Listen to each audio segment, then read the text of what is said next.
Hey guys, and welcome back to A Twin Cringe. My name is ChadChad. Not really. And I found another really cool alpha podcast.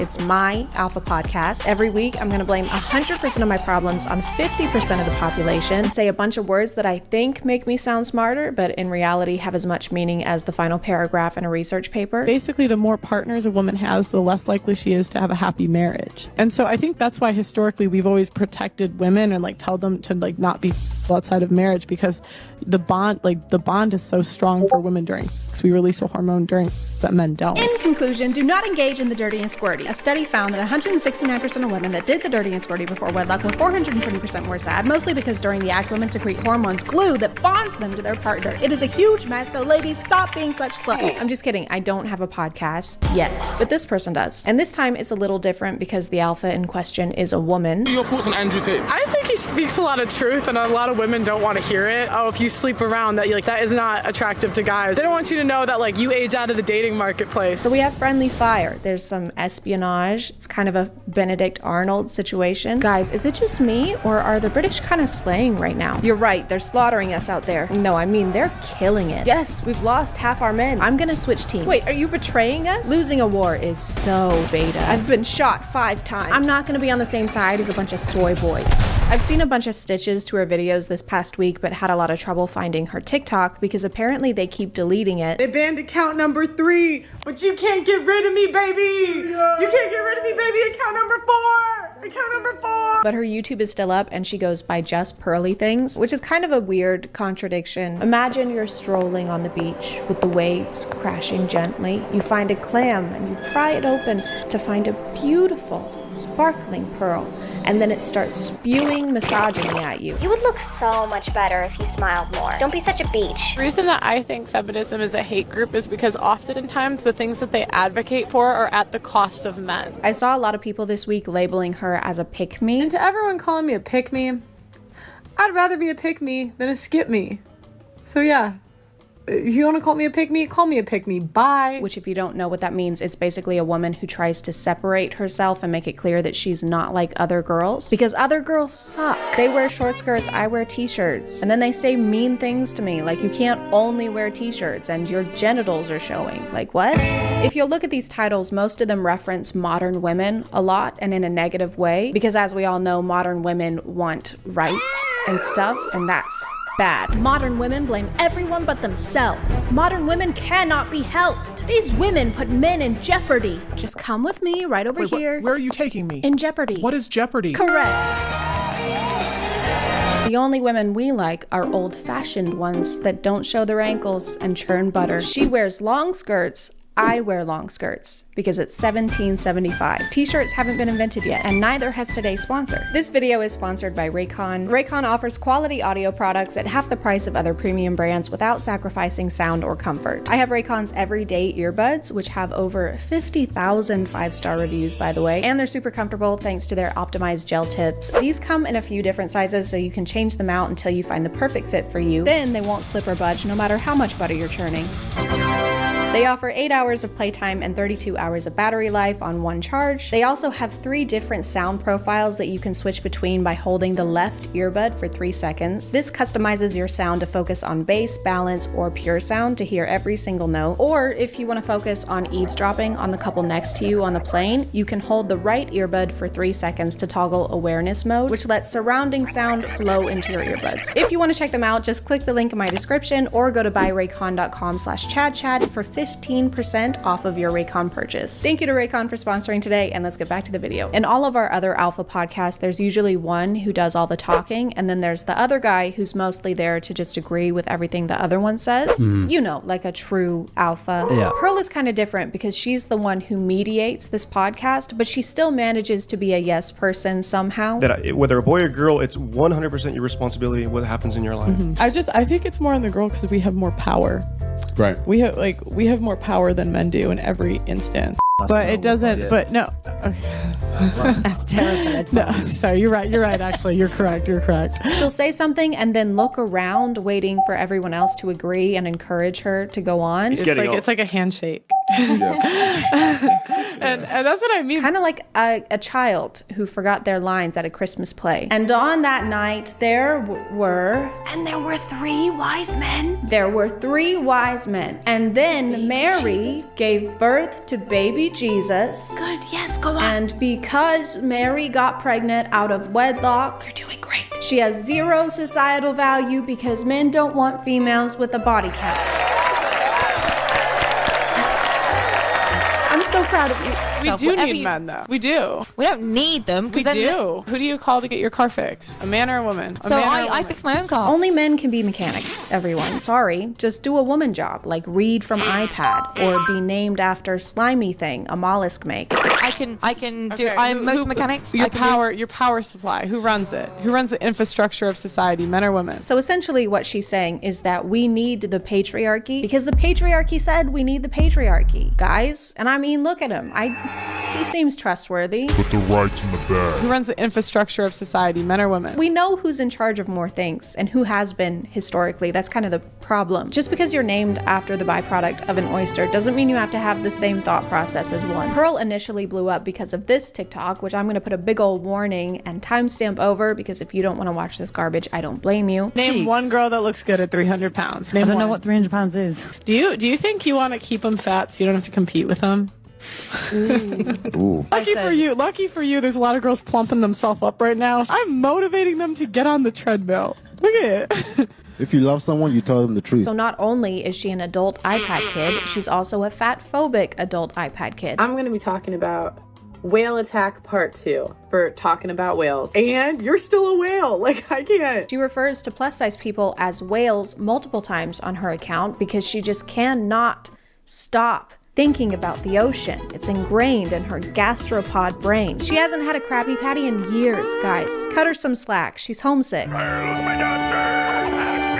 I said, name one girl that looks good at 300 pounds. She uploaded a 10-minute response to everyone being reasonably upset with her. And does anyone want to guess what her defense of this clip was? You're not going to get it. It's totally original for an alpha podcast. We've never heard anyone say this before. On TikTok, a clip was taken of me. It was a bit out of context. You know, sometimes maybe I make fun of them a little too hard. Oh, it's out of context. Okay, I was about to be upset and act like words have meaning or something. Hey, Alice, can I ask you something? Hey, you are so stupid and ugly. What the hell? That was literally out of context. Calm down. Okay, never mind. I think you're a stinky piece of garbage and I hope Josh leaves you at the altar.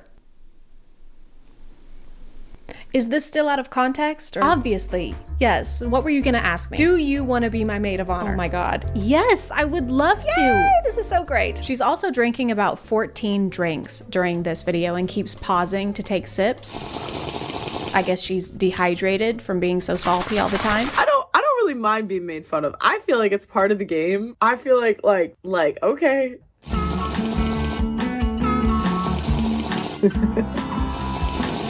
I don't know if they're supposed to make this seem like more of a casual little vlog, but it's not translating that way. I know you're all insulting me because I insulted you first, but I could not care less. Obviously, she has low self-esteem and internalized a lot of it. Psychologically, she is constipated, but so is everyone else, okay? We're all constipated in our hearts. Just go to therapy or take a or go to therapy while you're taking a shit. And how does that make you feel? Shitty. Like, I think if a woman cheats, she's trying to leave you. If a man cheats, Yes. he's just like, it's like a handshake. Why is the exposure turned all the way up in these clips? We need to get their editor over to the House of Dragons team. We can't see. We must insist you turn the brightness up. You can absolutely sleep with a woman who you may find very attractive and very sexy and everything else, but your heart is still completely with another woman. I'll explain to you like this. Hey, I wonder if this guy has ever cheated on a partner before. Do you think he's cheated on a partner before? Because I don't think he has. Your Honor, really, when you think about it, as a man, I am biologically prone to setting that building on fire. Now, if I were a woman, then this would be arson, yes. But when I do it, it's just like lighting birthday candles. I think women are just more emotional. Yeah. True, yes. Like you know, women are more likely to wage war. To do what? To wage war. How are there statistics for things that haven't happened Pearl. You can't just be like, well, I know this technically hasn't happened, but if it did, this is definitively how it would. Like percentage-wise. Like I know more men have because more men have been in power, but women are actually more likely to do it when they're in power. What percentages? You can't just scientifically back a hypothetical. Let's take your theory and apply it to this diagram here. So first, identify the problem, women, obviously. Number 2, collect data. This one's a little difficult because you don't fucking have any. And 3, create a hypothesis. So do women start wars? Have women worn wars? Vinville women wear wars. Like I feel like a lot of problems would be solved if we got rid of birth control and social media. What do you think is the biggest challenge for women when it comes to social media and what they see on a daily basis? I think it inflates like women's ego. So like I think a lot of times we think we're hotter than we are. I don't know if they don't have Wi-Fi in Bikini Bottom, but this is famously the opposite effect of social media. Are you saying that you scroll through Instagram just thinking to yourself, you know, I was feeling pretty self-conscious, but now that I've seen all of these unattainable beauty standards, I'm feeling a lot better. I think it inflates like women's ego. No matter what they're saying, they use this same sad piano track in the background of every YouTube short. I think that modern women are impacted and influenced. And they don't even pay for it. You can hear the watermark playing over and over and over. It's influenced. It's influenced. It's influenced. You guys can afford 21,000 microphones, but not a single copyright-free track. Women can camouflage their entire bodies like chameleons, and they communicate with satellite dishes that pop out of their... And if you don't believe me, I'm going to repeat the same thing, but with Piano Sonata No. 9 in F major. Women can camouflage their entire body. The modern woman is a walking contradiction. Generally narcissists, and they are the first women in, I think, probably most of history that they tend to destroy what they love and chase what they hate. Are we certain that you're describing women and not one of the villains from Scooby-Doo? And I would have gotten away with it too if it wasn't for those meddling alphas with their Shure SM7Bs. Fuck you. They have a number of things they want, but generally I think the modern woman doesn't want to love. I think the modern woman wants to feel more than anything. She doesn't want to love, she wants to feel, because love isn't a feeling anymore, I guess. I like how they talk about women as if they're an entirely different species. Even Pearl, they act like they have women in glass cages that they've been studying. Test subject 3008 is still maintaining the sleep schedule of an anxious barn owl. Subject constantly complains about recurring sharp pain in random parts of body, but would rather tempt death than drive to a doctor's office. Subject also continues to eat a bowl of birth control and milk every morning while reciting some sort of ritualistic chant.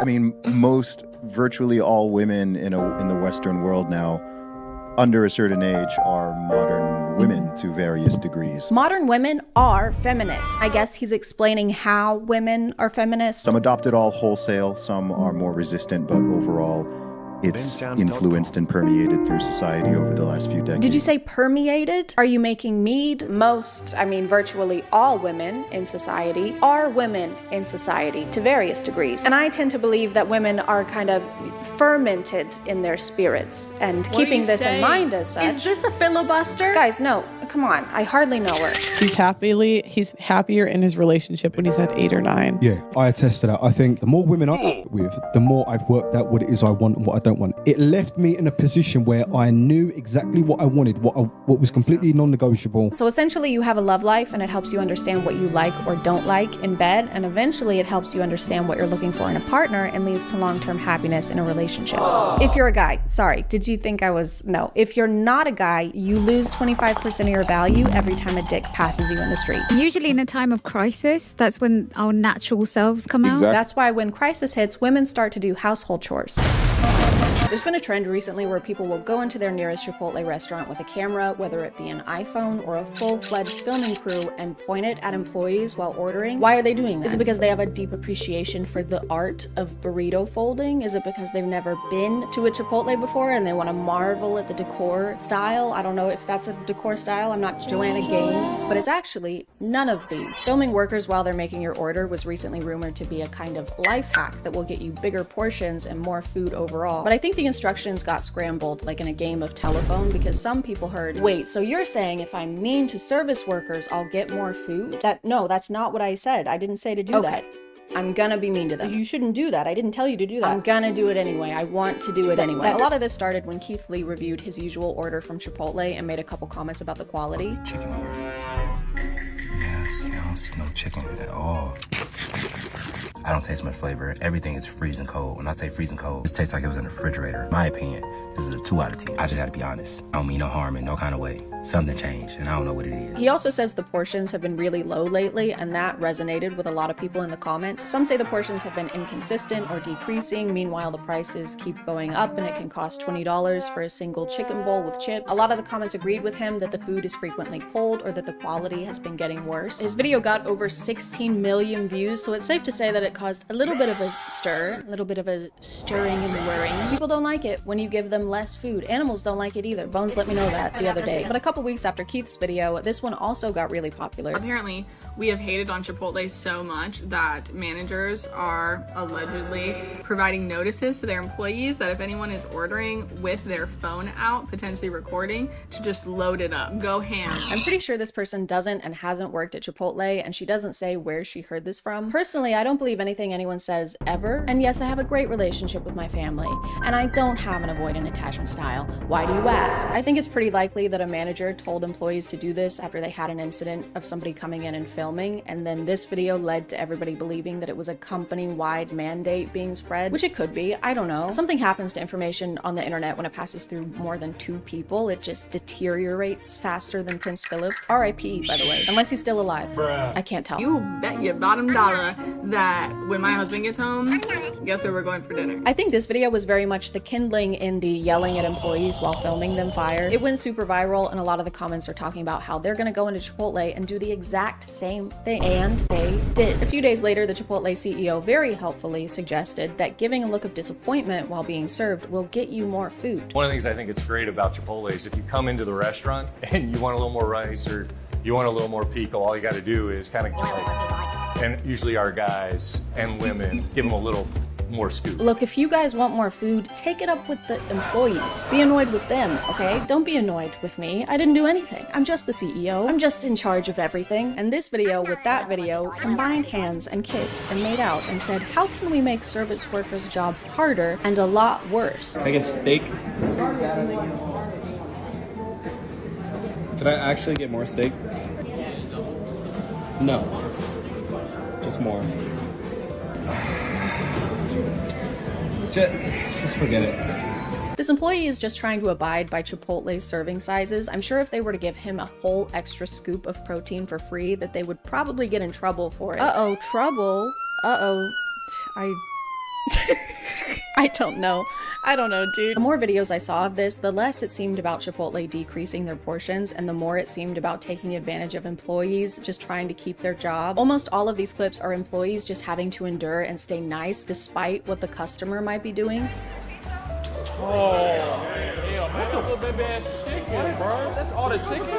That's all the chicken they put on that home? That's all the chicken? Here she gives them a pretty big serving of chicken right out the gate, and they all immediately start complaining. Ew. That was a very that's a little bit of chicken. What the fuck is that? Chicken, my hell. And she just has to stand there while 5 people simultaneously complain at her, and they don't stop until she gives them a whole extra serving of chicken. Which again is probably very discouraged by management, and the reason she hesitated to do it. It seems like some people think it's kind of funny, like it's a joke, and they think the employees are in on the joke, but the employee is not having fun. She still had to give you a free extra serving, and she still had to deal with a group of customers complaining at her. And she deals with upset customers all day long. This is the same interaction she has all the time. Oop, don't touch the glass, please. It scares them. Okay, got it. Excuse me, I just asked you not to touch the glass. Ha! Gotcha. I was just acting like I would if I was tapping the glass. You're still touching the glass, though. Yeah, but I'm being lighthearted and silly about it. It still scares the miniature version of Elijah Wood with fins and gills. Okay, do not scare the miniature version of Elijah Wood with fins and gills. Some people don't seem to know what counts as a small portion or what the old portion sizes were. Leaving Chipotle after they cheat me from the portions. Very little rice. This guy gets 4 scoops of rice and then says, Very little rice. "Sir, your bowl runneth over with rice. It's actually not possible for you to have more rice. This idiot won't give me any more rice. I just want a bucket of rice." And they look at me like I'm crazy. "I just want a bathtub of rice that I can lay in naked with all my stuff out." And they look at me like I'm crazy. He even put a bunch of face palms on the screen as if this employee isn't doing literally everything he's asking them to. More rice, white rice. They give him a big portion of chicken, which he complains about. He orders to go and then makes her stack the bowl to the point that putting the lid on is going to be almost impossible. Then he asks for like 4 scoops of sour cream and complains that she's making a mess. I'll do more cream. Making a mess, shaking my head. The only mess here is your attitude and your lower intestines in about 2 hours. He's also tapping the glass over and over again like they're gonna forget where the toppings are. They know where the shredded cheese is. They work here. You don't need to tap the glass like you're fucking Darla from Finding Nemo. He ends the video by saying the customer service is terrible, despite them being perfectly nice and having the patience of a saint on Valium. It just seems like this guy is using this whole thing as an excuse to bully and intimidate employees into giving him extra food. Like in this one, this guy is literally threatening employees. You're gonna have to hold me accountable. And that ain't no issue. Anybody in here can get it. Straight up. You can call the police. I ain't break no law.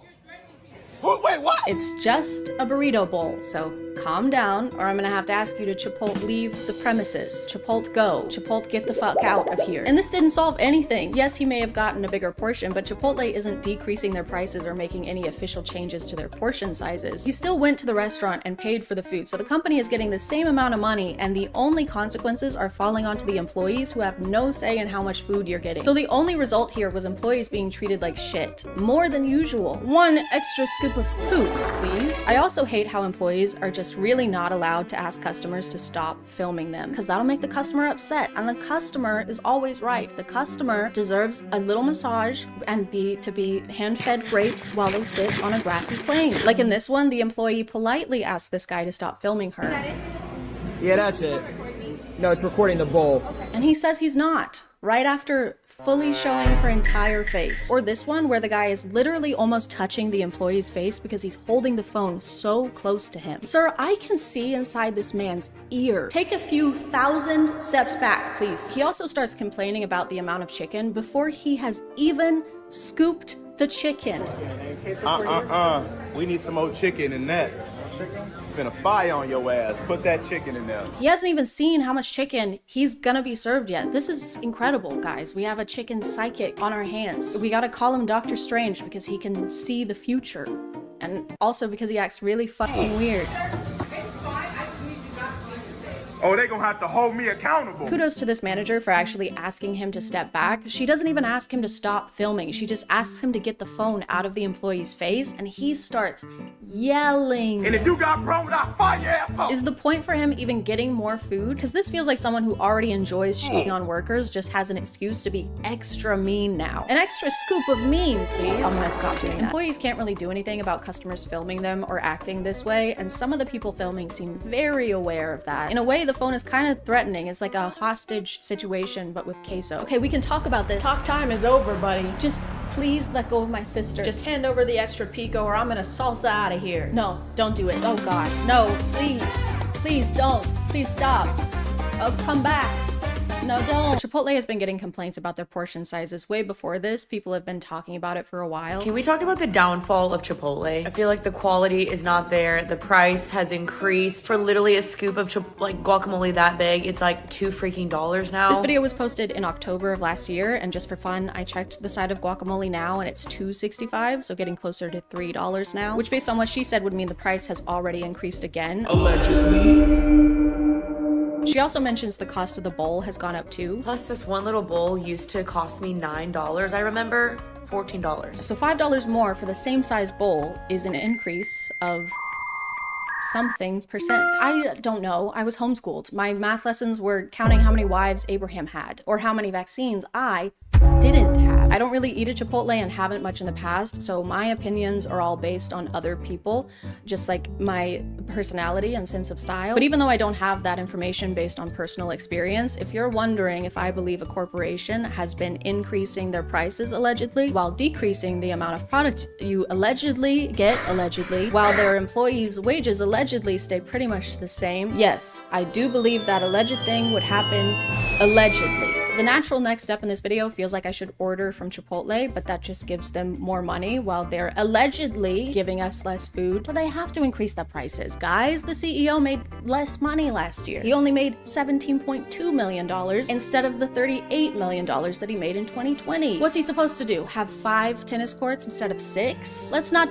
be rash. Let's not be hasty. Let's not do anything crazy insane like that. So I won't be doing that, but I still want to degrade someone on camera while they make me food. I can't just miss out on that. Hey, can I get turkey? Of course. What else? Very little turkey. Can I just get More turkey? some more? Yeah, some more turkey. Okay. More turkey.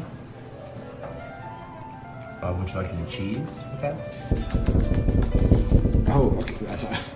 Okay. Some more turkey, Oh, please. I gotcha. Make you happy as a customer, yes. Additional Yeah, turkey. could I get some more turkey? Right there. The turkey's actually, Okay. And could I also get a side of turkey on the top, please? Side of turkey on I'm the top. disappointed in the top. I am doing Terrible my best. customer service for real. So much turkey. Trying to get me fired. Just one more. I know the CEO. We're mutuals. Where? TikTok. Okay. An extra turkey. You said one more. Man, I'm And just then- trying not to get fired. And then I here. could also get some cheese, please. And then some cheese. Why does it look like throw up so nasty? Happy. Can you just do that twice? All right, so you see how like this is this? You want an additional 14 pieces of turkey and I would one like- piece of cheese? I'm the customer. And These I'm a NPCs customer think who I would don't like have an places to extra be. 14 pieces of Okay, turkey. I was just clarifying. Yeah, no, she said more. If you could also hurry. Here to make your day. Thank Just you. doing my job. Wow, thank doing you my so job. much. Some more turkey. And if you don't give it to me, I'm gonna walk I out. feel like it might be good for us if you walk out. But you've already made it, so like this is just gonna go to waste if you don't give it to me at this point. I mean, I could feed this to my family. You have a family? You're not real though. You're just here to make the food and then No, I'm a 3-dimensional person with a whole life. I have kids. I didn't know. Can't make a turkey sandwich, but can make a baby. Make it make Hey, you sense. know what? I get it. One to throw a few more turkeys on there. Wow. Thanks. Yeah. You know what? Make one for yourself. Pull up a one for yourself. All right, I'll just On me. on you. Wow, that's actually really generous of you, ma'am. On the house. On that. No, you can't.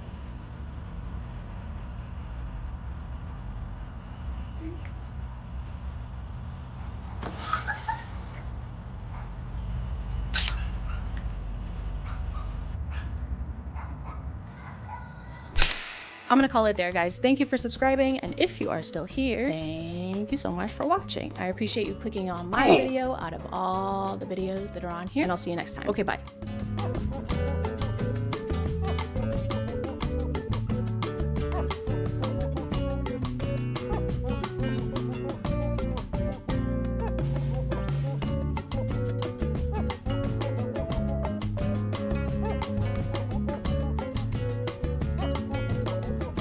Hey guys, and welcome back to My name is ChadChad.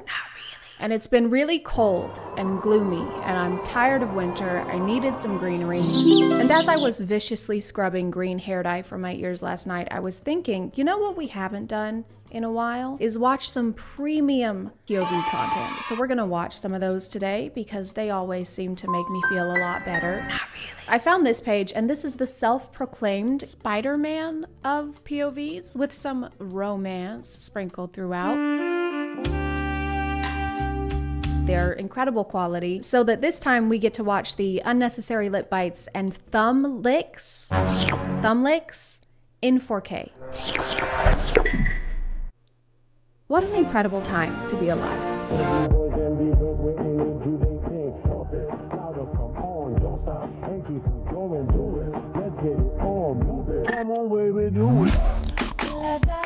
This is the video that led me to finding this page, and there are no laws specifically, I don't think, against whatever this behavior is, but there absolutely should be. This girl is just trying to reach her plain vanilla yogurt, and this guy falls to his knees next to her and stares at her like he's about to practice making out with himself in a mirror. Why does he smirk for hours after being pushed to the ground? Is he proud of what he's done, or is he embarrassed of what he's done? Why is he wearing handcuffs as a fashion accessory? We may never know. He did steal her pads though. He picked them up, but he never actually gave them back. He was too busy making the eggs behind him wish they'd never been born. Have eggs been born though? Or are they... Is the egg born first, or is the chicken born?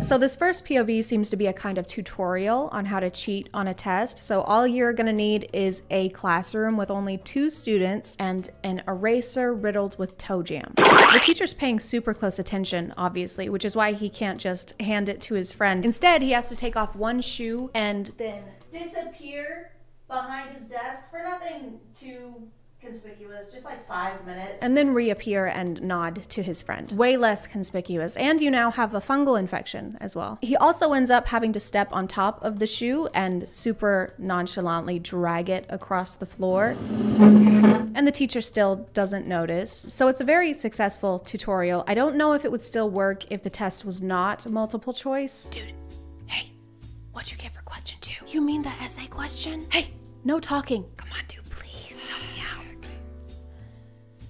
Here you go. Hey, you two, stop conversing. That's a good one. That's good. That's funny. No, I'm giving you both an F.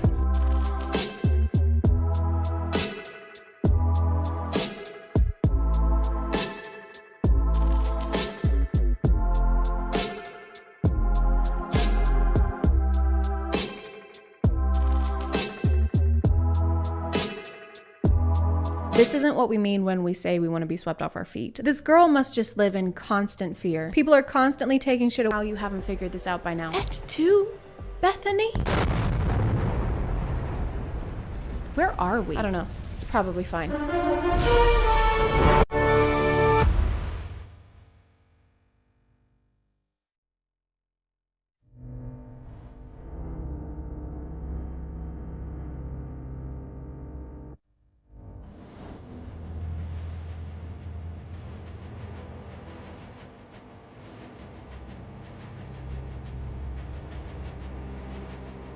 So this girl is getting bullied again, some more, but thankfully Spider-Man stopped his NASCAR race and turned to help out. I love the fact that Spider-Man revealed his suit just to do this, because then it's like he's been waiting for someone just to even steal a pack of gum so he can reveal his secret identity to the world. Pro tip, you actually don't have to be a superhero to stand up for someone who's getting bullied. Oh, I know. I also kind of feel like the punishment is disproportionate to the crime here. Like, of course, you shouldn't trip people when you're at school. Don't do that. Also, don't stomp people's heads into walls, though. He could be dead. I mean, we don't know the strength of the Spider-Man variant. R.I.P. guy who was also wearing a NASCAR racing suit for some reason. But not really, because you were a one-dimensional bully not worthy of our sympathy. Ka-chow.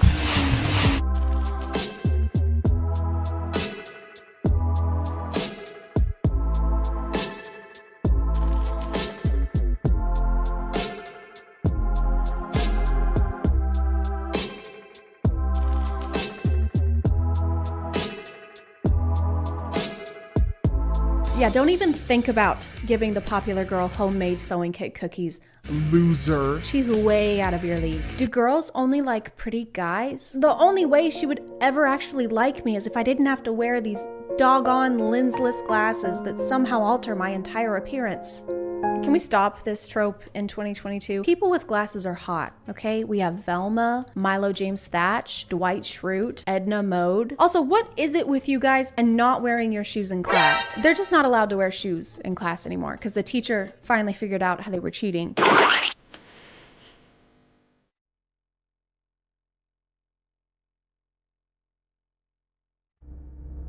So this guy is running away from this. My nose itches. I'm gonna call it there, guys. Thank you for subscribing, and if you are still here, thank you so much for watching. I appreciate you clicking on my video out of all the videos that are on here, and I'll see you next time. Okay, bye.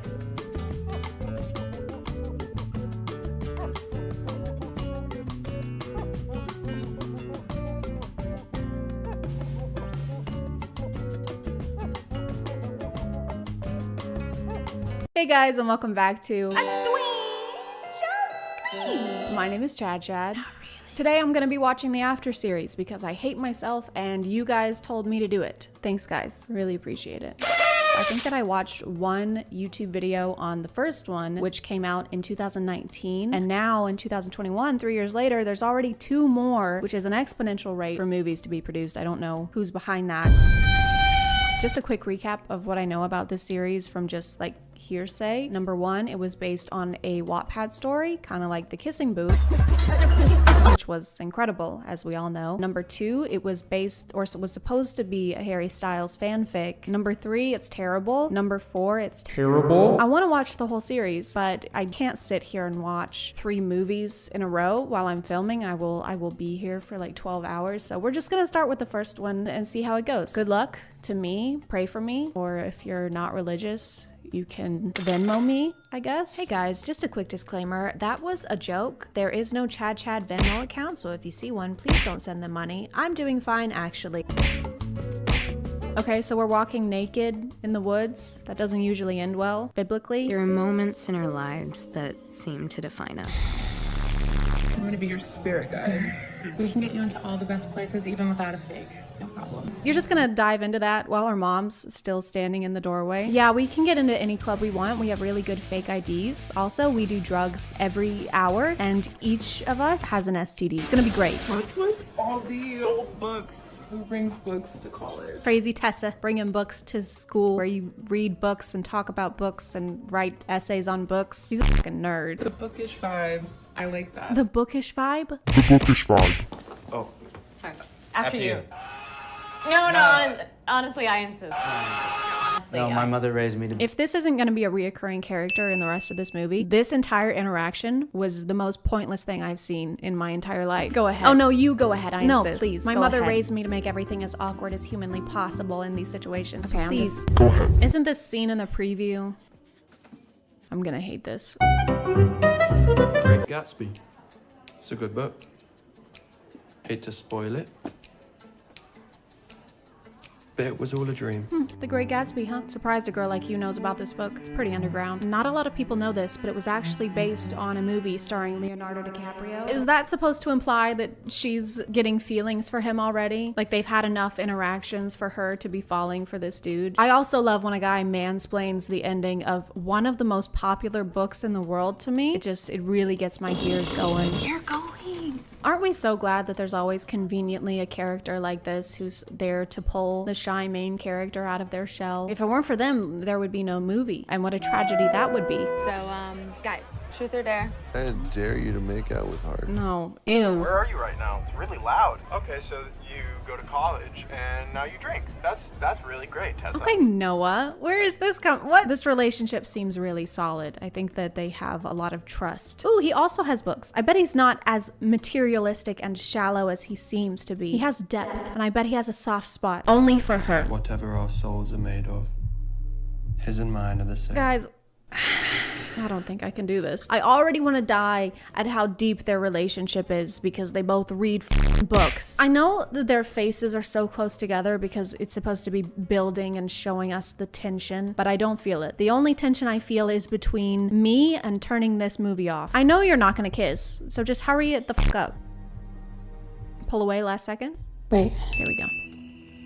Off, Noah. Your mom said you shouldn't be partying with that roommate. Hey, Noah, aka mom number 2. No one asks you, Noah. You shop at the Gap. I got it from the Gap. I'm not the only freshman in this class. Okay, I'm Team Landon, you guys. Noah. Hardin. I'm team Landon. They're both freshmen, and he's not a total prick. I want to show you something. I think that it's better if we keep our distance. Something tells me that she's gonna go. It's always a good idea to get into cars with people you barely know, especially when they're mean to you. Oh, and he's taking her to the woods. Tessa, he's taking you to woods. Can I ask you something? No. Can I show you something? No. This scene has been going on for years and nothing is happening. Oh my God, end it. End this scene. So how about we play a game of Second Blow? Does this character just exist to like bring up games to play? Him and Hardin live together because their parents are dating, so he's gonna call her. You need to come over. Stat. Hardin is upset because you touched elbows with some dude at a campsite and you have a boyfriend even though he doesn't want to date you. Get over here. Oh, and also he breaks things when he's angry. He's husband material. I'm a mess. I think that we're both a mess. You are like the epitome of not mess. I mean, aside from being attracted to super toxic people and cheating on her boyfriend. You know what? Never mind.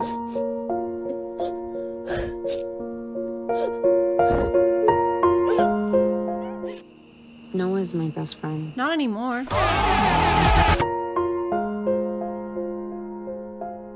If I leave now, you're cut off. So she's cutting her off because she kissed a boy that wasn't Noah. Is the mom in love with Noah? I wish she was, because then something would actually be happening right now and there would be some kind of plot. I mean, we all know that Noah likes moms. So it makes sense. When you told me your mom was going to cut you off, I had to do something. We can stay here for the rest of the year. When you told me that your mom was going to cut you off, I had to do something. And I decided to go with squatting in my father's friend's house while she's in Italy for an entire year and not telling anyone. So I landed on crime. How many montages do you need in one movie? This is so boring. We're literally just watching montages of them go on dates or sit at home and eat takeout. One night when I was 8, my dad was at the pub, drunk as usual. He messed with the wrong guys. Messed with the wrong guy. They came to our house for payback. Came to their house for payback. He wasn't there. He wasn't there. And that's my dad.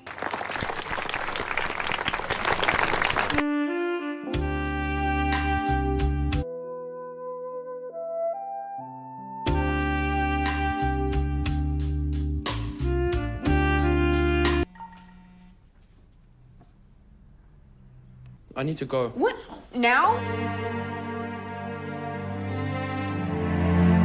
Jeez, just tell me where he is. Maybe he's at Blind Bob. Yeah, obviously, we know this. She read the text messages that said, meet me at Blind Bob's at 9. And then he was like, oh, I gotta go. I thought we were just assuming that that's where he was going. I'm Tessa, and this is 2 and 2. She can't put them together. Make her fall in love with me. And then I'll just turn it off. So it's way worse than I thought. His friends didn't dare him. He dared himself. So does that mean then that he broke her and Noah up on purpose? And as a result, made her lose her financial support while she's going to college? Very wholesome. Definitely someone that you should stay in a relationship with for 2 whole more movies. It's another sad montage. Do you want to be in a sad montage? Do you want to be in a sad montage too? Right here. There you go. Okay, look up here. Look up there.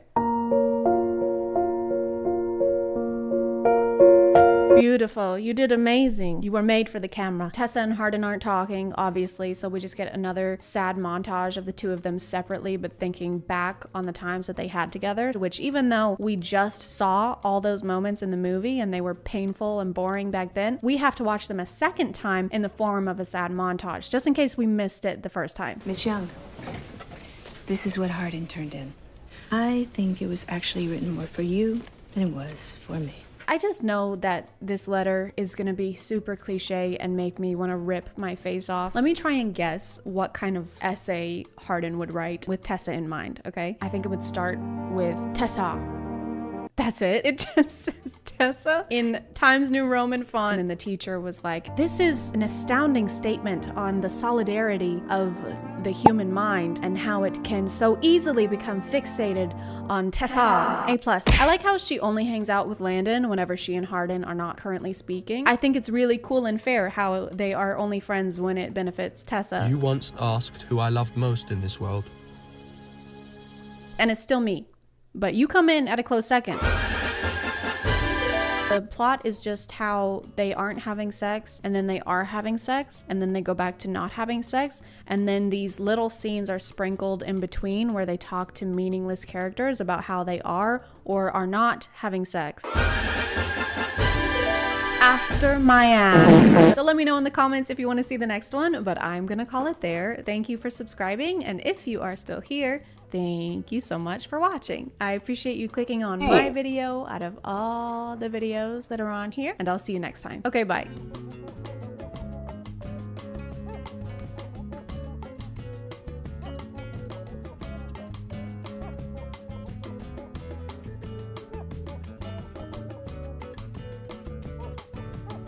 Hey guys, my name is ChadChad. Not really. And every day I wake up, unfortunately, and see a clearly fake video on TikTok like a pregnant woman spending $70,000 to climb Mount Everest. Baby has been kicking a lot. I spent 70 grand getting here and now they're all moving up without me. I don't know what to do. But then I read the comments and to my dismay, they are eating it up. This can't be real. You can't be serious. This just can't be real. You're right.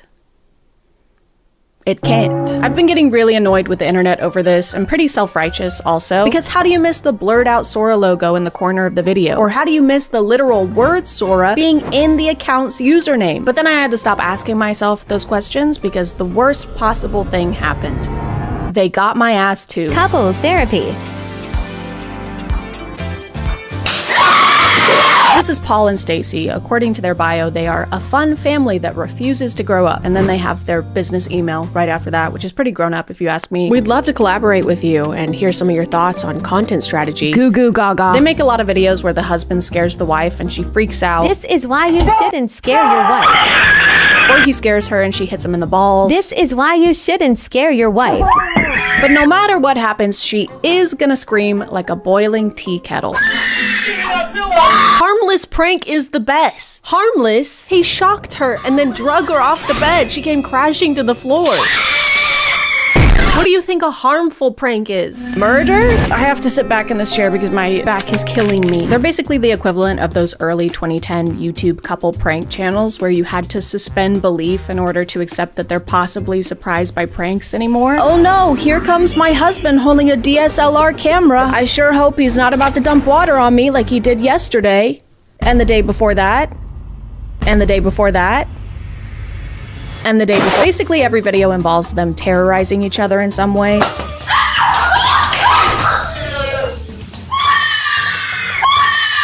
But these aren't the ones that got me, okay? The one that fooled me was this one.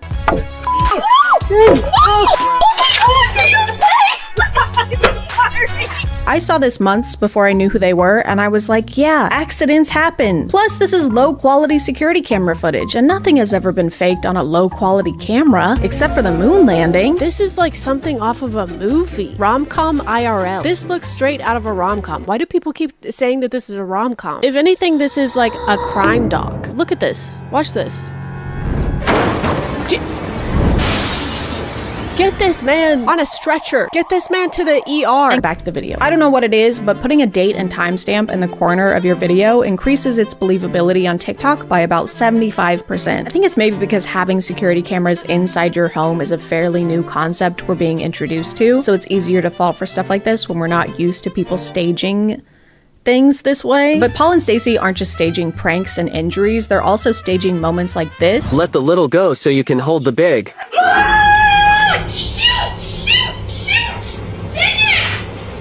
Aw man, I hate when the water I put on the pot to boil starts to boil in the pot full of water that I put on the stove to boil. Nothing's going my way today. I love everyone losing their minds over the spaghetti noodles getting cooked a little too much. What are we gonna do? My ravioli is getting ravi soft. Nothing's going my way. This whole thing is apparently enough of a disaster for her and her son to start screaming at the top of their lungs until the dad comes in to save the day. And not only does he come swooping in to do just that, but he comes in playing 1,000 Years by Christina Perri on his phone.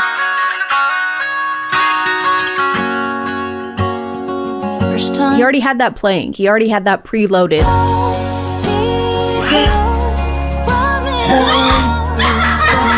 And why would he do that? Why would his immediate reaction to both his wife and son screaming be to come in playing a song from Breaking Dawn Part 1? What if they were screaming because something actually terrible was happening? Dad, come quick! There's a guy in the kitchen wearing a mask and threatening us. He's saying terrible things. You're toast. Oh my god, Dad, he's gonna kill us! No, you're toast. It's burning.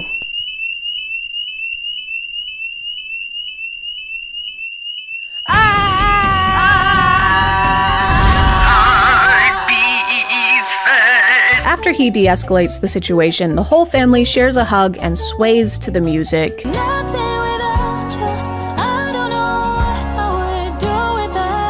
And this is so weird. It's so weird and so strange, especially since their kid is involved. One of their categories of videos is to just sit in the car and smash food into each other's faces while their kid sits in the back seat and fake laughs. And songs we all pretend to know. Right now it feels ordinary. Imagine being a kid and your parents are constantly making you act in TikTok videos where your role is yourself. A version of yourself that's having faux loving moments with your family. Not actual loving moments, but staged ones where there are millions of people and cameras watching you. Imagine how cool that would be. Dude, my life is like a movie because everything is scripted and there's not enough child labor laws in place to protect me. Do you think they ever take their son to get ice cream and don't smash it in each other's faces in front of him? He's in the back seat like, guys, can I please just have an ice cream cone? For what? Can I just eat it this time, guys? Please. I also kept getting videos from this account that's promoting skincare products, and her thing is to walk up to strangers and put something on their skin without their consent. No.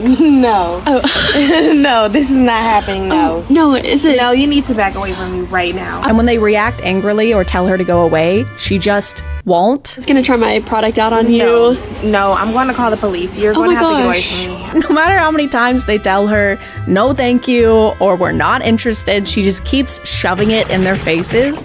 Oh my gosh. Excuse me. Please get back. I know the saying all PR is good PR, but when it comes to selling products on TikTok, I don't know how beneficial it actually is to just make people think that you're a despicable public nuisance. Banana, she has multiple videos where she does this to a teenage girl and their mom will freak out. We do videos on TikTok. I didn't mean to scare you, but I just wanted to try and see. No, I'm good. I don't want to buy your Vibe facial system. No, thank you. Are you sure? I harass people and don't respect their boundaries. Oh, I'm sorry. I didn't realize. Yeah, let me get one. Her script usually goes something like, no, it's okay. I'm testing my facial product. I'm actually testing out my facial product. I wanted to try it on her. No, thank you. No, thank you. Bye. No, it's okay. You don't understand. I'm doing something. No, it's okay. Let me do something. I'm doing something. I'm in bed now because my back hurts, and I also started my period. And also, I'm gonna jump off a cliff. She'll also point out people's flaws so she can fix them. I'm sorry, you just have some acne on your face. That is my daughter. She has some acne. I'm sorry. So not only is she pretending to harass people, she's also insulting them. It's like pushy car salesman meets passive-aggressive mom. You want this car? No thanks. Are you sure? It looks like you've gained some weight. What does that have to do with anything? It's energy efficient, unlike you. You look tired. I'm just not wearing makeup. It's got a very spacious cabin, which you're gonna need. Mom. She also goes up to people and sticks this big-ass mask on their face. Whoa. Oh my gosh. What are you doing? Oh my gosh. Which has this comically long cord and battery pack attached to it that's just swinging around, hitting everything. Try this. Put it on. Try it. It's for your face. It's hideous. This thing is called the Age Rewind Miracle Mask, and according to their website, it targets the appearance of fine lines. But if you don't believe it, check out their customer results. Clearly it worked for this real human woman. I love this product. I have never looked better. At least it's only $400 and sold out. And this part looks like a ball sack. Another kind of fake video I keep getting are these dumbass promos for no free promo. No free promo is this AI app that claims it can find your partner on dating apps using a picture of their face and their name. And the only promotion I ever see for it is through these undisclosed scripted promos that are just pure rage bait. Who are you? I'm my ex-wife. Who are you? Are you one of his Tinder dates? Can we not do this here? Like, wait, you said you weren't married? Look, yeah, no, he's married, and we have 2 kids. Guys, this is a nice place. Can we not? You have kids? Guys, please relax, okay? This is a nice place. That's why I'm wearing a faded Flash t-shirt and cargo shorts. They'll literally plaster the name and logo of the app all over the video, and somehow the comments are never talking about how it's an ad. This is a beautiful poster of your Tinder that you can go hang up in your new home, and you're gonna find a new place to go, and you're gonna hang this beautiful poster. Look at this beautiful poster. There's so many accounts that make these promos, but I get a lot from these two specifically. I think they're partners in real life, and they catch each other cheating every single day. What is this? It's your birthday present. I got you cheater cookies. I made those myself. And red flag cupcakes, since you're a walking red flag. Unwrap your present. Unwrap it. Oh man, I wonder what she got him. I sure hope it's a comically large screenshot of the no free promo app and logo. Wow. Printed out on poster board. And then on his account, he has a video where he gives her those same cookies because he also caught her cheating on him. Surprise. Do you love it? Because you're a cheater and a walking red flag. I mean, I don't understand what else. Open your birthday gift. Right now? Yes, open the gift. Oh man, I wonder what he got her. Oh my god. I just can't figure it out. I don't have no idea what it is. Is it a pony? Is it a puppy? Oh my goodness, look at that. On one hand, it's frustrating to see the comments eating this up, but on the other hand, it's mostly because people are concerned for her because they've made videos where she packs up their kids and leaves the house to try and escape him, or videos where he's being a total asshole to her. Ever since that moment, Excuse me? you've smelled like shit. Oh, so that must be why you made a Tinder then. Making some bullshit up. Maybe I made a Tinder because I don't want to be with somebody who smells like manure. There are a lot of videos that I'm not including because they're very triggering, including him yelling, throwing things, berating her. Actually crazy to stage this kind of stuff. Crazy in general, just to stage this. But to do it in order to promote an app that I'm assuming you're getting paid to promote, it's crazy. It's crazy and I hate it and you suck. Just wanted to say that on my webcam angle, that is not off-putting at all. So, you know, just faking a situation that countless women go through every single day so that they can get us to download this shitty ass dookie fart fuck app. And I know what you're thinking, guys. I can't believe an AI app doesn't care about having ethical marketing either. I'm just as shocked as you are. I also can't believe the sky is blue. But out of all of these, I feel like this account has both the highest production quality and the highest deception rate. They make these staged college classroom videos where a student or a professor is really pissed off. I have a PhD. That is a doctor. Thank you very much. Don't forget. Yes, sir. You have a 1.4 on Ray My Professor. I'm not even in this class. Now. I've been going around to the worst teachers' This classrooms. is my classroom. and helping you out. And you will never guess why they make these videos, ever. Not in a million years will you guess this. Ever, ever, ever. Never. Unless you guess that is to promote another fucking dookie shit ass fart fuck AI app. Then you'd be right. If you have a problem with my teaching style, you can leave. Are you kidding me? Because you can't teach and you are literally setting us up for failure. I have to turn to things like Save My GPA that will literally reteach me everything. I upload the entire textbook and then I have to use this, solely this. Because of you, I have to use this AI app that improves my learning efficiency. Here's what it looks like, by the way. Here's where you can download it and check it out. Also, here's my discount code. Use my code too while you're at it. They always stand up to the professor and hashtag own them by bringing up their Rate My Professor score. And the textbook is available at the bookstore and it's going to cost about $500. I have a question. I was just wondering, why do you have 1.4 on Rate My Professor? Well, I'll tell you what, this is a weed out class, okay? Dude, this is a weed out class? That's sick. Guys, get your weed out. No, the teacher said he's fine with it. I rarely see comments acknowledging that these are all ads, at least in the top comments anyway, but it also seems like they're not paying attention to the website plug at all. In fact, they're mostly talking about how these videos just prove that college is a scam. Dr. Democrat for sure. School's a scam. Drop out and start a business. Charlie Kirk was right. College is a scam. It's pretty funny to make an ad for a learning tool, and everyone's response to be, learning is bad actually. Hey, check out this soft recyclable toilet paper. No thanks, I don't believe in all that. Recycling? No. Wiping. After seeing how unchecked most of these videos go, I decided to run a few tests. I wanted to prove how easy it is to fool people online, even if you're really bad at it. And barely trying. So I started faking things. Something your mom has never said to me, by the way. For my first stage video, I asked my friend Tom to pretend to be a complete stranger who's knocking on my hotel room door because he really has to take a shit. Like he really has to go really bad, like he can barely hold it in. Oh, thank God. Hi. Hello. Do you mind if I use your restroom? I don't know. I'll be in and out, I promise. This one was pretty tough to film because Tom was so in character that I kept falling to the ground laughing. You let yourself up here? I told the guy down there I had to go. If you want me to go in the hall, I'll tell him you didn't let me. I don't. Sorry. Unfortunately, the comments didn't really buy this one, except for a couple who are just confused. They're not really fooled. They're just lost. However, I'm still gonna count this one as a win because the woman staying in the hotel room next to mine opened her door to ask if everything was okay. Oh, sorry. We're recording the video. Okay. I'm not. Thank you. Sorry. So technically this one was a success without even having to post it on the internet. We already had someone convinced that there was actually a strange guy who really needed to shit in my hotel room. Shout out to her for checking in on us. Also, I'm very sorry you had to open your hotel room door to this. No. By the time I made my second video, I realized I wasn't gonna fool anybody unless I used the tried and true methods. So I put a date and timestamp on there to try and make it look like security camera footage. But I can't quite get my voice to do this. So instead, I just used an actual tea kettle. Oh no! No! Oh my God, I burned the water! I ruined the tea! I also don't have a son that I can use for content. A human son, anyway. Oh my God! Are these for me?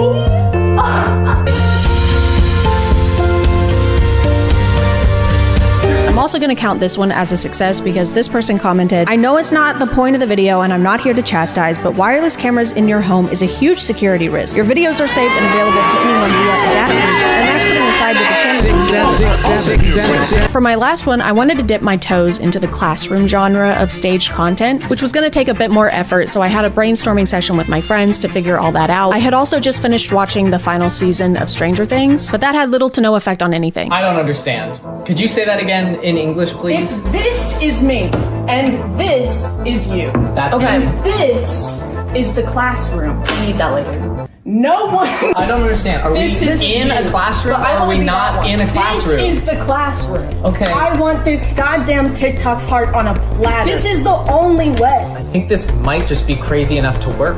Let's do it.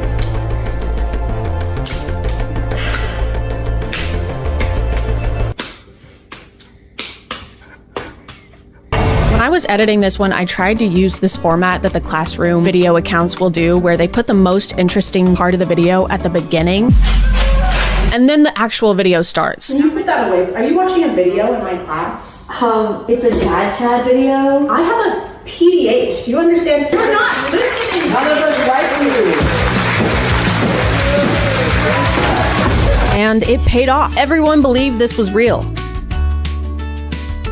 Don't check the comments though. Yet another successful experiment. Being on the internet right now, especially with AI and how quickly that's evolving, it's more important than ever to not take everything you see online at face value. It's very important that we all doubt everything. Because if it's this easy to fake a video about your spouse cheating on you or a whole college classroom, imagine how easy it is to fake a video of your morning routine, or how perfectly organized your closet is, or how this serum on TikTok Shop made your skin flawless and perfect. So if something makes you feel bad or angry or inadequate on the internet, it's pretty safe to assume that it was designed to do so. Because the only thing that's 100% real is reality and my teaching qualifications. I have a PDA. I'm gonna call it there, guys. Thank you for subscribing, and if you are still here, thank you so much for watching. I appreciate you clicking on my video out of all the videos that are on here, and I'll see you next time. Okay, bye.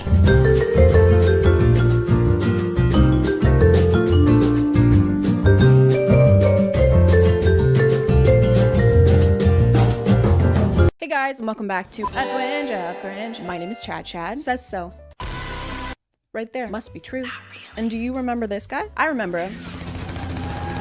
I remember this guy. I talked about this TikToker a couple years ago when he was posting videos complaining about how hard it is to find someone to date because everyone is either taken, not looking for anything serious, or is 14 years old. Is that a frequent problem you're running into? Does that happen regularly to you? Other than that, I just remember him posting thirst traps with women and always having a belt. Sometimes he would wear the belt. Sometimes he would take off the belt. Because I guess when he takes off his belt, it's hot. But when I take off mine, it's what are you doing? And you're gonna fall off the roller coaster. Make up your mind. You're so up and down. We're going in circles. But I was scrolling on Twitter the other day, and who do I see? Him. It's him. He's back. So now he's kind of changed his content a little bit. Now he fingers food.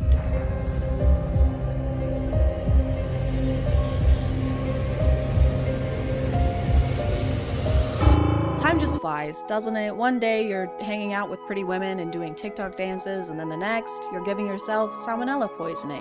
Salmonella or salmonella? All I know is it makes you poop a lot. It makes you poop a bunch of times all over the place. You don't want it. That's all I know about it. You don't want it. You can't put your fingers into your mouth after they were just inside an uncooked chicken, okay? When they said raw dogging, they didn't mean your partner actually needs to be raw. It's just a saying. While he's preparing the chicken, he ties its wings together with what looks like a hair tie. Not just its legs, which you're supposed to do. I think it's called a truss, but the wings too. And I'm pretty sure there's no reason to do that. I don't know much about preparing a chicken, but I did consult an expert, which means that I'm right. Just agree with everything that I say, okay? All right. So in your professional opinion, you're not supposed to, the truss is only supposed to go on the feet, not the wings, it's just the legs. That is correct. In his older videos, he would use hair ties to put women's hands together in a seductive kind of way. So I guess he just likes tying chicks up, which in this case kind of feels like adding insult to injury, because imagine dying not just so you can be cooked like this, but also subjected to BDSM. Wow, this looks delicious. Thank you. These handcuffs? Are these handcuffs in the chicken? She was a very, very bad girl. That is a choking hazard. That is what she said. It seems like he's trying to incorporate the sexy cooking trend as one of his regular things. I'm Mr. Lover. Girl. Which is just something that we do not need more of. That trend is becoming such an epidemic that it's actually making me a misogynist. I agree. Women belong in the kitchen, not men. Do not let them in there. Do not let them cook. He does your typical moves like mixing things with his hands or slapping dough, but he adds a personal touch by using his fingers to mix egg whites and then showing them to us and pulling them apart.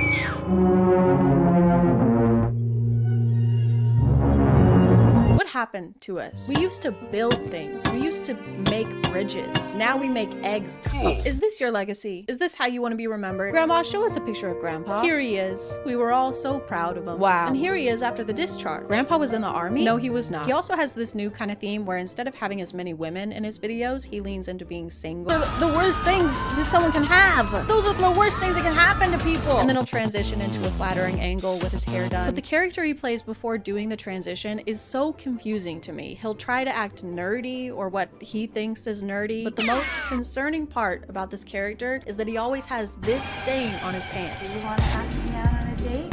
Maybe. Do you have a boyfriend? Every video, in every single one, he has a stain in this exact spot, in this same pair of sweatpants. And it's 100% on purpose, but I can't figure out why it's on purpose. Is it supposed to be water because his character is clumsy? Is it supposed to be pee? Is it supposed to be, you know, egg whites? Whatever it is, the thought of him spilling water on himself as part of his routine is just funny to me. What's up, you guys? We're gonna meet. In this video, he walks in as the ugly character and transforms while he's inside. I've never understood why toothpicks are cool to have. It's a dental hygiene thing, so isn't using a toothpick basically flossing? I heard 9 out of 10 dentists love him. He has reduced risk of gum disease. The way he transforms inside the elevator makes me think of those superhero scenes where they run into a phone booth to change into their suit, except he just changes into a fedora. Help! Someone please help! That alien is huge and scary and... It's wearing glasses, and now it's even scarier. Stand back, everyone. It's me, Fedora Guy. Fedora Guy, thank God. Ooh, fuck yeah, Fedora Guy. He has no cavities or a double chin. To keep leaning into the being alone thing, he'll do TikTok lives where the title is looking for girlfriend, which is the worst way to find a girlfriend. The dating pool on TikTok live is Skull Chef or Jason Nash, a skeleton that can barely speak and never leaves his room, or Skull Chef. What'll it be? If you were missing the old videos where he used to tie people up, he still does that. He just does it to himself. I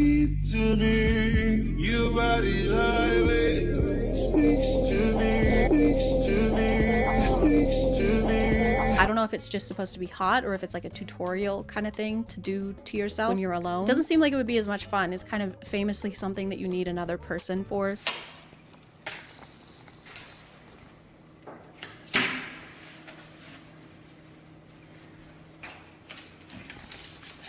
Oh man! He gets a lot of comments saying that he looks like Johnny Depp, so he'll fix his hair or wear a leather jacket to kind of look like him from the 90s. And he does it so many times. I don't care that you look like Johnny Depp. It's the same video again. Don't care. I don't care that you look kind of like Johnny Depp. I don't care. I don't freaking care about it. I don't care that you look like Johnny Depp. I would honestly rather watch the cooking videos. Maybe I spoke too soon. Maybe I judged too harshly. It probably takes a lot of work to make videos like that. I guess there's only one way to find out. Today we're gonna make a sexy cooking video. Oh wait, hold on.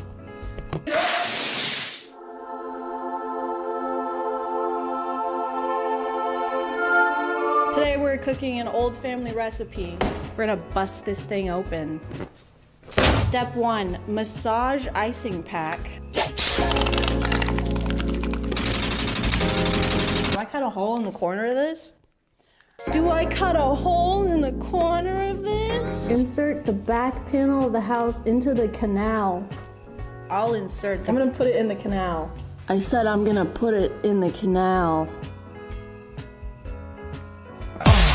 This is probably wrong. This feels wrong. This feels so wrong. No. Dry. This is taking too long. Oh my god. Whoever architected this was a freaking moron. We're gonna put the shingles on now.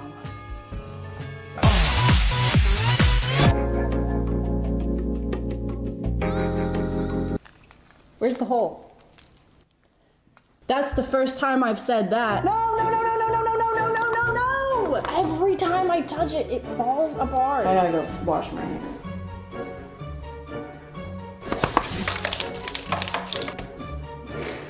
No, it looks good. It looks good. Done. Just like Grandma used to make it.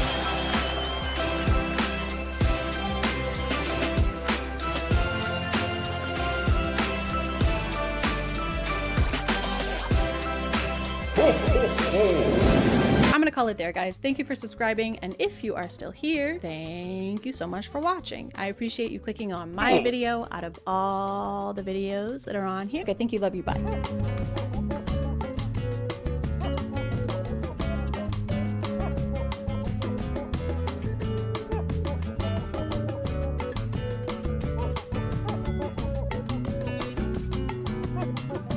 Mega church or mega cringe or mega mind. Growing up, my family always went to church. We went to tiny Baptist churches that had more Werther's candies than people. Sometimes we went to bigger churches that had Starbucks in the lobby. And one time we even went to a church that was inside an old subway building. I don't know how the subway went out of business. All you need to feed thousands of people is like 2 fish and 5 loaves of bread. All that to say, I'm pretty familiar with the many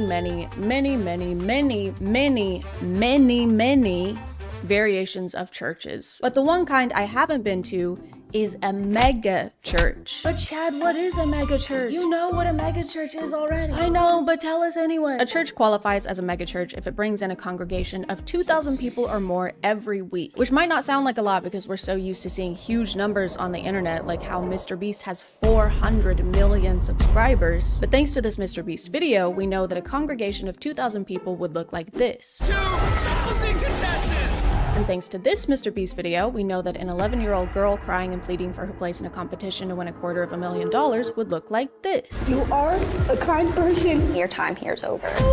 I kind of developed a curiosity for mega churches about a year ago when I found this clip. Sky is cracked and Jesus Christ comes again and every eye. This pastor was apparently trying to drive home the point that Jesus will be coming again. Lucky guy. Man, I wish that was me. Which makes me wonder how many times he tried to tell this to the congregation before he resorted to this. He will return, and it will be when you least expect it. Okay, yeah, whatever, Sure. we get it. No, you don't get it. If you don't listen to me, I'm gonna turn pink. Don't you mean red? Like with anger? No, I mean I'm going to turn into famed singer-songwriter Pink.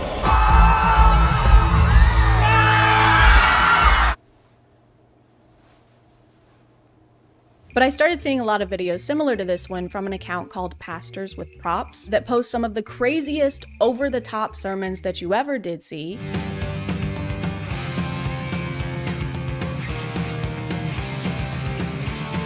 You might be thinking, why would you possibly need 3 expensive-ass cars on stage in order to intro your sermon? And there's a very simple answer for that. You don't. You don't have to do that. It's fine if you don't do that. Actually, there was a pretty good reason for this. He wanted to be Marty McFly. Guys, he has to go back in time and stop the crucifixion, so he doesn't have to come into work anymore. A lot of these sermons feel like they were created for reasons other than spreading the gospel. Some of these pastors seem to have realized that they can have whatever they want on stage as long as they find some kind of way to relate it to their sermon. God, I thought you was doing something. How do I get out of?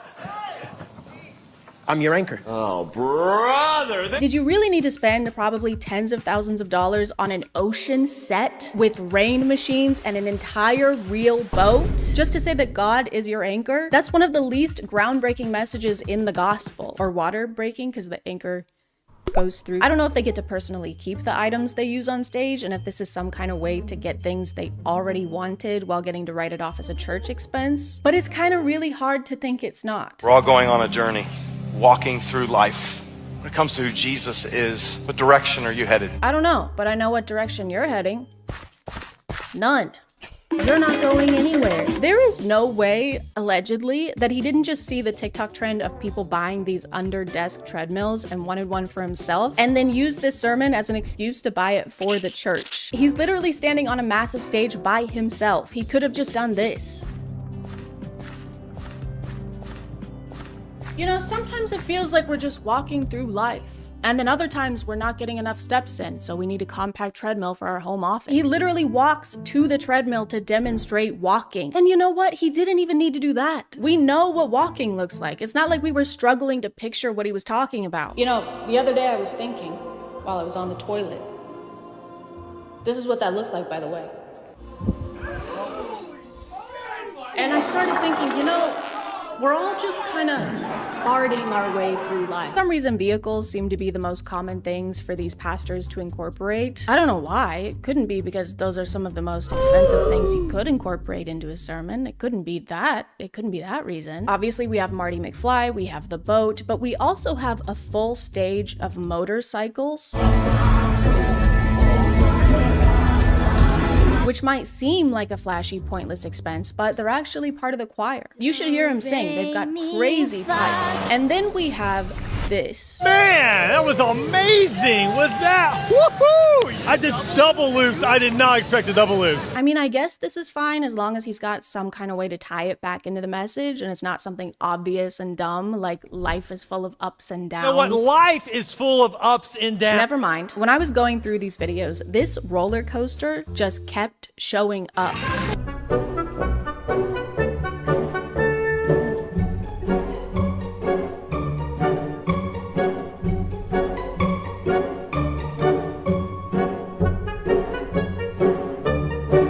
You know, I broke my foot yesterday. Oh my God, bro. He went around twice. Why does he need to go around twice? It's so awkward. This was longer than actual roller coaster rides. That went on for so long that by the time he got off, his name was Ed Old. I do like the theme song for this event, just being people singing the word of the thing on stage. Under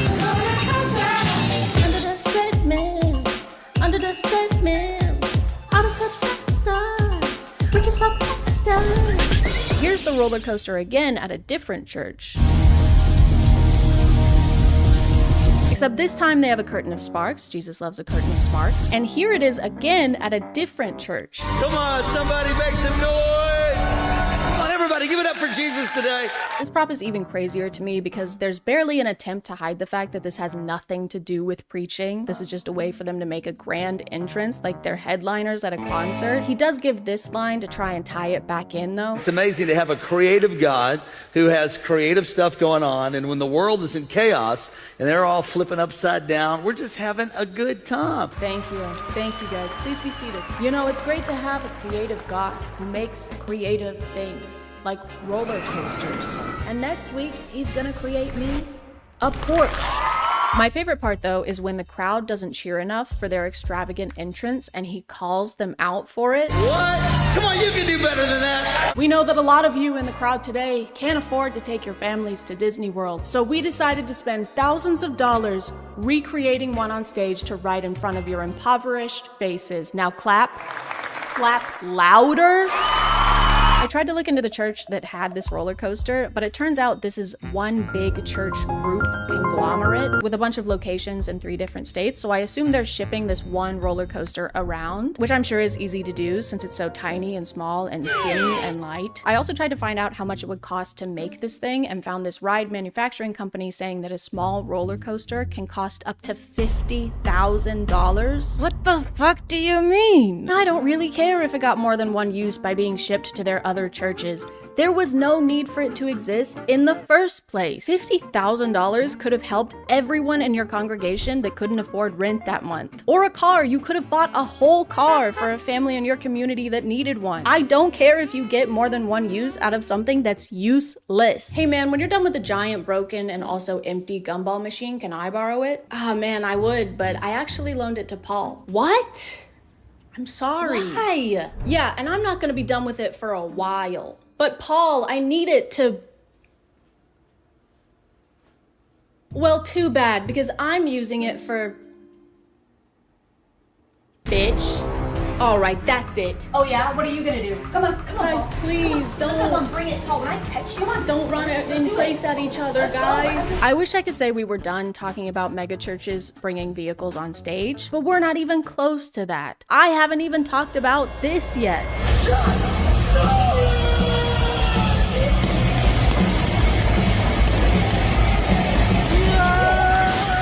And what is this? Is this some kind of monster truck thing? Assembly? No. This is a men's church event. Church.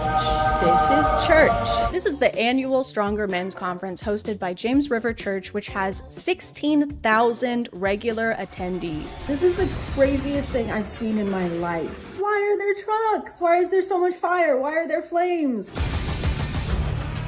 Was that Master Chief? Is that fucking Master Chief?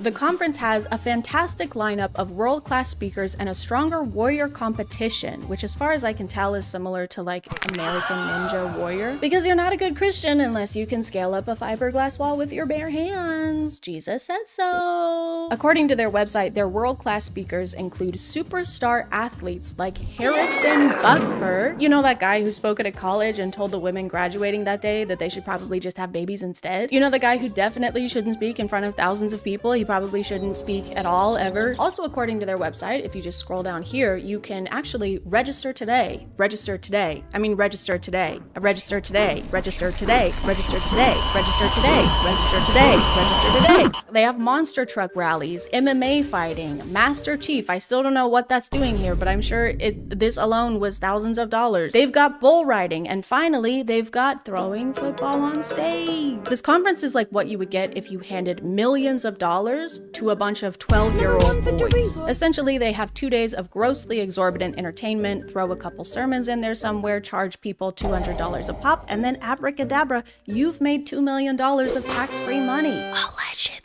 But maybe I'm being a little unfair. I mean, the whole point of this is to become better fathers, sons, friends, and husbands. And you can't put a price on that. Babe, I know you want me to be a better husband by like taking out the trash sometimes, or maybe talking to our kids. But the only way for me to do that is to go to church and become a better man by watching a monster truck crush other smaller trucks. I saw this comment on the tank clip and it says, what if I told you thousands of salvations come from these conferences? It's great people share these clips, but what about the clips of all the men worshiping God together? Strange that you never see the best part shared, instead out of context snippets cut down to support a childish claim. And I think that's funny because the account that posted this clip didn't have a caption. There was no claim, it was just a clip of the conference. Hey, you can't show this clip of me picking a wedgie out of my ass in Walmart. This implies that I would pick a wedgie out of my ass in Walmart. I'm sure there is some amount of worship happening at these conferences. I would hope so, since that's supposed to be its entire point. But I think if it took being lured in by monster trucks and fire and sparks and MMA fighting and motocross competitions and tanks for you to find God, then you probably didn't want to find him that bad.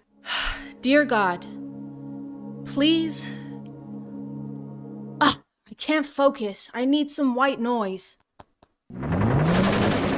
Dear God, please help me find peace. I know all of this might seem like an excuse for guys to get out of the house for a weekend and watch sports, but the church does also have one for women. Except this one is boring. It looks like all they have is singing and speaking, and they're even holding Bibles here. That's weird. What's that about? I was gonna ask why the ladies don't need all that extra entertainment to find God too, but then I remembered how hard it is for husbands to find anything, and God's probably harder to find than a bottle of mustard behind the orange juice. So I've got to cut them some slack. Oh, also the women's conference is $230 per person instead of the $200 they charge per person at the Stronger Men's conference, which I think is good, actually, because at least some taxes are being paid here, even if it's just the pink tax. The pastor of this church has also used his sermons to try and get people to vote against laws he doesn't like. And if you live in the city of Springfield, we're asking you on April 7th to vote yes to the repeal of the sexual orientation and gender identity bill. And his reasoning for this was homosexuality is a sin according to the Bible, and Christians should vote for repeal. But that's not what he was saying when his church hired a male stripper to perform at the Stronger Men's conference.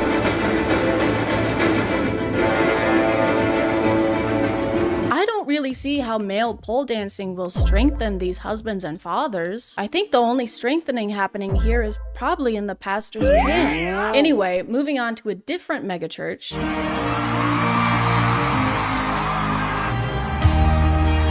Just kidding, it's a Justin Timberlake concert. Gotcha, bitch. Sorry, you're not a bitch. Just kidding, yes you are. But the fact that you almost can't tell a difference between a church service and a famous celebrity's concert, I think is a very bad sign. I feel like this is all in an attempt to get more people to come into church. I'm sure there's a lot less people physically going into church every Sunday nowadays, and this is how some of them are trying to adapt. They think they need to make things louder and flashier. They think they need to have Master Chief. I still don't know why that was there. But to me personally, this has very much the opposite effect. This doesn't do anything except boast how much wealth some of these churches have, to the point that they're able to toss it into these pointless theatrics instead of actually helping people the way their religion teaches they should. And I don't know exactly what Jesus would do, but I'm pretty sure it wouldn't be this. Hello, it's me, the Lord, and I want you to follow me. I am Halo reaching for you so that I can give you my love. Yes, sir. Which is Halo Infinite. All I want is to be there, Halo for you. And you never have to be afraid, because I will fight your Halo wars. Together we will be unstoppable, because I am the Master Chief of the universe.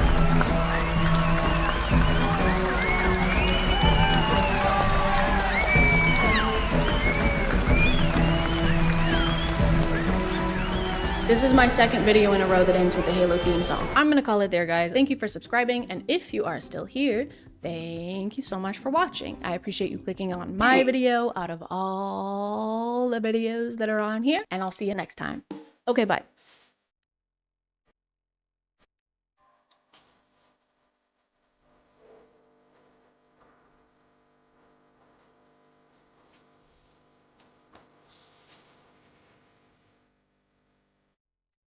Hey guys, and welcome back to a clean job. Please put down the hammer and the peelings, the tiles. Please, for the love of God, I'm begging you, cringe. My name is ChadChad.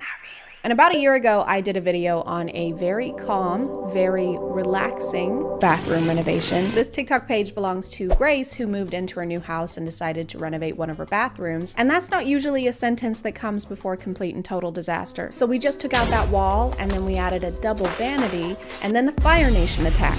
Thank you, love you, bye. Just off the top of my head, I think that at the end of my video from last year, Grace's bathroom was starting to look better. I haven't rewatched it because I have this thing where if I see myself in anything older than 2 months, I will delete it while crying and never put myself in front of the camera ever again, especially when I looked like Fuzzbert from Trolls. So at first she did a DIY to do this kind of speckle design on the countertop in the bathroom, and it looked really good. But then for some reason she painted over the entire countertop with green paint, including the sinks. Green sinks. That's what I remember mainly is green sinks, and it looked bad, so they kept adding more and more layers of green paint until it had more bubbles than your stomach after eating pink sauce. One of the other things I remember is how they used a stencil to try and put a design on the tile, but instead of using a roller, they used these small paintbrushes, like the ones you would use to make an actual painting, like the Starry Night. But this wasn't Van Gogh approved. We should have Van stopped. Van Gogh?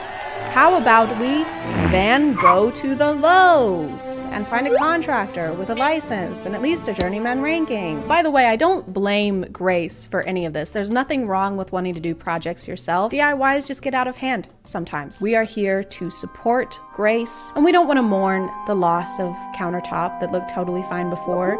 Countertop wouldn't want that. Celebrate me. That's what countertop would say. And that's what we're here to do. After the bathroom was under control, Grace moved on to her office and she painted this abstract shelf kind of thing, which turned out really well and looks great, but don't get too comfortable. Why don't you come in and not have a seat? Could I get you nothing to drink? Speaking of sitting down, Grace is painting chairs.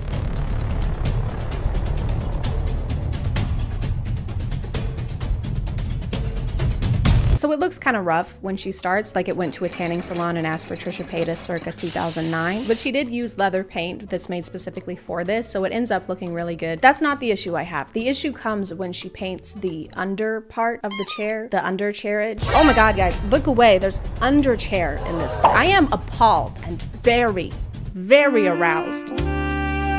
So we know that the orange paint was made specifically for leather, but I don't think that this paint was made specifically for chair legs. That looks like a jar of queso. And you can't just use queso instead of paint. Queso is way more expensive. And can I get lettuce and then just some extra queso? Sure, that'll be 50 cents. No, sorry, I need 5 gallons. I'm repainting the nursery. That'll be $17,000, is that okay? Give me a couple gallons of salsa too. Painting another room? No, I just really love salsa. Obviously I'm painting another f***ing room. Of course you are. Sorry, Jesus Christ.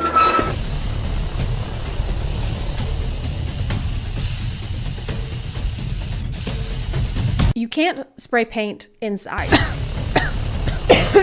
That's what will happen if you spray paint inside. You just have to open a window or like a fan, or just don't spray paint at all. You're turning me into the guard from Subway Surfer, and I can't pull off khaki.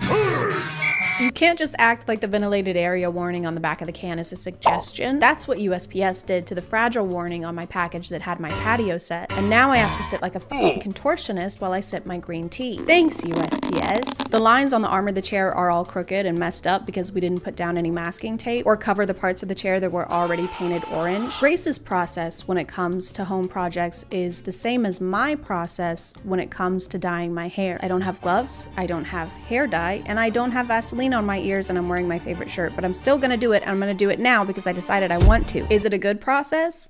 No. But does it make me feel better? Still no. The office is looking and smelling really good, and compared to the bathroom, this went really well. Grace's friend designed this whole room and gave her a list of things she needed to buy and put together. And she gave me all of these instructions. And look, there's steps and everything. She gave me links to the paint. I promise I'm using the paint she said. And that's a lot of work, and it would suck if they had to take it down. They have to take it down.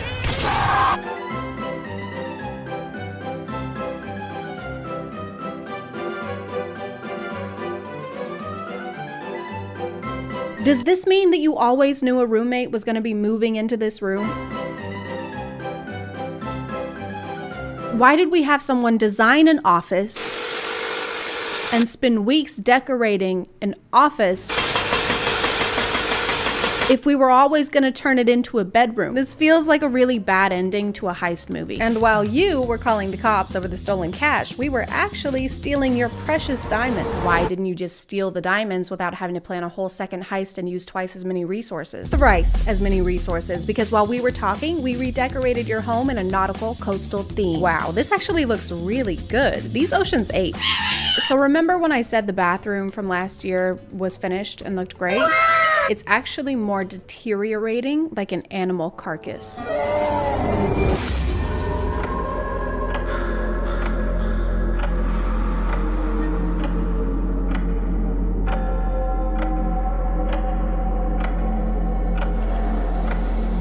There's paint coming off of places it should be, and then somehow also paint in places it shouldn't be. And the floor looks like someone left it out in the sun for too long.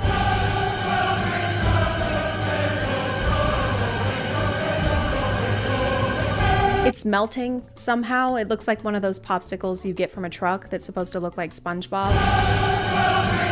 Obviously, some things need redoing, so we're at square one. We're back at the very beginning in the bathroom.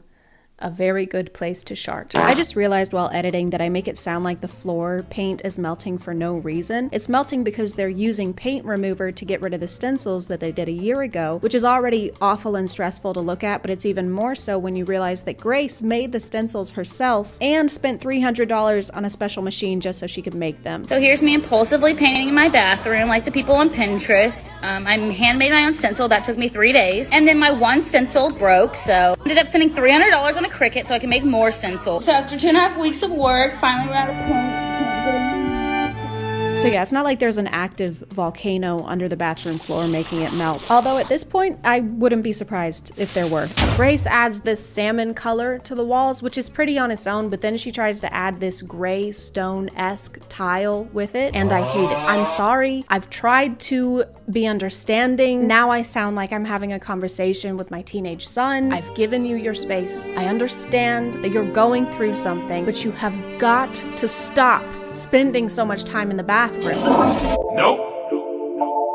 Nope. Nope.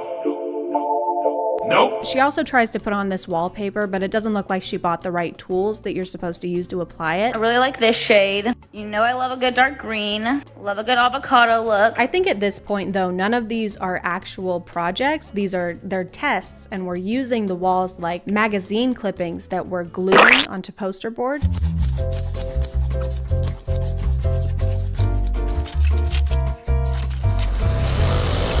Why make a Pinterest board when you can make the whole bathroom your inspo? That way there's more risk involved. It's a lot more Pinteresting. The cabinets in the bathroom that were painted and repainted at least twice last year are being repainted again, and this time we're doing blue.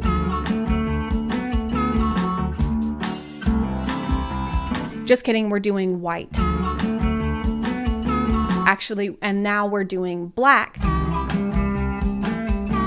And now we're sanding it back down again. It's hard for me to explain what's going on to you because I don't know what's going on. And folks, to your left, you will see the home that Jeffree Star lived in before he decided to stop making us yak and instead raise them for slaughter in Colorado. Whose place is that over there?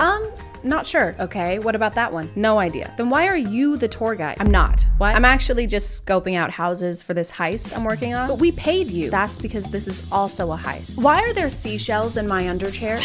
So now we have like 5 pots in the fire and none of them are finished. The first contractor's coming over to quote the bathroom and I'm so nervous. I don't know what to ask. So Grace finally hires a professional. Okay, y'all, here's the text with my contractor to prove it. Look, there's my mood board. Ooh, look at that tile. Ooh. This has been such an incredible journey, and it is not even close to being finished.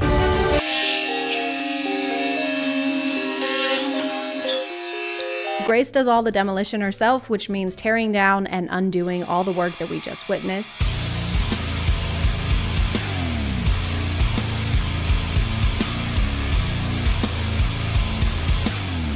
The contractor takes away the infamous countertop. And if we could all just be respectful and take a moment of silence.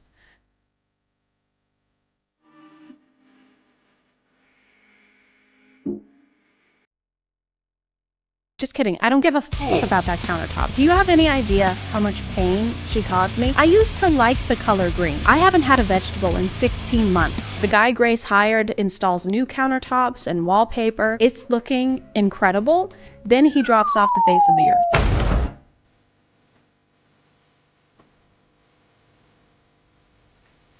This is so much worse than being ghosted by someone you're dating. So what happened with you and Michael? I thought things were going well. So did I, but then he stopped texting me and cost me thousands of dollars in repairs. So, well, I guess it just wasn't meant to be. It's only been a few days since I filmed this, but there's already new updates. So Grace hired someone to replace the ghost guy, and they're having to basically demolish and redo everything he did because it was done so poorly. Also, there is now mold on the ceiling under the bathroom because it is leaking from where he left the water turned on. I don't know if he was paid or not, but this is sue him or challenge him to a boxing match or something. This is unjust. A running thing on Grace's page is that she's trying to get Lowe's to work with her to try and pay for the demolition of the renovation after the demolition of the renovation.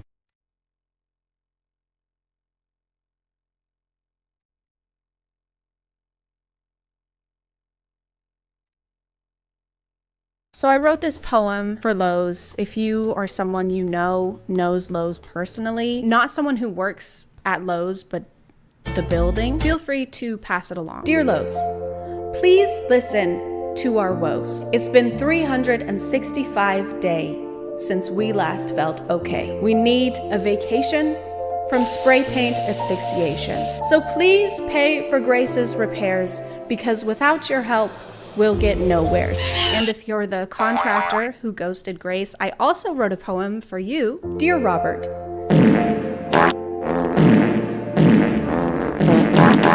but I'm gonna call it there, guys. Thank you for subscribing, and if you are still here, thank you so much for watching. I appreciate you clicking on my video out of all the videos that are on here, and I'll see you next time. Okay, bye.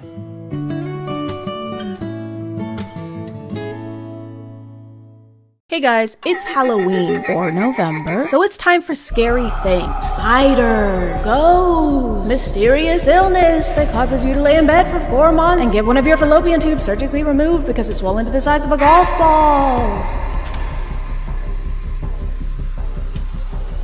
Zombie clowns! One of my favorite parts of October or Halloween is getting to watch as many horror movies as possible because I love horror movies, whether they're good ones or awful ones, especially if they're awful ones. I also love horror games. One of the only ways I could fall asleep in college was by watching horror game playthroughs on YouTube. I don't know why, there's just something about it that relaxes me. It's serene. It's quiche scent. But I realized despite being a huge fan of horror games, I've never actually played one. It's always just kind of felt like something I should leave to the professionals, you know? Plus, I'm skilled. But today, that's gonna change. I'm gonna play scary games for the first time and I'm not gonna be scared at all.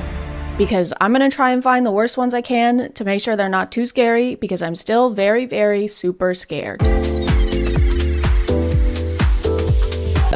Oh, okay. I'm filming, so that means boy needs to get up into this chair. Stinky butt. Oh my god. Okay, first scary iPad game, we're gonna play Scary Teacher 3D. Spooky, spooky, spooky. I figured if I was looking for terrible, scary games, the best place to start would be the App Store. The story is about a genius girl and her worst high school teacher. The scary teacher has been threatening kids, giving physical punishment, and at times torturing kids. She can't do that. That's illegal. Now, this scary teacher has relocated as your neighbor, and you have decided to teach her a lesson by scaring her. I also figured it would be hard to actually get scared if I was holding an iPad. I can't possibly get jump scared while playing on the same device that babies wipe their slimy hands on while their parents drink IPAs at their local brewery.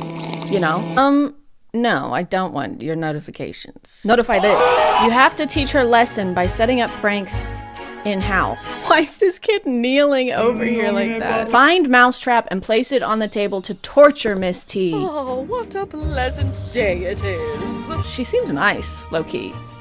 I don't know why we're doing this. Place Mousetrap on the table. Why? Did we do it? Today's the day I make the front cover of the paper. Why does she think she would be on the cover of the paper? For torturing kids? For her trial? Her public trial and execution? I hope. Ah! Oh. My hand! My hand! Yeah! Yeah, that's what you get!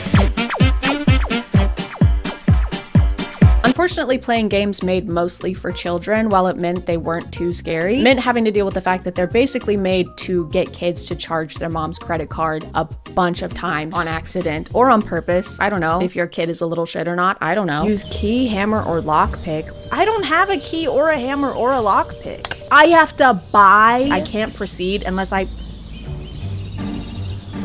The scariest thing about this game so far is the f***ing microtransactions. Now we have to ruin Miss T's dress to prevent her from going to her masquerade party. Yeah, that ought to teach her. That'll show her to literally physically torture children. What should I wear to the masquerade party? What should I wear to the masquerade party? Even though this game had its downfalls, at least it wasn't too scary. Like, at least it didn't scare me. Torture.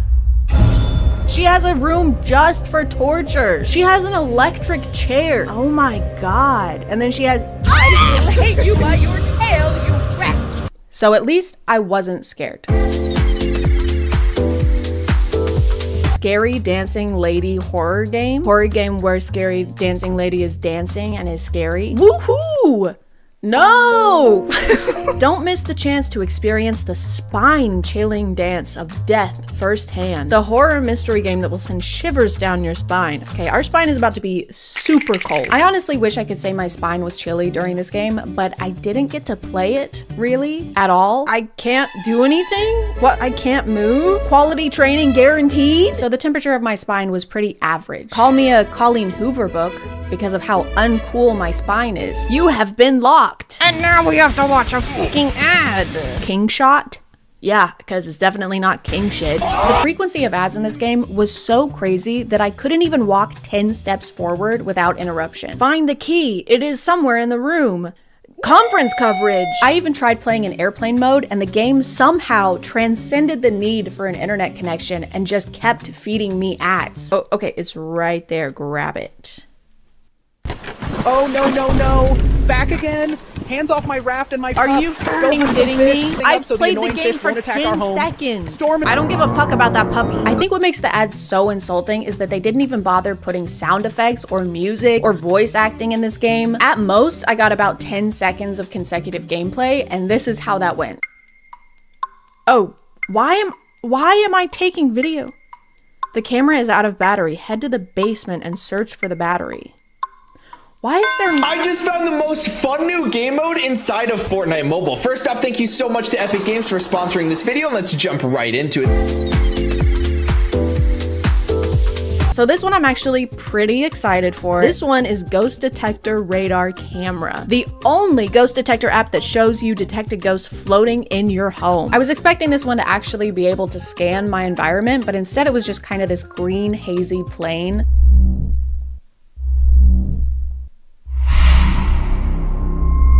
Hello? Ghost signal acquired. Where is he? Bro, let me talk to you. Signal lost. He just ghosted me. I was trying not to take it personally, but it really seemed like ghosts are either super standoffish or don't want to talk to me specifically, which is crazy because you're in my office. What do you mean you're living in my house and you want nothing to do with me? I thought you were a ghost, not my wife. What kind of entity are you? I am what you most desire. They're Mountain Dew voltage. Do you want to hurt me? I seek to inflame your passions, your lusts, your desires. Bro is hitting on me. Bro wants me. Scan terminated. Wait, where did he go? Where did the demon of passion go? No, we had something. Okay, let me see if I can find another one. Let me see if I have any demons inside of me. I could have just a minute ago. In here, maybe? They're not talking to me.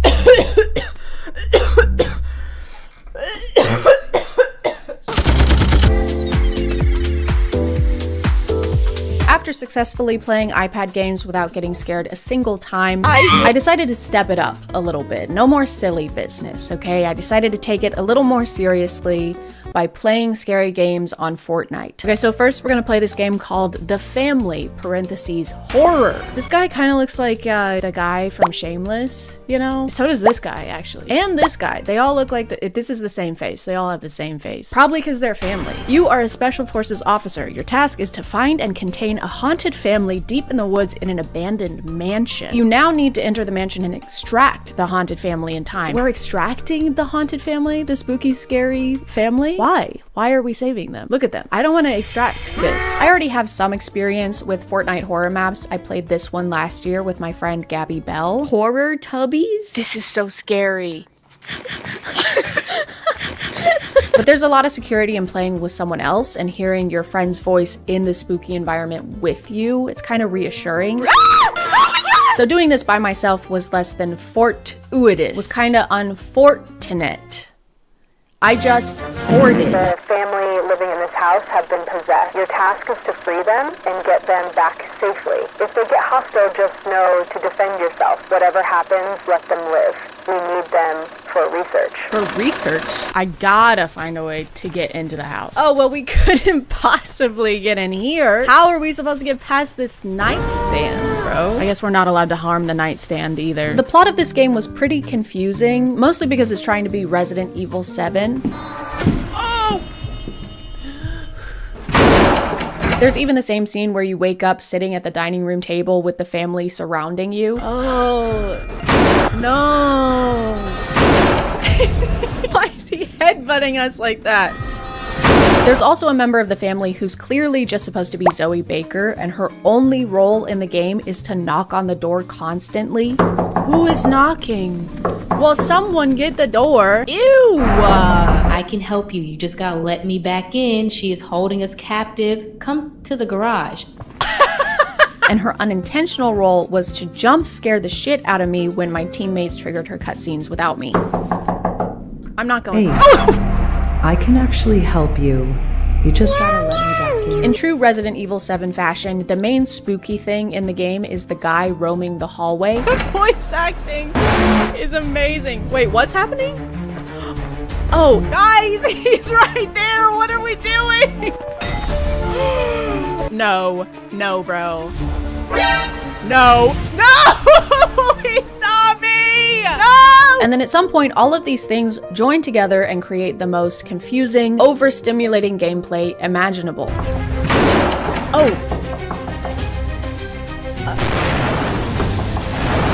Oh. That's what we need. But I don't know why we need that, because we're literally not supposed to hurt the family. Yes, we have the gun for our non-violent mission. But despite all of this, we ended up doing what we set out to do, which was to save this poor, tormented family and get them out of that house safe and alive. Because, and I can't stress this enough, we need them alive for research. Why are we shooting him? They told us not to shoot. They told us not to shoot him, bro. We're supposed to be non-violent. So he's fine, right? Like, he's okay. This one is called Darkness, parentheses, horror. You visit your deceased grandfather's apartment to retrieve your family's photo album. However, it seems you're not alone. Bugs or questions? Questions, please. Why would I choose bugs? Bugs? No, thank you. A lot of this game was just stumbling around in the dark until something jumps out at you, which I guess given the name makes sense, so I'm not really allowed to complain about that. I should have seen that coming, or not seen that coming. What time is it? Why did we come in the dead of night to get a photo album? What's happening? Why is... Turn on power.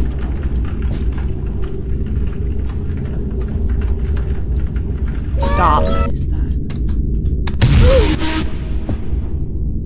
Aw, ugly ass Oh, look at how we're running. Why do they insist on nerfing our run? I don't like how their usernames aren't popping up above their head, because then when I look at this guy, he just looks like he belongs in this game. It's just a jump scare. The plot is also pretty lacking, because what do you mean we're at our deceased grandfather's apartment looking for a photo album, but we haven't actually seen a photo album or been given any hints on how to find said photo album? Is there a photo album? Does the album even exist? Is our grandpa even dead?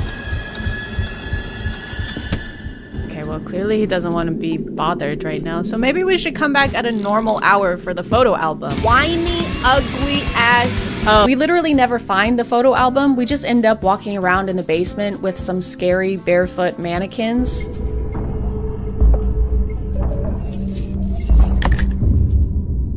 Ah! But we did end up finding something even more important. Oh. Guys, I found the bugs. God, bugs. We should really tell someone about this. Michael Jackson Horror 3. I don't know, guys. I don't know how to intro this one. It just is, okay? And sometimes things just is. Even if you don't know how to explain why something is, that doesn't mean that it isn't, or that it doesn't. Because it does. It's just a squirrel. That's a squirrel too. Well, looks like I'm locked inside.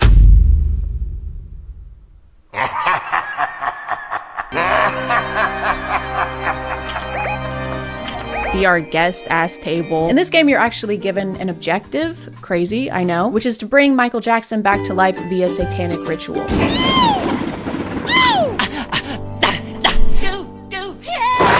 And in order to do that, I have to run upstairs and then downstairs, and then upstairs and then downstairs, and then upstairs and then down. I have hidden the bedroom key into the bath downstairs to keep it safe. Oh, well, of course, that's perfect. That makes perfect sense. Of course, you would keep the key downstairs after telling me to come upstairs to find the key. Look around for clues about the key. Okay, Mr. Jackson, where's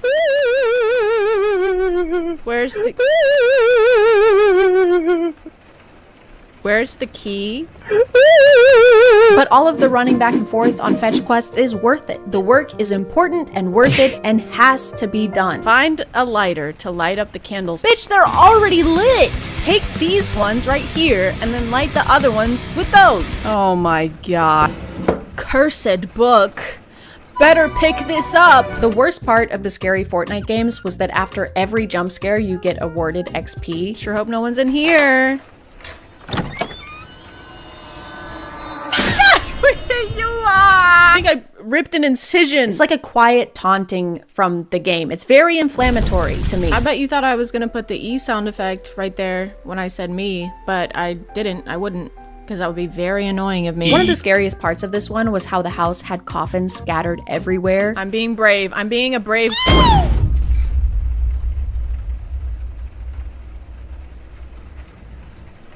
Is he dead? I mean, and you had no idea which ones Mr. Michael Jackson was gonna jump out of and which ones were just regular coffins, you know, like the regular ones that everyone decorates their homes with.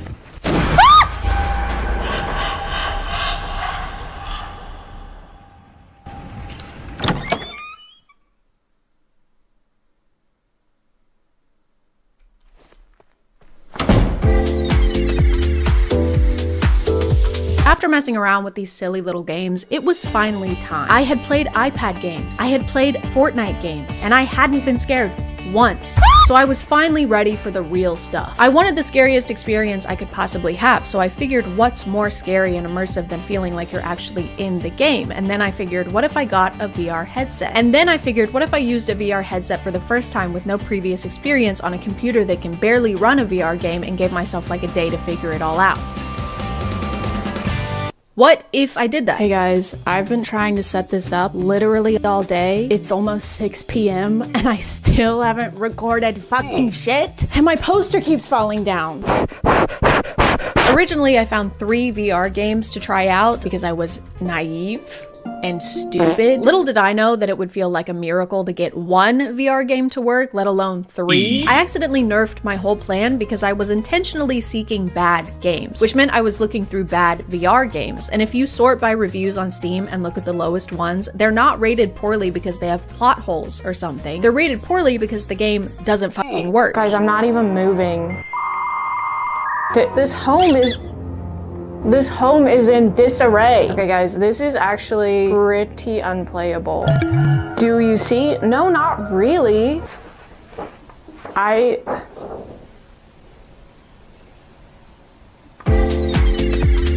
The next game I played was called The Eerie Inn, and we start out somewhere in the middle of the desert with our friend Jen, or maybe my name is Jen, I can't remember. And at first it seems like something happened to cause us to be here walking on the side of the road, like we're tired, we're complaining about walking for so long. I'm gonna collapse if we don't find somewhere to rest soon. We've been walking for the last several hours. But when this guy pulls up in his truck, Jen, or not Jen, reveals that we're actually doing this on purpose. We're big hiking fans. Better for the body and soul, you know? Just tell him our social security numbers, why don't you? So obviously Jen and I decide to check into the inn that this random man recommended to us during a big, juicy expo dump. It was opened recently by a young couple, Thomas and Laura Kinsey, if memory serves. Met them once when they just moved in a few months ago. Came around to fix the electrical wire. Why is he giving us all this information, bro? Excuse me? No breakfast served or any meal for that matter, so you better have brought some food with you. Oh my f***ing god. Put that kid on a leash. Most of the game is just Jen being a terrible friend and sending me to do everything by myself while she sits on her ass and complains. You go talk to them. Oh, and the shower head's broken. Could you ask if they have a spare one somewhere? She just has me doing literally everything. Like, all she's doing is wearing a shower dress. Ah, there you are. Took you a while to get the shower head. You could have done it. I think we need something to properly attach it all together. Could you go downstairs and find something we could use? Bro. Since I'm already in my pajamas, do you mind taking our dirty clothes down there? Please? I swear to God. After we go to bed, my character decides to steal all of the keys from behind the front desk and unlock every single room in the inn. Because something just feels off. I am honestly the problem in this situation. I keep just walking around to people's rooms trying to unlock them. Oh my god. The rapture happened. I don't want to be walking around. I don't want to do that. I'm going down here, I'm going down here, I'm going down here, I'm going down here, I'm going down here. 3, 7, 8, 2.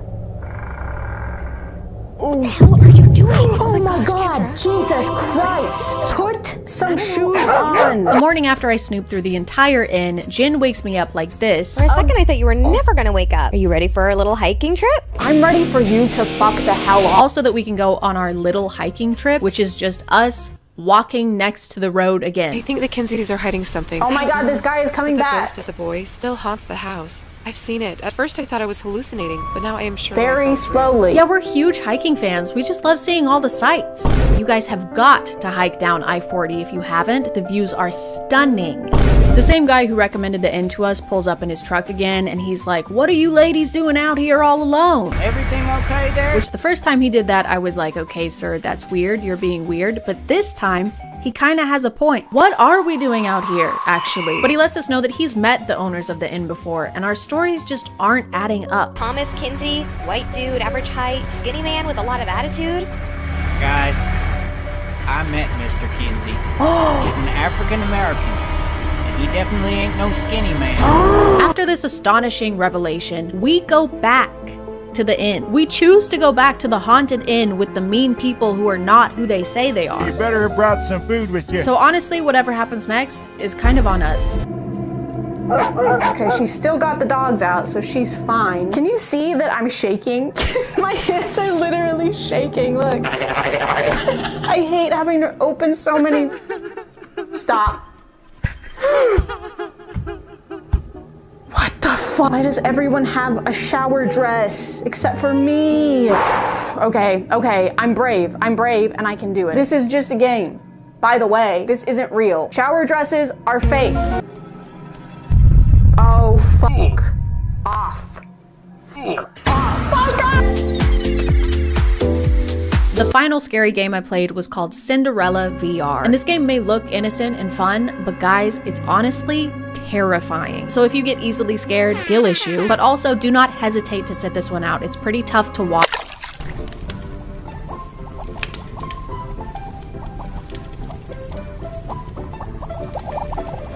This dinner is terrible. You mother... I'm gonna call it there, guys. Thank you for subscribing, and if you are still here, thank you so much for watching. I appreciate you clicking on my video out of all the videos that are on here, and I'll see you next time. Okay, boo.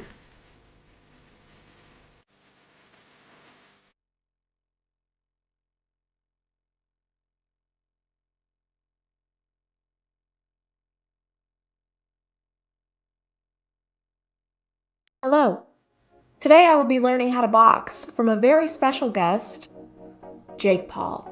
Jake, why don't you say hi? Hey ChadChad, it's an honor to be here. Well, Jake, it's an honor to have you here. Why don't you tell us a little bit about what we're going to be doing today? Sure, well first I'll be showing you a little strategy I found to be very successful in winning fights. If done correctly, it has a 100% success rate. That's incredible, Jake. That's an is. amazing achievement so early on. It is. In your career. Congratulations. Thank you. Yeah, thank you. It really is. Okay, well, I guess I'm ready whenever you are.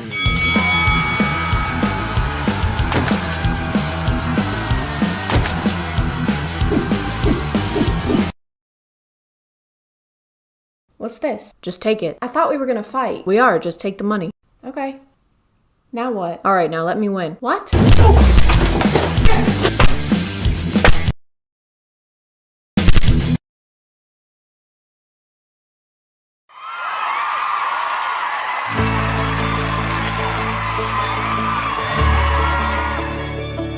Hey guys, and welcome back to A Twinge of Cringe. My name is ChadChad. Not really. And today we're going to be taking a look into the appalling world of Jake and Logan. I'm sorry, I promise I have better jokes in this video. I'm filming this after getting my second dose of the vaccine bay, so please keep that in mind when you're passing judgment on my puns. Also, go get vaccinated. It's easy, it's quick, and why would you pass up on the once-in-a-lifetime opportunity of actually getting something for free in America? I think if you're on the internet, you have at least some knowledge of Logan and Jake, whether it be voluntarily or against your will. If you're like me, it's the latter. Most of what I learn about them is through news articles, because if there was an award for YouTubers most in the news for doing bad things on both a YouTube and real world standard, they would get it. They would get the award for that. Hey, will you take a picture with me? Sure. I'm not kissing you. I will kill you! Like two very problematic grapes departing from their cluster, Jake and Logan came from Vine. And with the YouTube platform just waiting to be Concord, enough! They made their way into internet infamy. Where's all my middle schoolers at? Oh my god, they're self-aware. Elementary school? Oh my god, they're so self-aware! One of the first things I heard about them after Vine shut down was during that era on YouTube when almost every channel was reacting to the music video It's Everyday Bro, which had more flow than a Progressive commercial and was posted 4 years ago. 4 years. 4. There were so many videos posted about it that I don't think there's anything left for me to contribute in 2021. So I'm gonna move on to their more current content. Jake is obviously a professional boxer. You know, his brother is a lot more talented, has a larger following. Those type of things. That's like calling Kylie Jenner Kendall Jenner. Like, doesn't matter. Still a compliment. You ever whoop your ass when you were the little brother? That was a question, Jake. You're supposed to respond. I just don't care about your questions. 50 people want him to win, 50 people want him to lose, and I was shocked because it's got to be like 90-10. Pretty amazing how many people don't like you. I actually kind of find it pretty impressive, your ability to be disliked. Dylan won't sign a contract. Well, I'm trying to wait for you to stop talking. Okay. Bro, you were 36. So a lot of his content is related to that. But there is this. This was posted end of last year. And this looks good.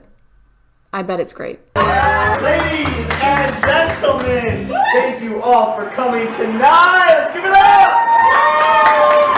Welcome to the first annual training camp talent show!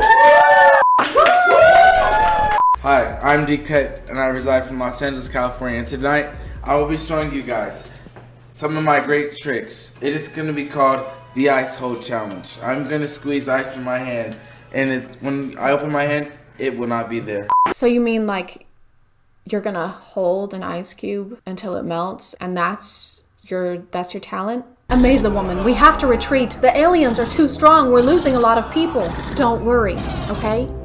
We still have Melt-A-Cube. Hey, I'm Melt-A-Cube. What the hell is he gonna do? Well, I think it's pretty self-explanatory, Llama Girl. He's gonna melt a cube, watch. Yeah, so I just... Oh no, they have Melt-A-Cube, guys, we gotta go. Oh my god, it's working, they're running away. Thank you guys very much, thank you guys so much. Sit down, sit down. The haters will be there. It's on, it's on. What are these cuts? Like, I guess they add to the video if you're trying to make it more comical. I would like to place emphasis on the word trying, but after a while they just get obnoxious. I feel like I can't really show the rest of this video just because of the pure amount of ass in it. He takes pictures with an ass to promote his new music video, and then he eats eggs off of an ass. But I can pretty much sum it up for you. Hey guys, today we're gonna be filming a music video. I'm gonna be taking pictures with an ass in my face, and then I'm gonna be doing fight stuff. Be sure to buy my merch, by the way. We have phone cases, sweatshirts, t-shirts. Please, for the love of God, buy my merch. All my videos get demonetized, and I don't know why. Logan's recent content seems to be much more bearable. He has that new podcast, and he's also doing the fighting thing. I'll answer the Muhammad Ali question. George Foreman. If you tell me what 7 times 8 is. Why are we still here? You can't do math. I've made a severe and continuous lack of my judgment.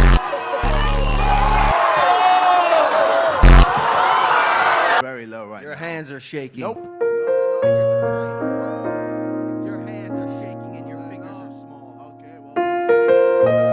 That probably has something to do with him getting a new PR team and or manager after a little something that happened in 2018 that rhymes with ilming a lead dotty. I've made a severe and continuous lapse in my judgment. In more recent controversies, Jake and his squad were seen looting a mall in the midst of last year's protests, where Jake is on video saying, "Hey yo, give me a free cologne." He was charged with criminal trespass, but it got dropped, which in the world of a wealthy white man with a huge social media following probably just means that. But let's talk about the incident that just happened and actually inspired this video.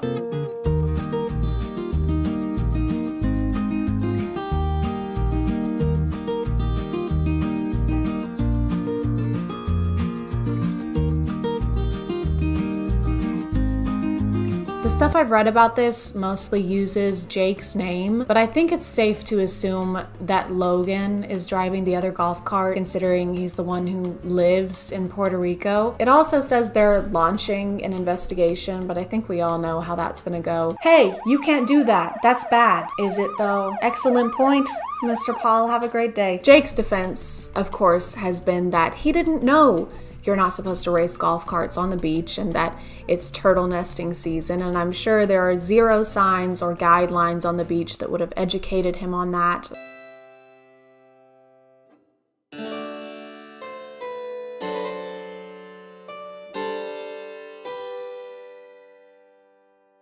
Order in the court.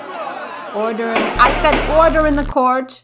Jared, on the charge of homicide, how do you plead? I'm not guilty, Your Honor. Jared,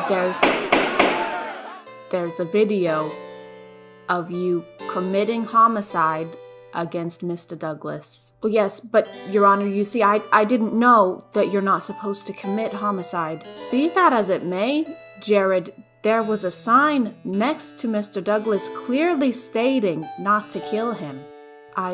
Yes, well, I didn't see that sign. Well, why didn't you say so? Case dismissed. I think the Paul brothers are like those boisterous teenage cousins that show up to family events and do the most reckless shit, but are instantly forgiven and never see any consequences from their parents because they're just boys being boys and having fun. But the world is not your parent, and it doesn't have to continue to forgive you over and over again when you do stuff that you should have known not to do. And if you're too clueless to function or to meet societal expectations of decency like you claim to be every time you do something wrong, then maybe you're too clueless to have the audience that you have.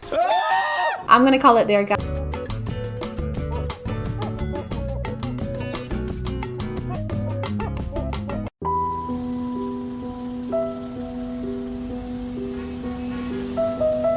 Judith, please don't do this. We were meant to be together. You need to accept that this is over, John. I'm sending the papers to your lawyer tomorrow. Hey! Hey, you two! Is that man talking to us? Yeah, no, you! I don't think Yes, so. I am It's talking pretty to you. obvious we're in the middle of something. It would be pretty rude to just come up here. I don't care. Hey, what do you want? Punch or slap? What? Punch or slap? Would you punch or slap me? That's the same. Don't you mean kiss or slap? No. Please, no. We're in the middle of a conversation. Okay, fine. Kiss or slap? Neither. Thank you for listening, and thank you to Filmora Go for sponsoring this video. You know, John, maybe we're making a mistake. Really? Yeah, I mean, I think we should choose punch. Judith, I agree.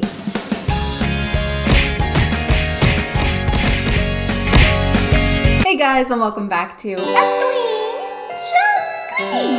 My name is ChadChad. Not really. And can we please cancel the internet genre of random street interviews? I'm gonna die. How can you die when you're dead? Goodbye. Actually, I take that back. Street interviews, when done right, can be funny. Billy on the Street, for example, makes me laugh every time I see a clip of it. And I walked out of it at the end, and I said, this is no good. That has a production team and an actually funny host. When regular dudes, because let's face it, they're almost entirely dudes, grab their iPhone 5 mics and their backpacks of misogyny and try to interview mostly women who are trying to go about their regular days, that's where I begin to take issue. If you've been looking for a TikTok page where someone with the charisma of a newborn calf asks people pointless and often insulting questions, then great. You're gonna love this one. Can I date your friend? Yes. Are you Adele? No. I'm sorry. Oh. You would think with the amount of people doing videos like this and the volume of videos like this that exist, that they would get somewhat less awkward, but no, they don't. She's only into dilfs, sorry, mate. Oh, DILF? Yeah, she's only into dilfs. Yeah. You have a kid? Not yet, but... I think it's a pretty well-known fact that people are the most awkward when put on the spot like this, so it's your job as the interviewer to lead the convo away from that and not just repeat what they're saying back to them with random exclamations. Yeah, I only like DILFs. Oh, you only like DILFs? Yeah, that's what I said. Oh, snap. So... Oh. Is that the end of the interview, or...? Oh. You have a kid? Not yet, but... Not yet. Maybe, I don't know. We can figure it out. Yeah. Might be able to work around it. Oh. I love how it's so awkward that the person in the middle tries to carry the conversation themselves. I appreciate them for that. They tried, like they said, do you have kids? And he just still went nowhere with that. Not yet, but... In fact, I think his entire vocabulary in this whole 40-second clip was, can I date your friend? Can I date your friend? Oh, you only like DILFs? Oh, DILF? Oh. Oh. No. No. Oh. Oh. And no cap. No cap. He didn't even, she asked what no cap meant, and he even repeated that back to her. What is no cap? She doesn't know what cap means. Oh, it means like no cap? Thank you so much. That cleared it right up for us. Mary Poppins, what's supercalifragilisticexpialidocious mean? Well, silly, it means, of course, supercalifragilisticexpialidocious. Right, but I just want to know what it means. Well, I mean, you know what? I can spell it for you. No, that's all right. You don't have to. U-P. No, that's all right. R-C. I just want to know why my father hates me. So make me laugh to prove that girls are funny, and I'll give you guys $100. Why do I have to prove to you that girls are funny? To get $100. But I don't need $100. Oh. The girls aren't funny. No, girls are funny. I feel They make me laugh. We're on it right now. Oh, okay. So you think that women owe you not only the courtesy to stop and listen to what a person wearing two different kinds of shoes has to say, but also to prove that they are funny to you? Not just them, like the women in general, because that's not a lot of pressure at all. And in return, you insult them more than once. What a great deal. Make me laugh to prove that girls are funny, and I'll give you guys $100. If I'm funny? Make me laugh to prove that girls are funny. It's not like it's just a silly prompt or a fun way to compete for $100, because he does this all the time. And the second they don't respond with some kind of joke, he goes, so I was right, girls aren't funny? I can't think of one off the top of my head. The girls aren't funny. Girls are stupid then? Girls are dumb piles of doo-doo? Girls are doo-doo heads? Girls are mountains. Girls are doo-doo mountains of dumb? Can you guys make me laugh to prove that guys are funny? And I'll give you guys $100. And the very rare times that he does it with guys, he will instantly start laughing before they even say anything. All right, so what do you call a giraffe walking down the beach? What? Homeless. Completely, go ahead, completely. I don't know if this guy's content is intended to be misogynistic, like to get more interaction, or if that's just his natural musk. Either way, these comment sections attract more chauvinists than orange spray tans and blonde toupees do. We be laughing at literally nothing, just everything's funny. Damn, didn't even finish the joke and I was laughing for no reason. Proves guys are funnier than them girls. Am I in hell? Is this hell? I feel like I'm in the 7th layer of Dante's Inferno, but it's just me stuck in a room full of middle school boys who think that babies come from buttholes. A joke coming from a guy just makes the joke more funny. I DKY. Oh yeah, I know what you mean. That's when, that's called prejudice. Would you survive an MW2 lobby? What is that? Is that a game? Oh, just like an MW2 lobby. Yeah. Sure. What? I heard What lobby, is like that? hotel lobby. Oh. Okay, what are the other questions? Oh, yeah. Oh. Yeah. Yeah. God, it's so awkward. They keep saying yeah over and over again, but it's only because he's not good at interviewing people. Like, what else are they supposed to say? Who am I kidding? This is not an interview. You just ask them one question and then just lets them stand there in silence while they try to figure out what the hell is happening.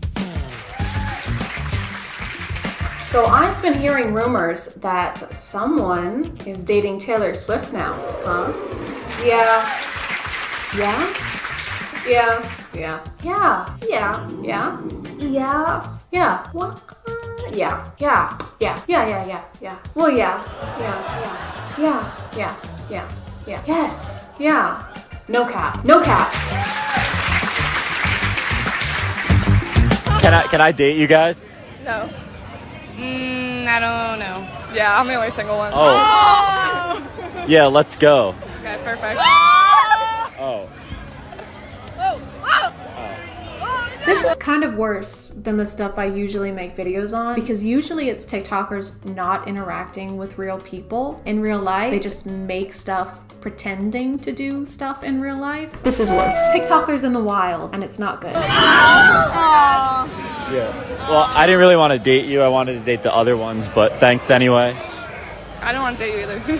They were like going to hug him to be nice probably, but he wouldn't move. And then he said he didn't want to date her and insulted her. A good interview. You're driving 80 miles per hour. How long does it take for you to drive 80 miles? 8 minutes. An hour. No. Wait. Yeah. 60 minutes. Yeah. You good with your answer? No. Yeah. Yeah. 80 minutes? No, she was right. Me? Yeah. No. Yeah. Oh. Oh. So have any of these people spoken to a human before? I feel like I'm watching 3 lamps that suddenly gain sentience try to hold a conversation with each other. How much wood could a woodchuck chuck if a woodchuck could chuck wood? 42. No. Yes? 3. Wood? No. Amy Winehouse? 3. No. You were right. I was right. Wine? Yes. 3. No. 3. No. Wood. Wood. Yes. So make me laugh to prove that girls are funny, and I'll give you guys $100. Yeah. All right. Why'd the chicken cross the road? Oh. Because. No, okay. Okay. No. Oh, yeah, no cap. Fax no printer. petition to stop pity laughing at jokes, except for mine. Laugh at all my jokes. This is what we're creating. Guys with the personality of a leather ottoman who think they're qualified to be comedic judges. Yeah, no cap. Can you make me laugh to prove that guys are funny and I'll give you $100? No. I suck.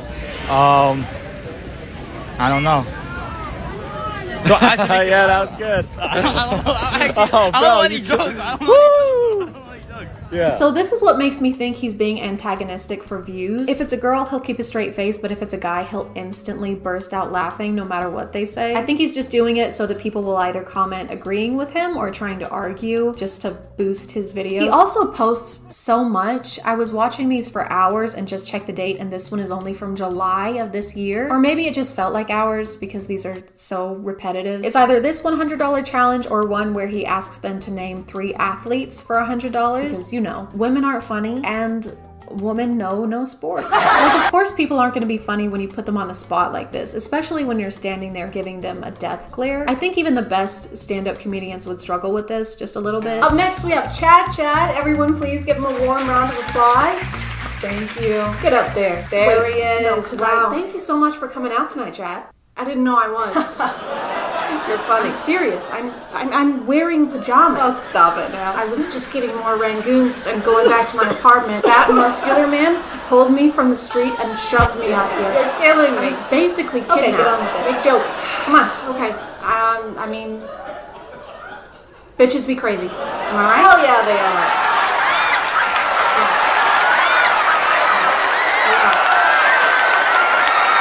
I'm gonna call it there, guys. If you want to follow me on other stuff, that's my Instagram, that's my Twitter. I keep the links above.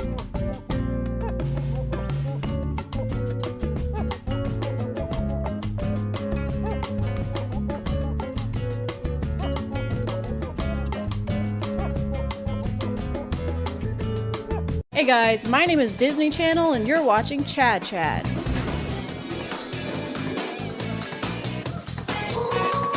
A twinge of cringe. A few months ago, I made the mistake of watching this show.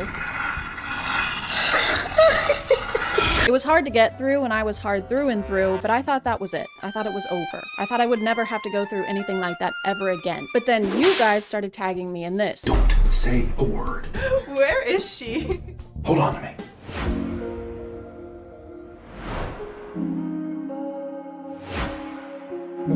And that made me realize I haven't winced from cringe lately. I've been feeling a little too happy, and that's a problem we need to fix. So let's make like a van and go. I have some predictions. There probably is gonna be some kind of bond like there was in My Forbidden Alpha where they're like intertwined somehow. There's something magical drawing them together. They have some kind of string that's connecting them on a fate basis. There's gonna be 2 guys who are both attracted to the main character and they're gonna get in a fight, but probably just like one punch and then everything will be fine. It's probably gonna end with a wedding. I hope not, because I think he's a professor and she's a student again, and that's really weird. Is he a wolf or is he just a professor? That's another prediction, is werewolves. Is he a wolf professor? A wolfessor? I guess we gotta find out. Green screen maybe? Originally, I was just gonna have this video be my initial reaction, but after a few scenes, I noticed that this show makes no sense. You know, you really are a troublemaker. So I'm here to explain. Starting out, we meet our main character, Chloe. Chloe is a normal, average girl who is also a human. Did I mention that she's human? Because she is. She's definitely a human. An important thing to note about Chloe is that basically everyone hates her and is super mean to her, and also that she's human. The first scene is Chloe's mom drugging her and trying to sell her to some guy for money. Just mother-daughter things. I just can't believe my mom tried to sell me for money. How did I not guess my parents sold me for money? How did I not guess that? That should have been top of the list, man. What is this, amateur hour? I can't believe my mom sold me for money to One Direction. This sucks. I hate this. While she's running away, we meet our love interest, Adrian. Adrian is very sexy and does very sexy things like stand in the doorway and be on the phone. We learn immediately that he is a werewolf. Not only that, but he is the alpha of a pack I can't currently remember the name of. Probably Luna or Omega or Ligma. Chloe runs to Adrian while trying to escape and while being obviously distressed, so he tries to calm her down by grabbing her by the shoulders and going, calm down, relax, relax. Calm down. You don't know what's going on. I always feel very safe when someone is holding my arms back and not letting me get up when I'm trying to get up. It's very safe. Very comforting. She also bites his hand, and he has the epiphany that they're fated mates. That or he just really likes it. No way. He was way too excited about that. No way. You just bit me? That's so sick. Can you do it again? The next day, her mom reveals that she's dating Adrian's father, Lucius, which means that they're gonna be step-siblings? Adrian is going to be your stepbrother. What? What are you doing? He's a professor and her stepbrother? Mento is shocked. The show makes very sure we remember they're gonna be step-siblings by constantly saying it out loud even when the situation doesn't need it. I'm not interested in some step-sibling thing. Listen, future stepbrother. I'm sure she will like her brother. You don't want to be my brother. Adrian is your stepbrother. Hey guys, just a quick reminder that these two are basically gonna be related, so just keep that in mind while you watch them tongue each other, okay? Her and her mom never talk about what happened the night before, ever again, by the way. They never acknowledge the fact that she drugged her daughter and tried to sell her to someone. They just never mention it. Thanks to the bite on his wrist, Chloe remembers that he's the guy who saved her last night, and he says this. Listen, I didn't see anything. Unless, of course, you wanted me to. Sir, she is a victim. She was running for her life, and you're trying to flirt with her over it? Oh my god, thank you for saving me from this burning building, sir. Yeah, whatever. Anyway, you want to hang out right now? Yeah, you want to go back to your place? My place is on fire. Throughout the whole show, for some reason, Adrian is convinced that Chloe is trying to seduce him and accuses her of it constantly, even though she's doing nothing like that. Stop trying to seduce me. I'm not. Good. My guy, she was drugged. She was on drugs. Her mom drugged her. The guy already sucks. He's already the worst. And I do not care about him at all. He also refers to their connection as if she would have any idea what he's talking about. Listen up. I don't care who you are or what kind of connection we have, but you need to keep your distance. But she doesn't. He is the werewolf. He is the only one who got the hand bond zap thingy. She doesn't even know that werewolves exist yet. Like I said, because Chloe is the main character, she has bullies, and they are relentlessly clever and hit her with sick burns like, She'll just wipe it off. Frickin' maniac. Frickin' maniac. You're a frickin' maniac. But then we realize not only is Adrian an alpha, a werewolf, and her brother, but he's also her professor. Professor. Wait, he's the new professor? What? He's her new professor? What are the chances? Professor Alpha Brother Wolf. This show is truly like they just filled a hat with tropes and then pulled out a handful of them. You don't have to do that. Tropes are like drugs. Just because you can do them all at once, technically, doesn't mean you should. Here. It's for my mom. Take it back. What? Chloe's mom gives her a lunchbox to give to Adrian because his dad is super rich and she's trying to lock that down. And he once again accuses her of trying to seduce him because she gave him a sandwich. You're way too obvious. You'll never be my mate. It must be super awkward when he goes to a Subway. Listen, future stepbrother. Oh my god. I have to pay to keep watching? Or I can watch 5 ads. Okay, I'm spending real money on this now. To prove to Adrian that she's not trying to seduce him, she tries to seduce him. Maybe I need to show you what seduction really is. What are you doing? And to get her back for trying to seduce him, he seduces her too. I warned you.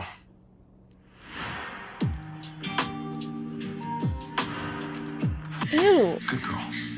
Now it's my turn. After this, we get the iconic scene where the bullies switch the bathroom signs to try and frame Chloe as being a slut for being in the boys' bathroom. Very slutty thing to do. Bathrooms are very slutty. What are you doing? Pooping in there? Okay. Whore. This happens to be the men's room. No, it's the women's room. Hold on to me. Don't do it. Don't do it, Chloe. Stop! This is where it starts to feel like the script was written by AI because Adrian says the same line at least 3 times. Is there a reason you're in the men's dressing room? Is there a reason you and your friends want to watch me shower? Would you like to explain why you and your friends are in the men's shower? And then the bully shakes her fist and says, "We will see Chloe." We will see Chloe. Which I think is supposed to be a threat, but it just comes across as a weird way of saying see you later. I will catch you on the flip side. We will see you after a while, crocodile. Back home with the family, they have a normal, natural conversation. I never thought Adrian could be Chloe's professor. I heard he stole all the girls' hearts. Chloe is so adorable. Thanks, Uncle Lucius. They're gonna be family. You can tell that they're rich because their spaghetti is in a really small pile, very organized little pile. That means you have a lot of money. And they have an olive on the top of the little pile. That means you're even more rich. Chloe lifts up her leg under the table for an undisclosed reason, and then Adrian grabs it and won't let go.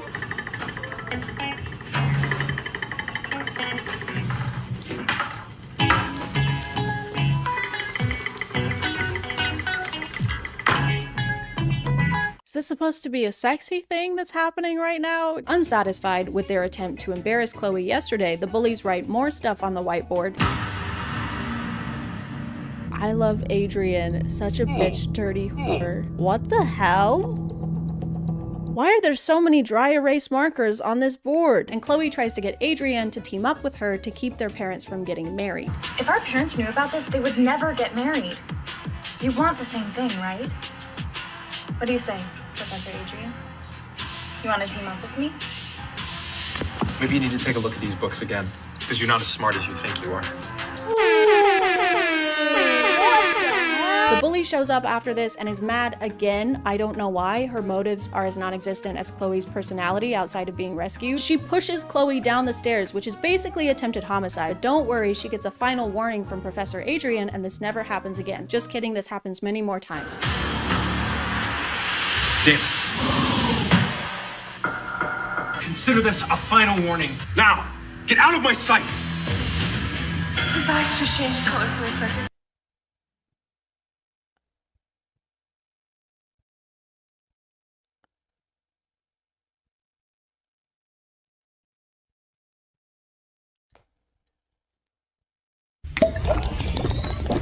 After this, Professor Adrian carries her home because her foot is messed up, and then they start making out on the couch so that their parents will see and realize that it would be inappropriate for them to get married. Except their parents are not there and can't see them, so they're actually just making out in private.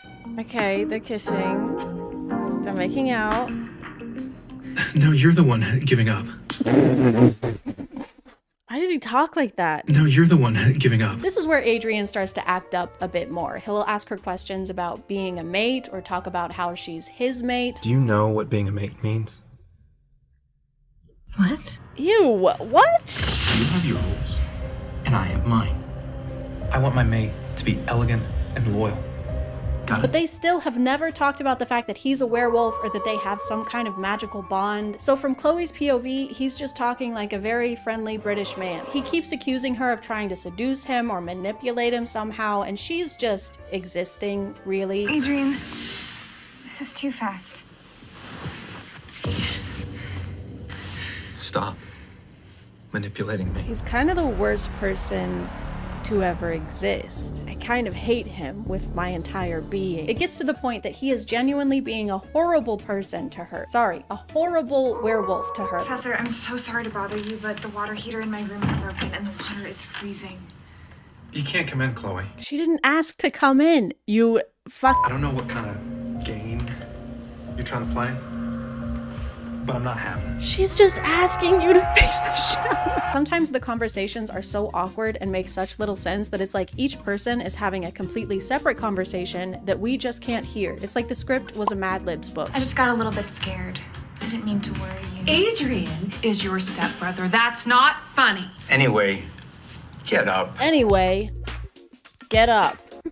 This was definitely written by AI. Even the AI is done with this story. The bullies up their game and hire people to attack Chloe while she's alone at school, and they do, verbally and physically. You're so beautiful.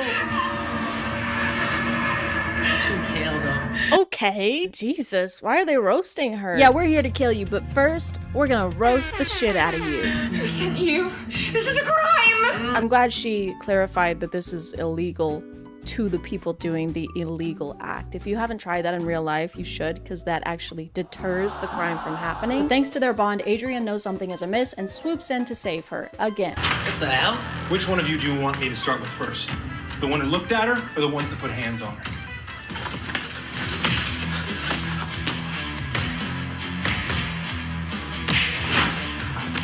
They use the same sound effects that I do. It's so realistic. Which one do I start with first?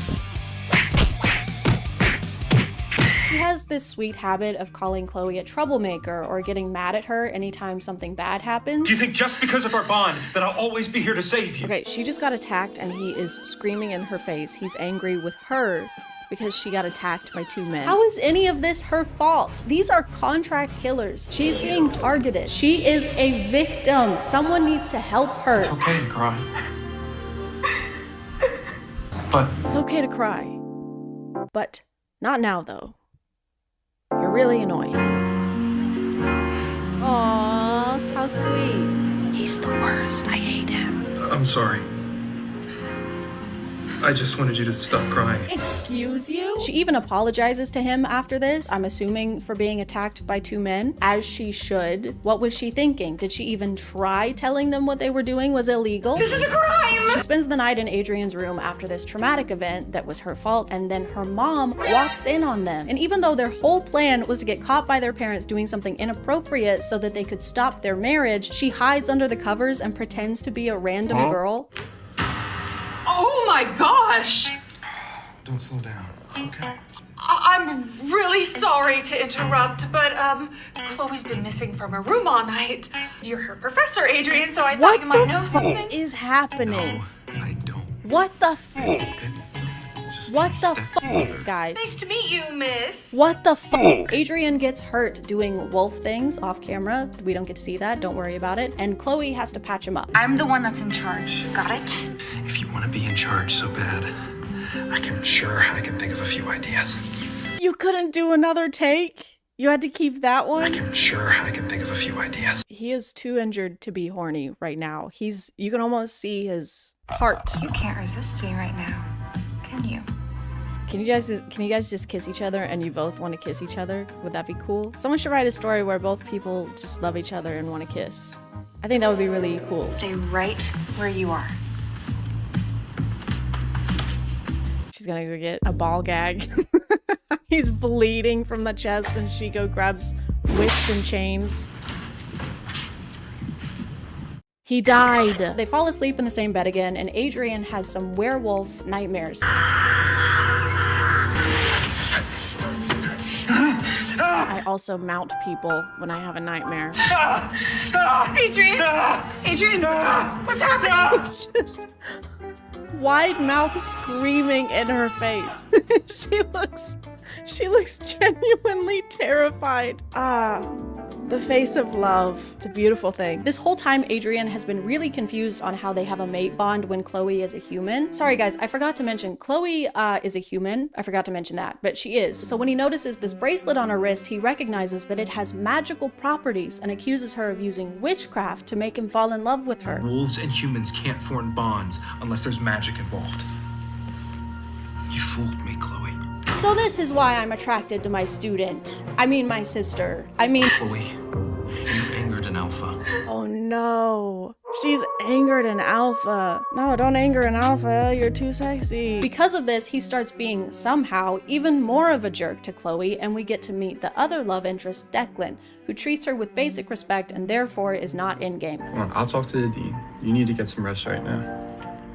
Let's go. Declan is so nice. Why are we supposed to like the other guy? I hope she ends up with Declan. The bullies attack Chloe again. Can we maybe get a restraining order? A school transfer? This isn't light bullying. They hired people with knives to attack her. Why is no one taking this seriously? How was school, honey? It was okay. There was only one attempt on my life. That's great, hun. Go do your homework. Adrian can sense she's in danger, but because of the bracelet, he doesn't care anymore. I won't be fooled anymore. But the last time this happened, she was getting attacked by 2 guys. Oh, he still knows she's about to get attacked. He just doesn't care anymore because she had that bracelet or whatever. So now if she gets attacked by somebody, he doesn't care anymore. Don't be naive. Professor Adrian wants nothing more than to see you in pain. I warned you. He still came. Thank God. I'm sorry I'm late. I thought it was another trick. Why do they put their jackets on them like they're outside in the rain? When something traumatic happens, they just put their jacket on them for no reason. You thought that I lied to you, so you were going to let her hurt me. He was. Chloe, that's not true. I would never let anyone. He was gonna do that. They only kiss when she's crying. They only kiss when she's distraught. Very healthy relationship. Chloe's mom announces that she is pregnant, and Chloe tries to explain to her why she can't marry Adrian's dad because they've been kissing on the mouth a lot. I'm telling you right now, you cannot get married. Why?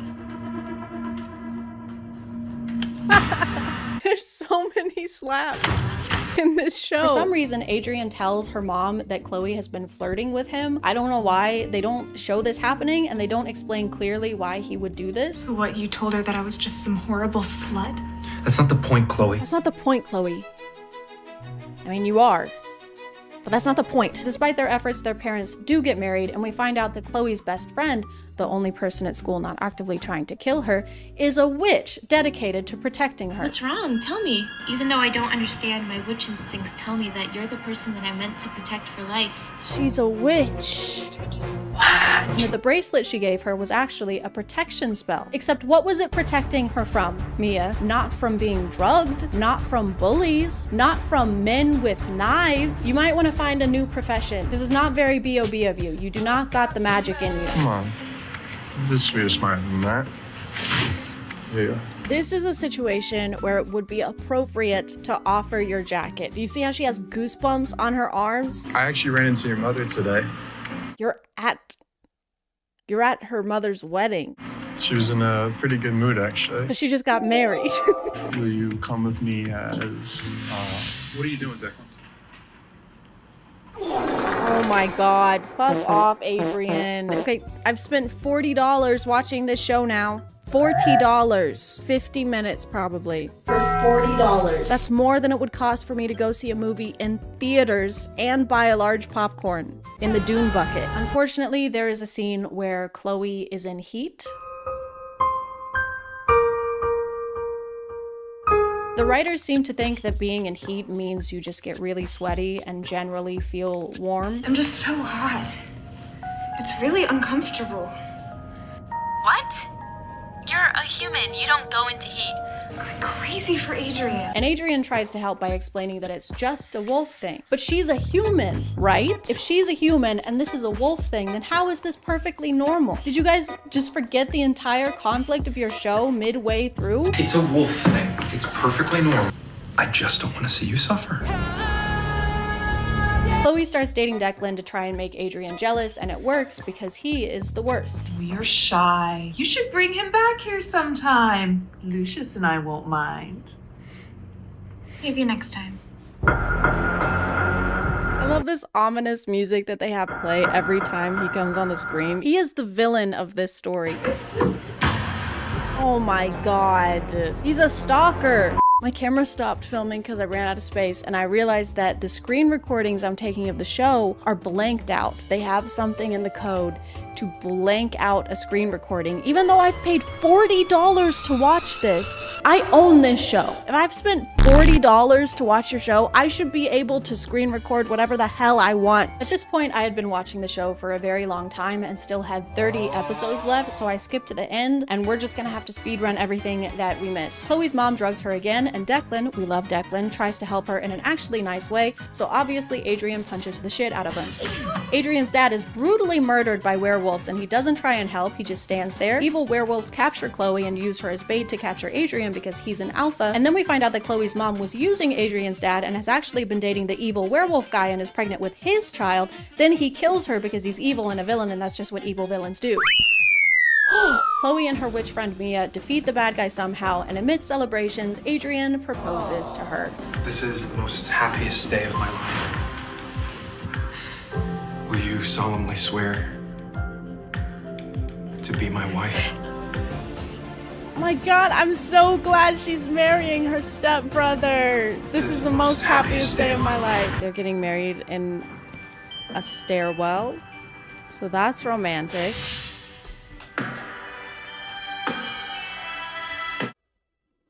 Who the hell is that? Chloe's long-lost father shows up at the wedding, and turns out he's an alpha? Wait, so Chloe's not a human? Who could have foreseen this?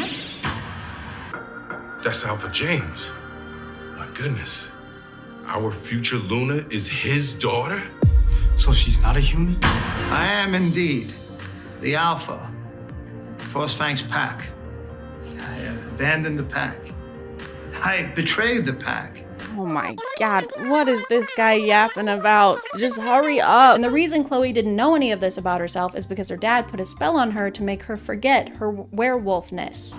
Vero lupo, tanto di... Subtitle just says spell, like a command. Okay. E-L... You're the best thing that's ever happened to me, my Alpha. And then they all lived happily ever Alpha. I found the TikTok account of one of the actors. She seems really sweet, but this was apparently filmed over the course of 8 days. I got some questions about Forbidden Desire Alpha's Love. It was filmed in January, beginning of January. It was shot over 8 days total. My parts were shot over 2 days. So I guess that explains why they didn't have time for second takes. It was also filmed in January of this year, so it didn't take long for them to edit this either. Are Chloe and Professor Adrian together in real life? No, they're not. They both have long-term partners. They just have really good chemistry because they're good actors.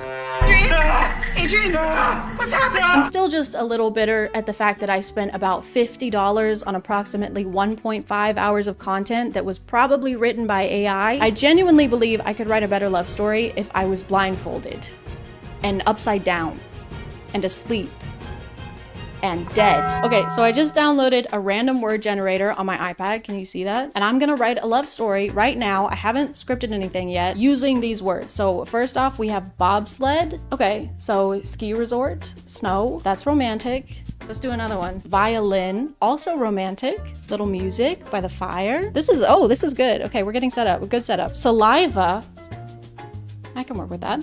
Hoop.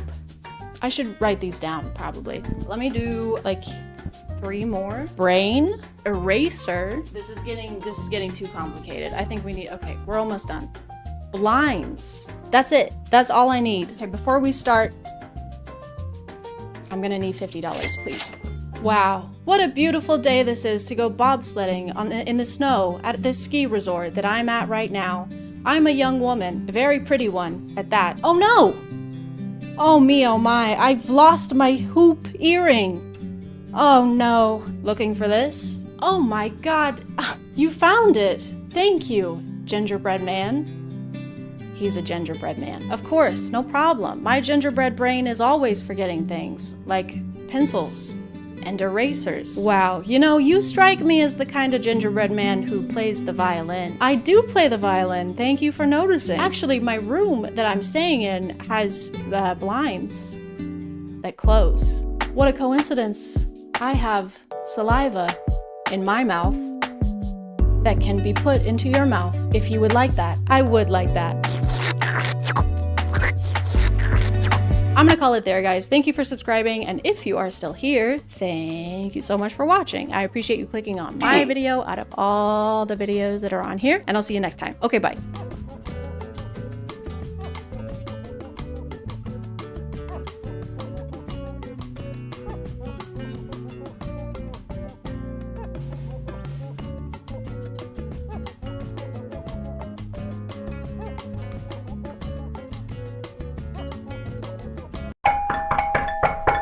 Trick or treat!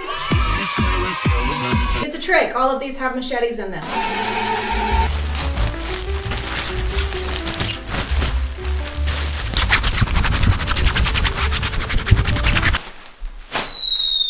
Hey guys, and welcome back to Halloween Spooky Cringe. My name is ChadChad.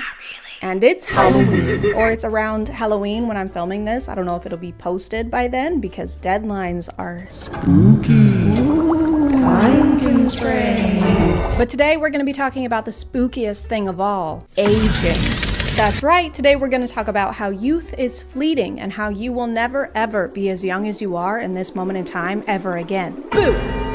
I'm sorry, have some candy. Have some candy. Take the candy. Don't have candy, it makes you old. This may resound with a few of you, but I have never been as worried about aging as I am until I downloaded TikTok. So add yet another thing to the list of problems we can blame that app for. On TikTok, there are dietitians, estheticians, dermatologists, all telling us if we don't eat 12 pounds of raw kale for breakfast every morning, our small intestine will sue us for negligence. She tried to kale me. And the thing is, we didn't even ask for the advice in most cases. It's not like real life where you have to actually go to the doctor's office and seek an expert's opinion. You're just sitting on the couch with the laundry that you were supposed to fold 2.5 hours ago, and now someone is telling you that if you sleep on your side, you'll get chest wrinkles, and if you sleep on your back, you'll get cheek wrinkles. Ideally, you should sleep straight up and suspended in the air on a nice, comfy meat hook. This kind of content kind of goes hand in hand with the clean girl trend on TikTok.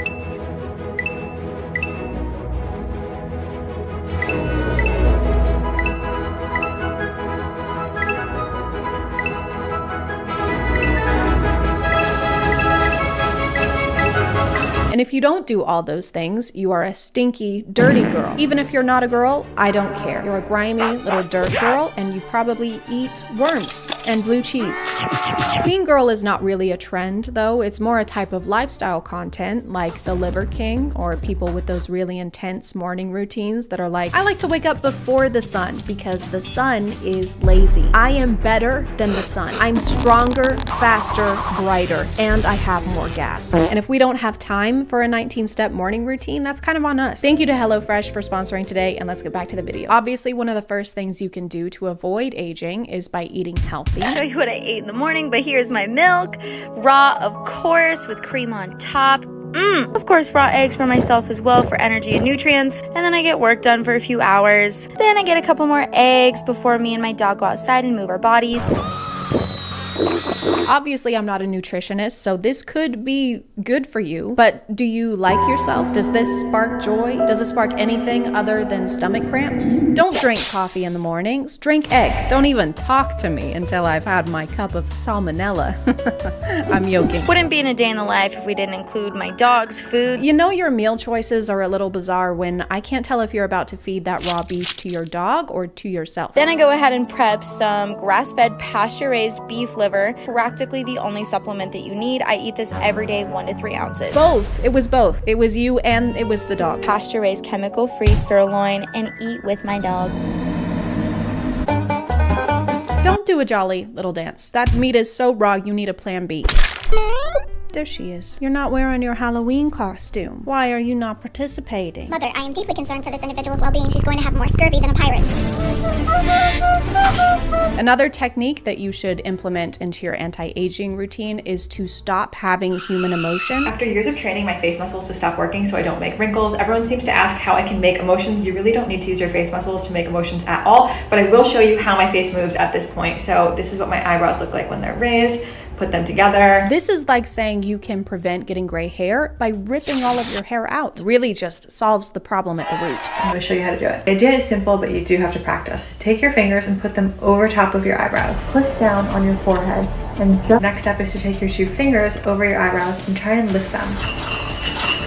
It might look crazy, but trust me, over time, you're gonna be able to train these muscles to work without these muscles working at all. You really don't need to use your face muscles to make emotions at all, but I will show you how my face muscles.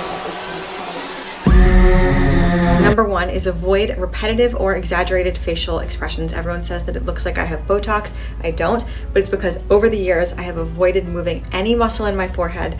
I try and not smile too much with these lines on my eyes unless I'm really happy. I can't help it. So when you see something really funny, you can smile, but not too much. And not for too long. It's like one of those TikTok POVs where there's a numerical limit on every bodily function. Don't worry, I'm sure you'll get more smiles this year. Yeah, I hope so. Are you serious? What happened? I only got 1 smile for the whole year. Oh man, I got 69. Number 2 is sleep on your back. If you don't, you're creating wrinkles all over your face and you're actually making your bone structure uneven over time. Trust me, you don't want that. Number 3, sunscreen is good, but staying out of the sun is better. SPF is okay. But have you tried never going outside? I was unknowingly doing this tip for all of 2020. I'm pretty sure she just means that you should limit the amount of time you spend in the sun and not that you should never ever go outside, I think. But people don't typically go outside just to be in the sun. There's usually a reason, like you're taking a walk or you're hanging out or playing a game with your friends. And you should do those things without worrying about the potential of getting wrinkles 20 years in advance. That's like worrying about a homework assignment that hasn't even been assigned yet. This is going to be the longest and most important essay I've assigned so far, so do not wait until the night before. I'm looking at you, Seth. This makes up 97% of your grade. When is it due? When is it due? That's for me to know and you to never find out, Seth. 3 anti-aging tips from a facial plastic surgeon. Number 1, sleep on your back and avoid sleeping on your face. When you sleep on your face and apply pressure to certain areas, you develop these sleep lines that turn into wrinkles over time. There are a bunch of videos like this giving tips on how to sleep to avoid getting wrinkles. You're only supposed to sleep on your back because otherwise you'll age unevenly. But how are we supposed to make sure we're doing that? We're sleeping. You're gonna wanna set alarms for every 30 minutes throughout the night just so you can make sure you're only sleeping on your back. What do you mean you're not comfortable and you can't sleep and you're about to lose your job? Well, don't cry. You're gonna give yourself crow's feet. I would know. What are crows? I'm not saying that you shouldn't do any of these things. Skincare is a hobby for a lot of people. I like skincare. I do some of the skincare. I do some of the skincare things. I even have one of those scary LED masks, probably because someone on TikTok told me to. And it also serves as a low-cost home security system.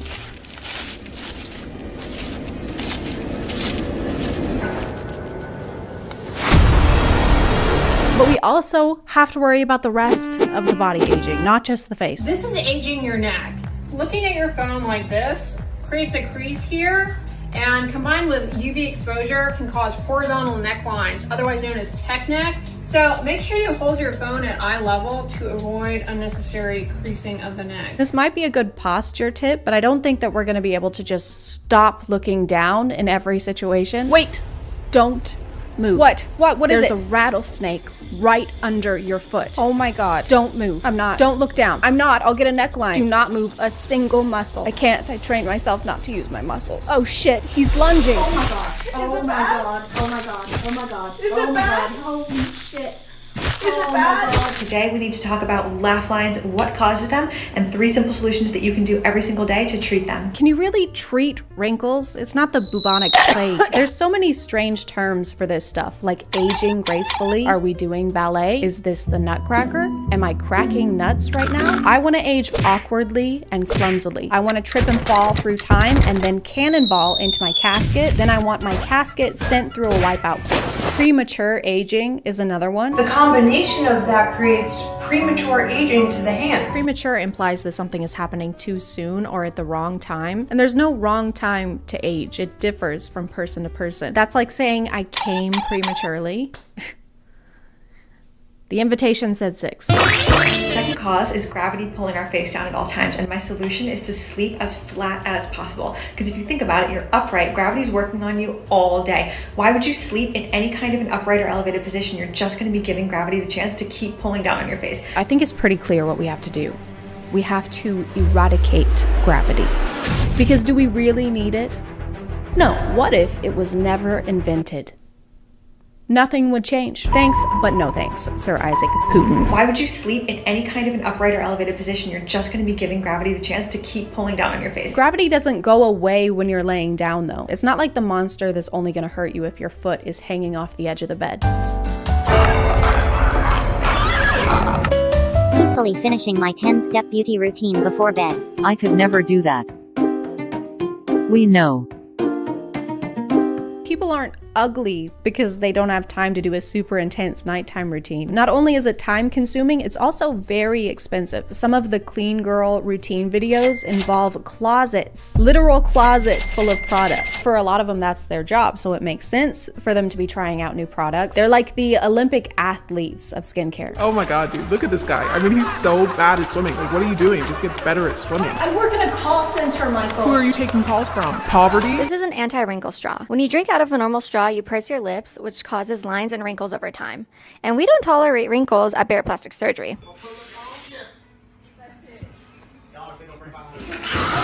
When people call you extra, just look them in their face and say, am I extra or are you basic? Be a blessing. I would rather have wrinkles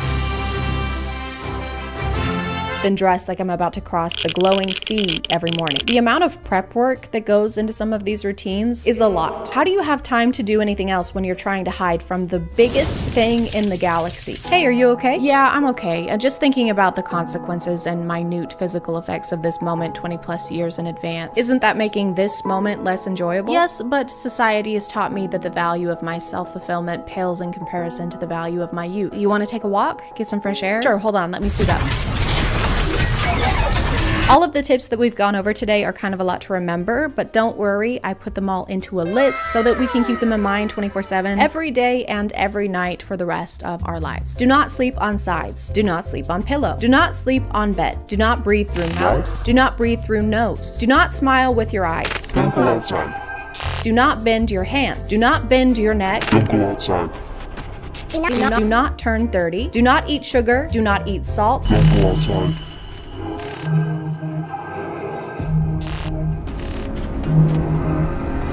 Do collect the blood of 20 virgins and offer it to the universe in exchange for everlasting youth and beauty. Look hot forever. Drink egg. I'm gonna call it there, guys. Thank you for subscribing, and if you are still here, thank you so much for watching. I appreciate you clicking on my video out of all the videos that are on here, and I'll see you next time. Okay, bye.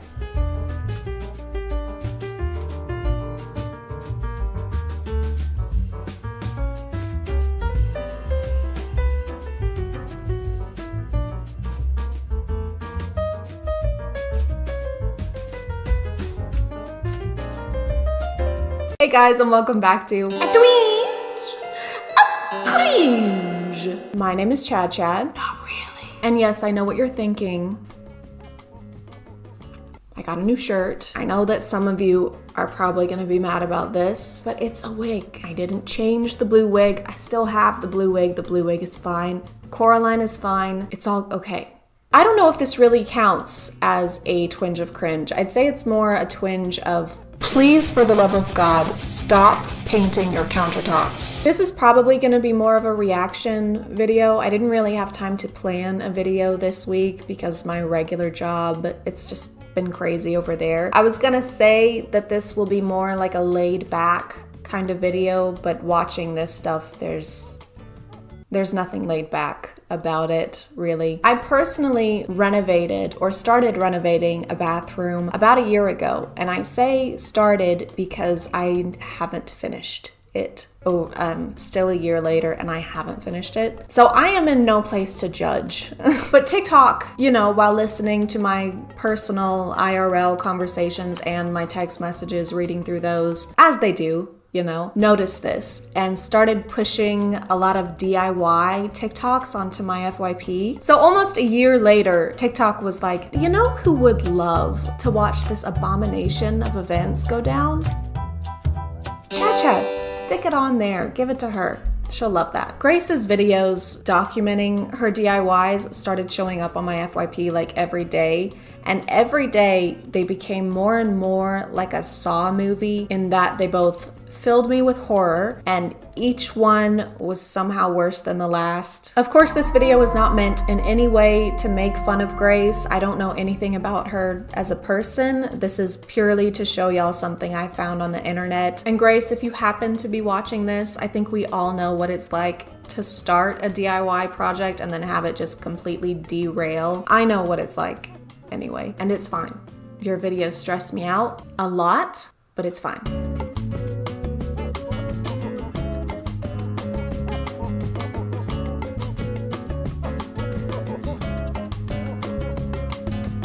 So we're starting off pretty tame. It looks like they've completely painted the bathroom floors with a matte black paint since it's covering everything, including the grout. But then they tried to add this stencil, which those are pretty popular on TikTok right now. And there is something kind of wrong with this stencil. The lines are bleeding more than me on my first period after the COVID vaccine.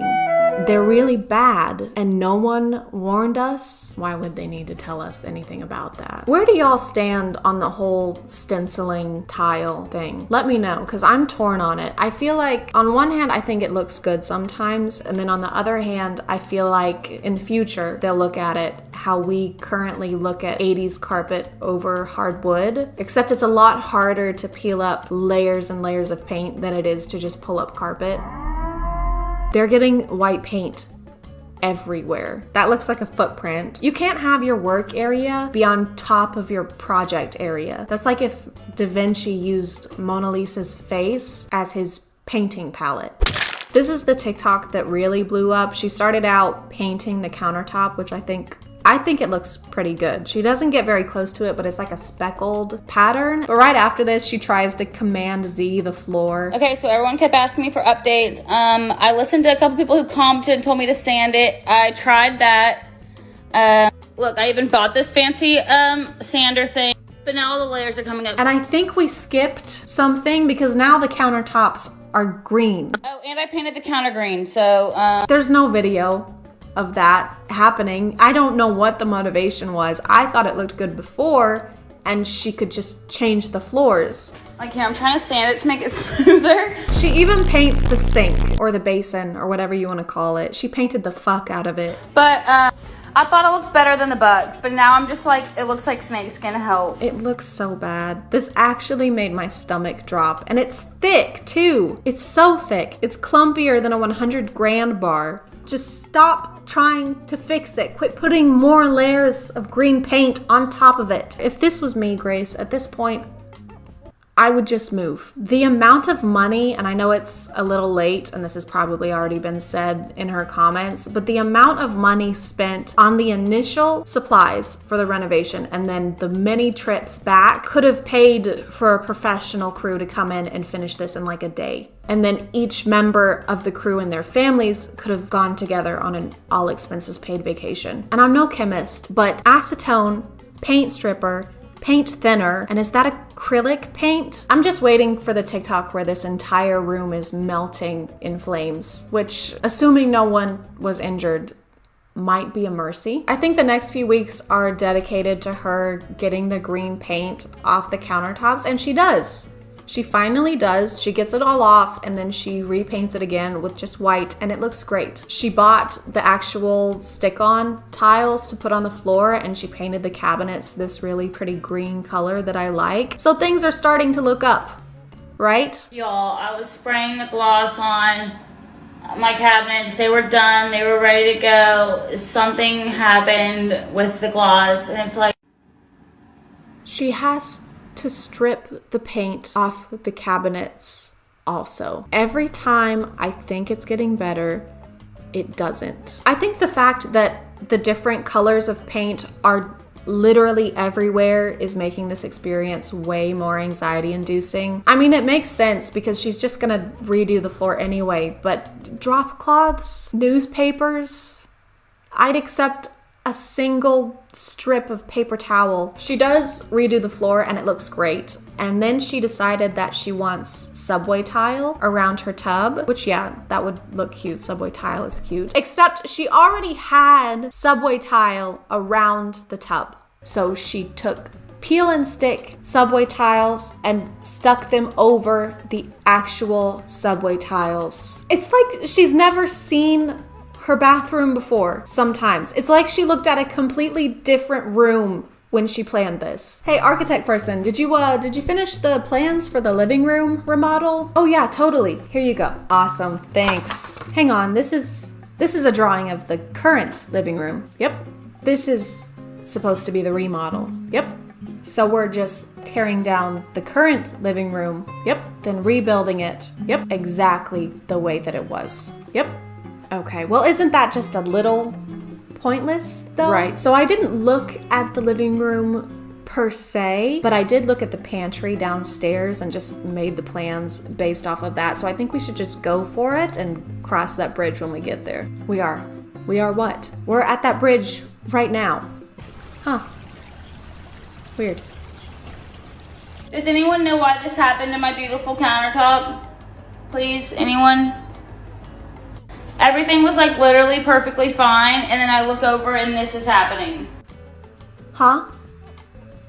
Oh, I'm just pulling out the gray hairs this experience has given me. She pulled the paint off the counter again. She had to peel it off again. She paints it white again. I guess she just had to use a different kind of paint. Y'all, I'm thinking about changing the color of counters to like a deep orange. Let me know what y'all think. I don't know how I feel about this one. Like, I don't know. I feel like it would look kind of good. Like, no, I think you should stop touching the countertop. Just leave it the fuck alone. No orange. Just stop it. So thank God she doesn't do that. She finishes the floor and it looks amazing. After all the blood pressure spikes and anxiety this account has given me, it looks good. Honestly, this is a great example of TikTok coming together as a community and working together. Every once in a while, she'll post something like this and all the comments will just be yelling at her. She didn't do the orange countertops. I think the comments convinced her to put down the paintbrush and stop trying to change everything. And I was gonna say y'all deserve some kind of award, but I guess it was all just a calm before the DIY storm. She decided, out of all things, to paint the grout gray. She has to have like a personal vendetta against this subway tile. It kind of reminds me of Selena Gomez's list that her stepsisters leave her in another Cinderella story. Paint the pool pink. Regrout the tile. Vacuum the driveway? This is ridiculous. Just slapping paint on everything. And guys, she puts faux wallpaper, faux brick wallpaper next to the tub with the subway tile. I'm not mentally equipped to deal with that this week. Anyone have any advice on how to put wallpaper on evenly? I'm trying my hardest here, y'all. It has potential. It's gonna match that. It's gonna be a vibe, okay? I don't think it has potential. It's faux brick wallpaper next to real subway tiles. They don't match and it makes them look even more fake. And the flooring pattern too, there's too much going on. It looks like you put Pinterest bathroom DIY into an AI and this is what it vomited out. She pulled the wallpaper off and it looks good again. Grace, it looks good. Just leave it.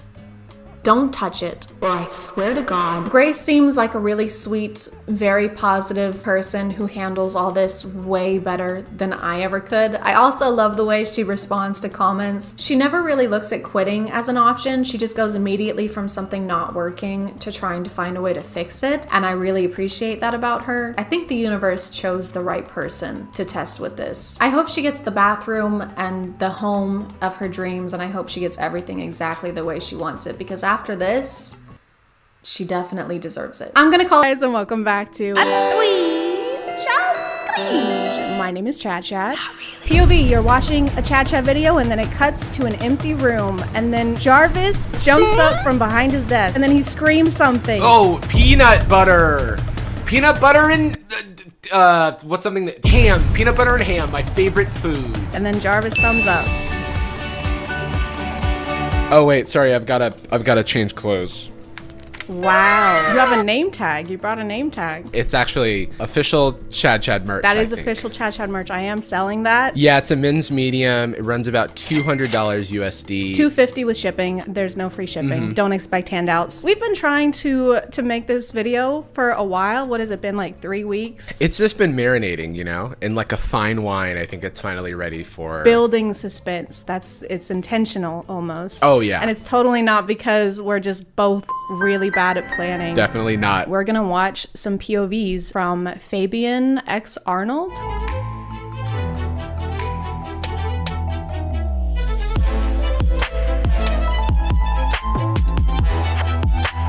So this guy's specialty is, I guess we'd call them neighbor POVs. The POV is that he just had the best date of his life. He's leaving his own house. He foresaw that this is going to be the best date of his life. That's just a small detail that they didn't include, is that he's actually psychic. I think we're supposed to be the girl next door. It once again seems like he's leaving to give the girl next door the best 11 seconds of her life. He needs an overnight bag for 11 seconds. I don't think I can use this song, so I'm trying to figure out. I mean, we should describe the song. It's the my money don't jiggle, it folds. What is it, for sure? No, the money don't jiggle, it folds. 6'2" in a compact. Oh. But luckily the seats roll back. Okay. My favorite part is that at any point could have just unmuted figured it. No, that's not the game. The game is that you try and figure it out before. Everything in life is a game.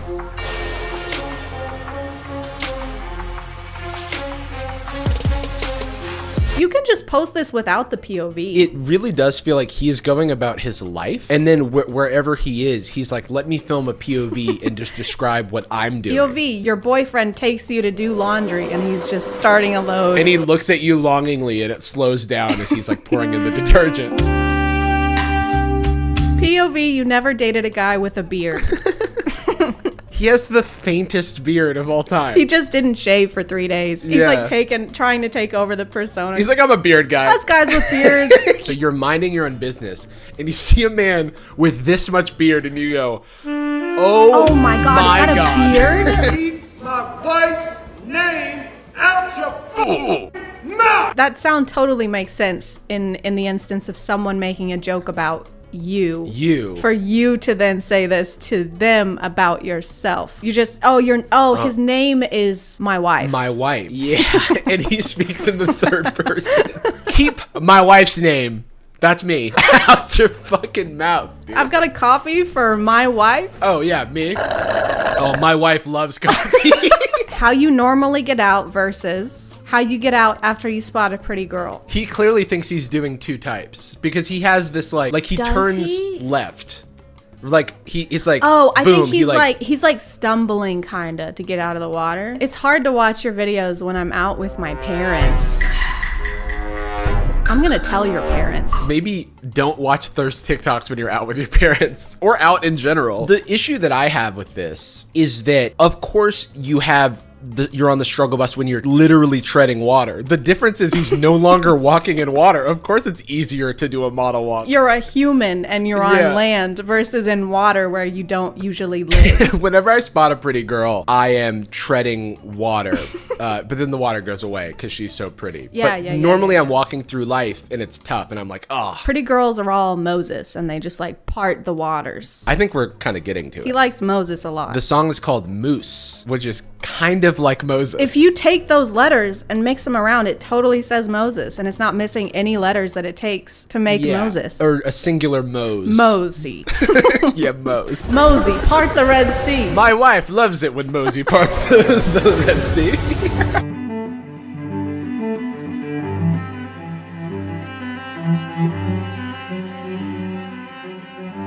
Do you think that he wrote off this whole trip as a business expense? Everything he does could be a business expense if he does POV in front of it. If you just film a POV in every single room of the hotel, they give you the hotel.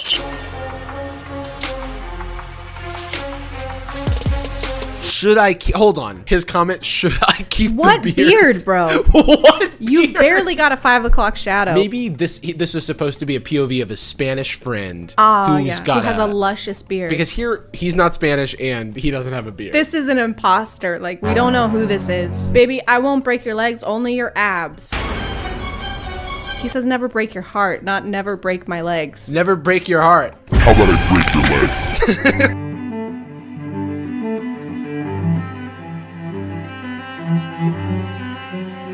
Dude, we're so hot that he like was distracted by us. I feel like my whole self-esteem grew 3 sizes just now. I feel great right now. we're kind of a big deal. My wife is a huge deal. My wife is super hot. I will also say that maybe she shouldn't slap him for this momentary glance, but you shouldn't slap your partners. Maybe don't do that. That's a pretty progressive take for both of us. Calm down. We're getting too political over here, Jarvis. We need to calm down.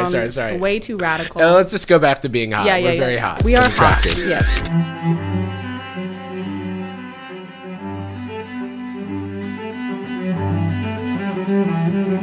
I feel like I'm in Memento and I'm like piecing together the like little shards of his life that I have. We're like on a case and we're gathering evidence for like this guy's alibi, and we're like, okay, so he was in Paris on the 1st of May and then he was in Dubai on the 1st of May, like 5 minutes later. Yeah, he really is traveling an awful amount. An awful lot. Awful amount. It's an awful amount of traveling. It's disgusting how much he's traveling. I can barely stomach all this traveling. You're in the train towards Paris. It's literally just like every step of traveling is just the POV. POV, you're checking into your train towards Paris. POV, you are buying the ticket online for the train to go to Paris.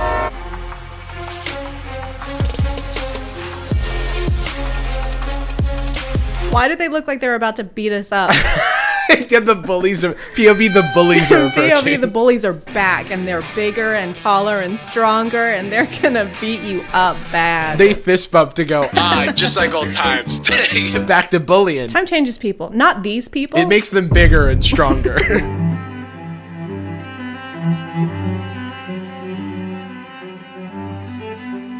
He doesn't have a beard in this one. You think he doesn't have a beard? I see a full beard on this man. Oh my god. Should he keep the beard?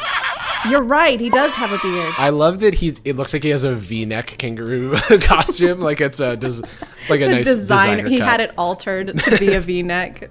Make room for his necklace. No, that's for his beard because it's just bellowing Oh over. yeah, he had to make room for it.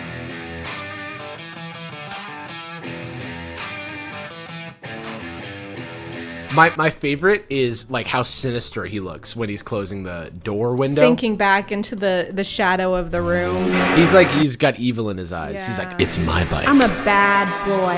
I'm really bad at driving motorcycles. I'm really, honestly, dangerous. I should not be on the road.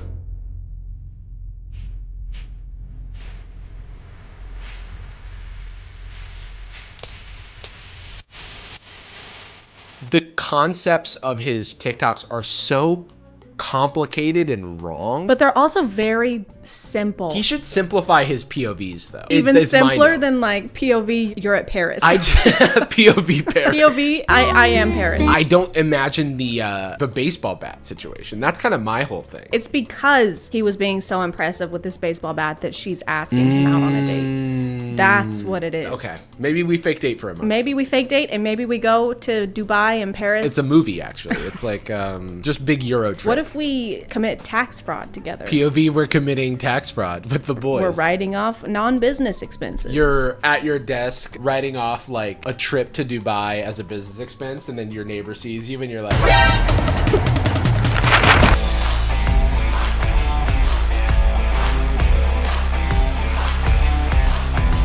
He's forklift certified. Look at these boots. These boots are so They're clean. so clean. He just pulled the tags off of those 2 minutes ago. And did you know craftsmen never break your heart? Because that's what he says in the caption. But they do break your legs and your abs. Kiss your abs goodbye if you date a craftsman.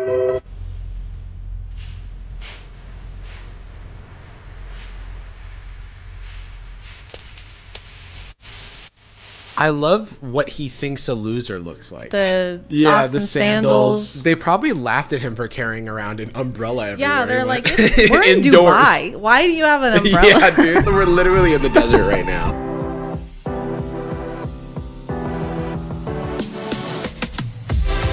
Find someone who knows how to calm your storm by throwing around, I guess. This is so relaxing. My storm is a hunk of metal, and if only somebody could carry it, I don't know, 10 feet.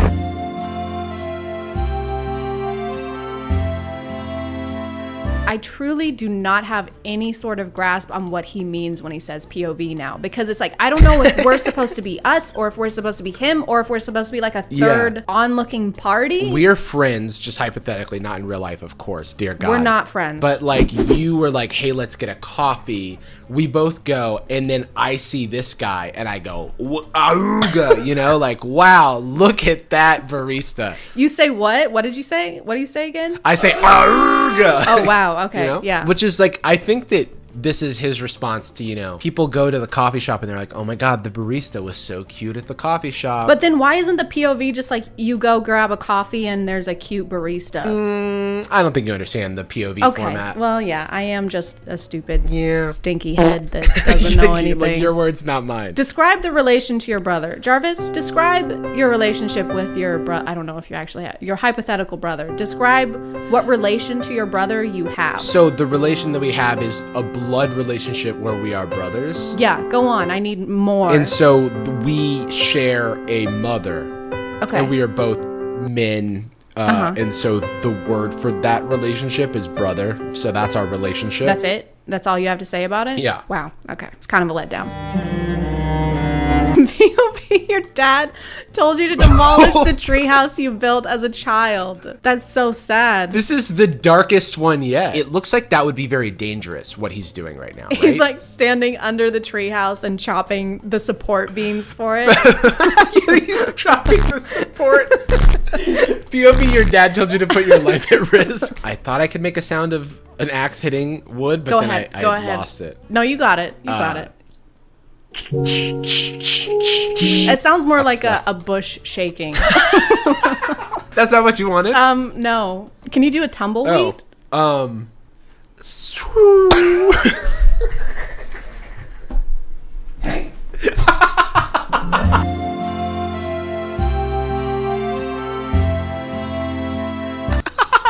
They're like smiling as they like shake each other. This is the weirdest fighting I've ever seen. I'll just grab a bag of popcorn and keep staring. Yeah, I'm that shameless. Why is everybody so okay with spying on people? That, and I feel like the comments for his TikToks are just like confession corner. Yeah. Everyone's like, gotta confess to him. I'm cheating on my spouse. Vicky! I murdered a man. Like, gun to my head, could not tell you if this group of 3 people is the same as any of the other If this guy in the 3 middle people. just took over the account from here on out, I would never notice. Yeah, like if he just grew some scruff and was like, do you like my beard? I would be like, this is the same guy. I think we should make our own like type of this POV. POV, I'm Jarvis and I'm on the phone and I'm really angry.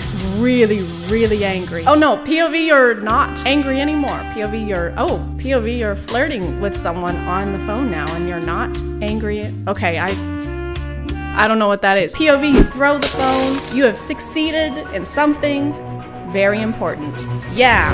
Okay, well, thank you for coming onto the ChadChad channel. What do you do? I'm still trying to figure that out, to be completely honest. Thanks for having me. But if you really do want to find me, you can find me on YouTube at Jarvis Johnson is my name, and making YouTube videos is my game.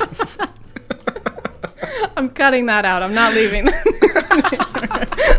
And if you are still here, thank you so much for watching. I appreciate you clicking on my video out of all the videos that are on here. And we'll see you next time. I'll be back every no, time. He won't. Every time. No, I'm he back. won't. All right, bye.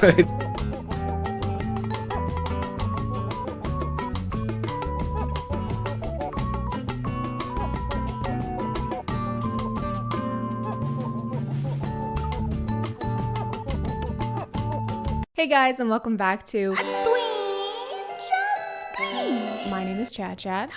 And if you don't currently have a boyfriend and you want one, then don't worry, because I am here to help. After you watch this selection of TikToks that I've collected and specifically curated just for you, you'll never want one again. A boyfriend. You'll never want a boyfriend ever again. You're welcome. We've watched stuff like this before, but this time there are no vampires, no mafia, no kidnappings, just good old-fashioned boyfriend POVs. Back in my day, we couldn't watch dating POVs on the Clock app. If we wanted to pretend like we were in a relationship with someone, we had to play episode or read fan fiction like normal people. I'm really just praying that we can progress past the need for stuff like this on TikTok, because I don't know how many more relationship POVs I can handle that are supposed to be sweet but are really just guys acting like they deserve boyfriend of the year because they still want to hang out with their girlfriend while she's on her period. You mean you can like be friends with your girlfriend while also being in a relationship? Groundbreaking. Babe, wake up. My boyfriend's coming. You have to hide. Yeah. Hide. Hurry. Hide. Guys, I have some very bad news. If your boyfriend's first half asleep reaction to this is to actually get up and hide, y'all need to have a chat. No, babe, when you said get up and hide, I thought you meant get up and hide my love for you, because there's so much of it. It's massive. Like my which I only use with you, by the way. Also, if y'all want to go ahead and place your bets on how many of these videos are going to feature LED lights, you can go ahead and do that now. My bet is every single one of them.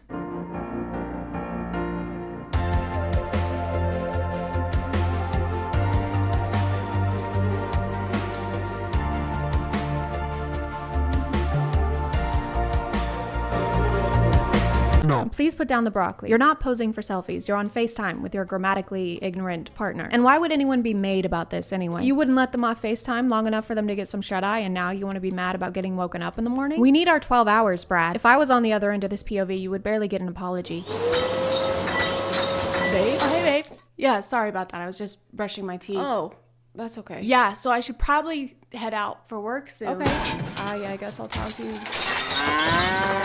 Is that a cow? Oh yeah, I'm just making a bowl of cereal. You drink whole milk?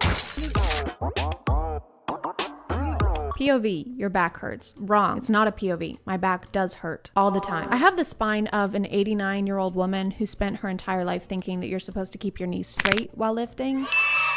I blame it on genetics and not the fact that I spend 8+ hours a day like this.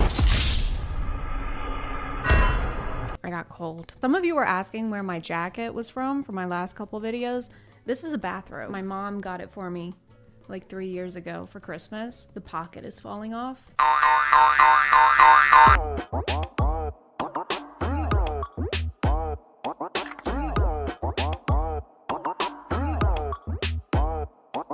I don't care how bad my back hurts. No one is this good at giving massages. How good must you think you are at massages to think that you can put someone in the mood with a single touch? I'd also like to point out that not only are LED lights in this video, they are actually integrated into the script. LED lights are now euphemisms for doing the deed, for the devil's tango, the dirty and squirty. This makes me wonder, was there ever a variation of this in history in the past at some point where they were like, now stop it, Jedediah, or you're gonna have to light the beacon.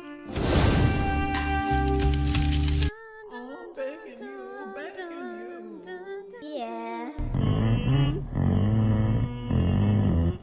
Please do not do this immediately after I wake you up unless you're prepared to be taken to a hospital. Some of these POVs, because this is it's such a specific, minute situation that it has me wondering how it was thought up, because nothing significant enough is happening for this to have been on the mind organically. All that to say, did you do this? Did this happen? Is this something you did in real life and it went so well that you needed to recreate it? Or he just really, really likes this song. Sorry, a cover of this song. Hey, wake the f up.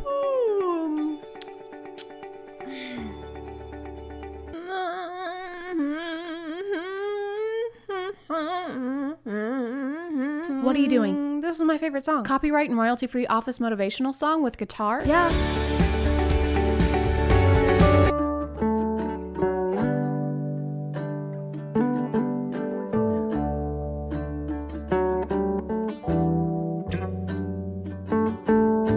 Oh, I'm late to this. This is that trend that white people did for 2 weeks where they romanticized getting arrested. How do they film these? Like, do they have someone at the beginning to do the first part? Actually, I think those are his own hands somehow. That's actually pretty impressive. What was the crime? Just wearing a Letterman jacket with nothing underneath? You're under arrest for attempting to chase? There's so much unnecessary movement. Like, what is the cop doing back there? You are arrested. Not to mention how calm we are in this POV where our boyfriend is getting arrested. All we have to say about this is babe, and we don't even use an exclamation point. You are arrested. Hands behind your back. Punk. Babe, oh my god. I am arrested, babe. Babe, no. They're gonna take me away. I love you so much.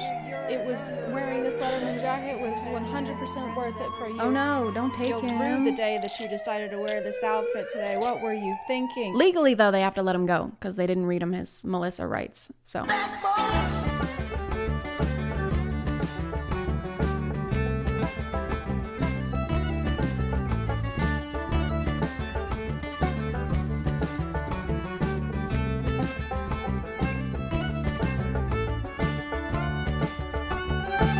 So I feel like you maybe might still have some feelings for your ex. I have a strong suspicion that the next video in this POV series was something like, POV, my girlfriend broke up with me and I have no idea why. Never planned that one day I'd be losing you. Yeah, I mean, we were great together and everything was perfect, and honestly, you were the best girlfriend I've ever had. So sorry. I'm so rude. This is my current girlfriend, Samantha. Hi, Samantha. Nice to meet you. She's all right. Anyway, like I was saying, your did be bussin'. At some point, it even seems like the new girlfriend is rooting for the ex in this situation, maybe in another life. There's no tone indicators, so it could be A, yeah, maybe in another life, or B, yeah, maybe in another life, or C, yeah, maybe in another life. Probably.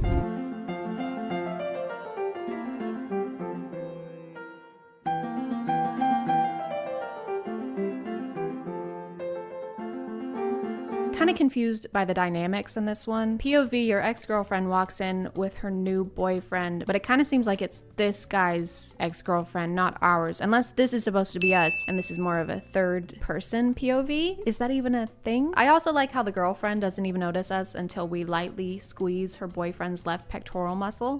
It's just we come across as kind of aggressive and scary, so maybe we weren't the best boyfriend. Just seems like we're the kind of ex that you would be keeping an eye out for and would probably notice, especially since there's no one else in this elevator and we are exactly -2 inches away from her. The caption doesn't seem to be telling us the full story. She walks in with her new boyfriend and then what? What's happening there? Are we gonna fight or are we about to make out? This next one is also in an elevator. I don't know when elevators became like the new standard for TikTok backgrounds. They just all simultaneously started filming POVs in them. I wonder if they all use the same one, this one specifically, because not only is it in fact an elevator, but it also has LED lights, so they don't have to miss out on using that essential staple in their content. It might not even be a real elevator. It might be like that private jet set in LA that influencers use. I just say that because it looks like multiple videos have been made in this room. The smudges on the walls make it look like someone either filmed a getting arrested POV or someone got it on, you know, someone turned the LEDs red. For some reason, TikTok POVers prefer making videos on toxic relationships rather than healthy ones. There's a lot of jealousy, a lot of gaslighting, a lot of toothpicks for some reason, which I don't, when I think charismatic bad boy, I don't really imagine someone picking plaque, but what do I know? For example, one of the popular tropes is to imagine you're in a relationship where your boyfriend doesn't let you talk on the phone.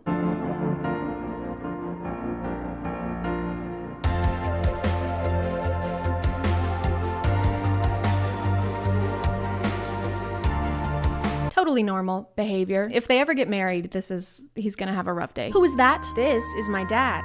He's walking me down the aisle. Okay, well then who's that? That is your best man, and you've known him since preschool. Then who's this? That is you in a mirror. Oh. Well, I'm so sorry, sir. This was a misunderstanding. It's just, you know. It's totally fine. Wedding day nerves. It happens.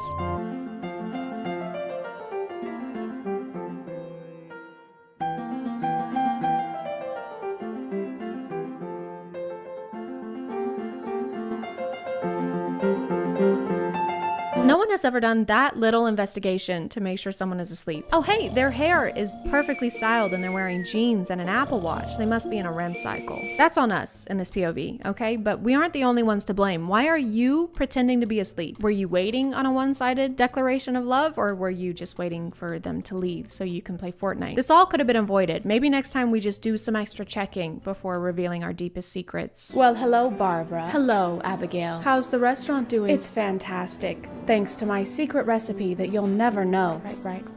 What was the secret recipe again? Please, you'll never get it that easy. It's chicken bouillon. Aha! I'm gonna call it there, guys. Please remember to stay hydrated and to not date people who treat you like shit. Thank you for subscribing, and if you are still here, thank you so much for watching. I appreciate you clicking on. Hey guys, and welcome back to My name is ChadChad, and the internet is a dangerous place. You could be minding your own business, sleeping on a TikTok live stream when all of a sudden Siri doxes you, the FBI is at your door, you're getting dragged away in handcuffs while people keep throwing sunglasses and roses at you and spamming L, and being an L is the worst thing you can be. It's way too many nosebleeds. What's even more dangerous than that is the fact that people can challenge each other to do basically anything on the internet.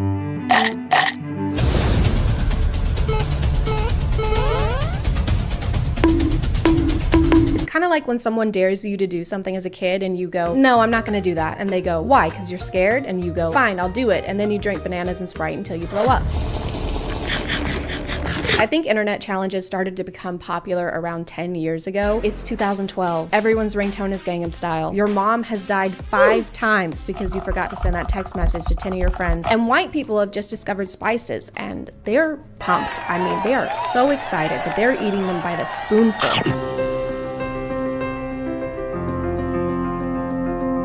So I have cinnamon here and a spoon, and I don't really see why this is gonna be a challenge because I love cinnamon, so it'd probably be easier for me than most people. And I love cinnamon. I put it on my toast, I put it on my tea, everything. So what's so challenging about cinnamon? Really? You know, because cinnamon is good. I don't know who started the cinnamon challenge, but a lot of people would start out their videos saying something like, well, I like cinnamon, so this isn't even gonna be a challenge for me. I put cinnamon on my food all the time, which is basically like saying, well, I salt my pasta sometimes, so yeah, I'm not gonna have any issues with the soy sauce enema challenge. Ma'am, I just asked if you want more cheese. Around the same time, there was a baby food challenge where you would just eat the baby food. I don't want to just, I don't know my spoon. So just take a spoon of it. It's not like it's inedible, like it's made for babies, so you'll probably be okay. If you were a few years younger, this would just be a food review. Today I will be reviewing this baby food because I'm a baby and I shit my pants. Gonna be trying this one, and this is the flavor spaghetti. Thank you to ExpressVPN for sponsoring today, and let's get back to the video. There was the Charlie challenge where you would communicate with a young ghost boy named Charlie. You have a piece of paper and it's a yes, yes, no, no, and you put 2 pencils on top of each other, and then you talk to Charlie, are you there? Charlie, can we play? Does my parents love me? Charlie, do you want to hurt us? Oh my god! I don't know why his name is just a regular name twice. That's fucking stupid. Who does that? One of my favorite parts of internet challenges is how the news reports on them. Some challenges are really stupid and can get people hurt, obviously. Don't do those. But according to the news, if you do any kind of challenge, even the renegade, you will die. The most dangerous dares and trends you should warn your children about. Number 1, the Charlie challenge. The kids are using pencils and paper. Guys, someone get Vice News. This is a trend with demonic and supernatural undertones. If this is undertones, what's overtones? Hey guys, today I'm gonna do the internet challenge where I literally attempt to commune with the dead. Hey, I kind of feel like you're gonna try and commune with the dead. Yes, it just feels a little demonic. Well, it's a demon, so it's a lot of demonic. I just get the feeling that this has some supernatural undertones. Charlie, possess my mortal shell to do your bidding and use me to fulfill your mission of causing a number 2 pencil shortage. I don't know, it just has evil connotations, you know? Understandably, people got bored of this and just eating things that you're already supposed to eat. So they moved on to destruction of property.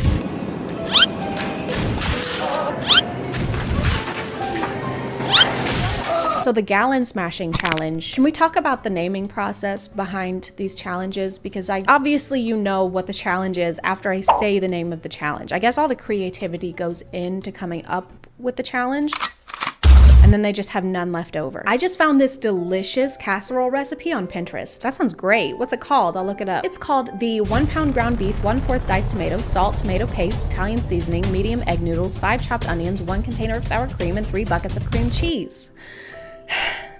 Recipe. You know what? Just send me the link. For this challenge, people would go into a store and pretend to slip and then launch gallons of milk into the air. Then they come crashing down and make a huge mess. It's not even challenging. This is so low effort. It's like 2% effort. I mean, they're really skimming the bottom of the barrel for this one. Is the challenge here to see how fast you can make store employees hate you? This seems like more of a prank attempt than a challenge, but it still doesn't work either way because the result is just people reacting appropriately. Like, they look at him concerned and most of them try to make sure he's okay. And then they keep filming for so long after breaking the gallon. So are we supposed to be laughing at how worried these people are? Does anyone know the Heimlich? This dude is choking on milk. Yeah, I do. Wait, hold on. Were you about to do the Heimlich on me? Yeah. Wait, guys. This guy was about to save my life. I thought you were choking. Film this. Put this on YouTube. You were choking on milk. This dude is utterly embarrassing. Underlay. This This one was more recent and was inspired by the 2018 Netflix film Bird Box, where everyone has to wear a blindfold, and if you take them off, a monster attacks you. It's like the opposite of 50 Shades of Grey, because in that one you have to put the blindfold on for the monster to come. I don't get this one because there's really no objective. There's no monster chasing you, so there's no urgency. You just have to do regular, everyday things with your eyes closed. Okay, everyone, I'm gonna be doing the Bird Box challenge for 12 hours, guys. It's gonna be crazy. You are not gonna wanna miss this.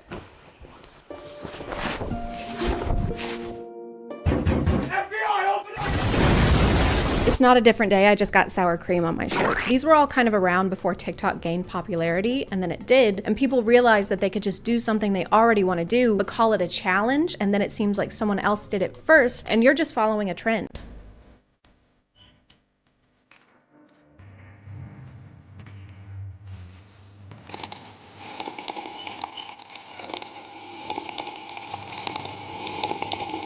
Why do so many of these involve milk? I can tell if you guys love milk or if you hate milk and you're trying to get rid of it. Either way, it's really not amusing, okay? The challenge here, I guess you're not supposed to drink and just keep pouring the milk in your mouth and see if it spills. It will, but now that you have your milk, how about some chicken marinated in cough syrup?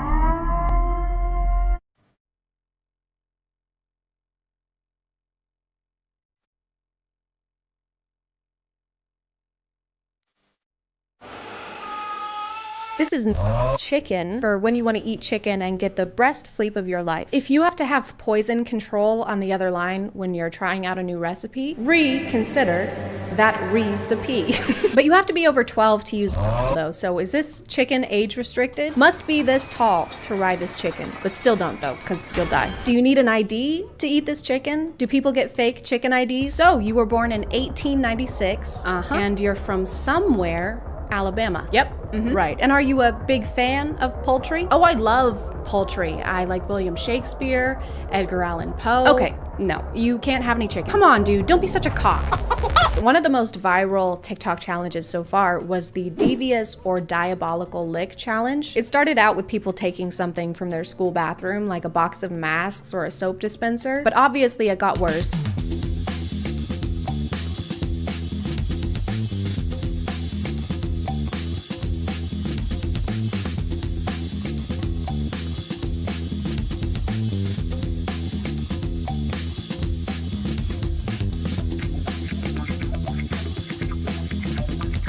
Because people kept taking bigger and bigger things to try and one-up each other and be the best at stealing things, and then they enlisted the help of yellow Tic Tacs and overalls because I just realized that this is the plot of Despicable Me. Despicable Licks. Everyone got so caught up in this competition that they forgot the law exists and started stealing things even outside of school, like traffic lights and car doors.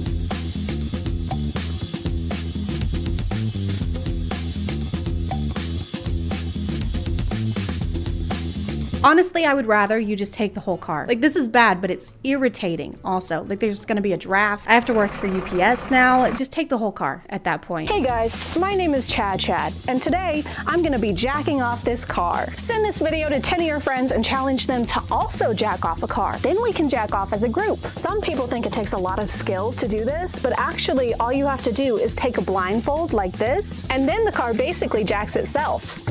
Now it's important to put #challenge on this because then it's not admissible in a court of law. No, it definitely still is.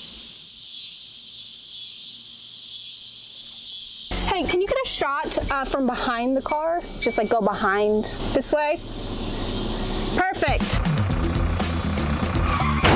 I'm gonna call it there.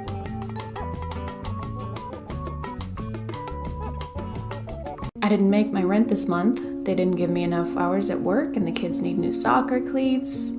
I don't know what we're gonna do. You know what I think would help you right now? No, what? I think you'd be a great fit for my company. I don't know if that would help me right now. Oh, no. Sure, it'll be hard in the beginning, but will it take 3, 8, 22 hours a day to get started? Yeah. Yes to which? The 3 or the 22? Yes, absolutely. I guess as long as I definitely end up making money in the future. Slow down there. Whoa, yeah, we don't like to use the word definitely around here. Okay, then maybe I'll make money in the long run. Okay, I think I'm gonna pass, but I appreciate the offer anyway. You're a terrible mother. Hey guys, and welcome back to... My name is ChadChad. Not really. And I am officially a YouTuber now. You know why? Because I got a green screen. That was green screen the whole time. I bet you couldn't even tell because of what a great editor I am and how seamless that's gonna look. Hey, it's me editing Chad. I'm sorry. I know the intro for this video is already super long, but we had 100,000 this week, so here's my reaction. Okay, bye. Look, it's still backwards for you. Ah! We just got to 100,000 subscribers. Ah, okay, seriously, thank y'all so much. Welcome to all the new Chadlings. I love you guys. Okay, bye again. One of the most fascinating parts of a new social media app coming out is watching the claws of MLMs slowly reach out and wring it by the neck until it's dead. Like Facebook. I have a sister who joined an MLM, not the sister who has 9 kids. I have a lot of siblings, okay? Everyone does. In the Bible Belt, there's nothing else to do here except go to Walmart and... Actually, no, that's it. You just go to Walmart.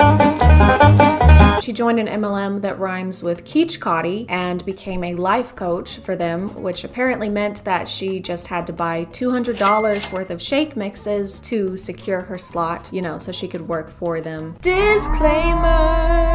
This is a disclaimer. Yeah! I do not want to make fun of people who join MLMs or have joined MLMs in the past. Most of the time, they're just people who are having a rough go of it financially. In the current climate, there's a lot of that going on. So please don't make fun of people who see this stuff and join or attempted to join. Do make fun of the ones who see that hardship and decide to capitalize on it for their own monetary gain. Stop scrolling right now. Just give me 10 seconds. I'm gonna change your life. How would y'all like to consistently make $5,000 to $10,000 a week?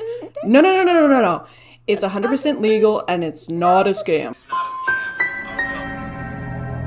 This has definitely been said before, but if your pitch has to include definitely not a scam and totally legal, not a good sign. Hey, I'm here for the job interview at this company that is hiring. Hi, nice to meet you. Thank you for coming into our very real company. That's a strange thing to say, but here is my resume. Here at our very real company, we believe in our business model, which is not a scam, by the way, and is completely legal. Right, so you said on the phone. 5 times. Good. I can't stress enough how legal what we do here is. Hey, boss.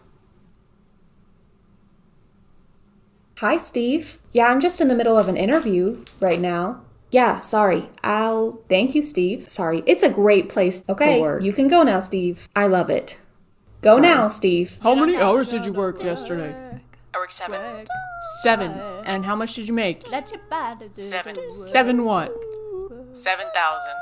Ooh. I did some research on this company, FFL, which stands for Family First Life, and they sell life insurance, so it's just mostly a bunch of jargon that doesn't really make sense to me. I read some Reddit posts trying to find someone with like a personal experience, and the ones that I did find weren't exactly positive, but they're not an MLM. Because you don't have to recruit people to make money. You don't have to. What this guy's doing is definitely not MLM-y.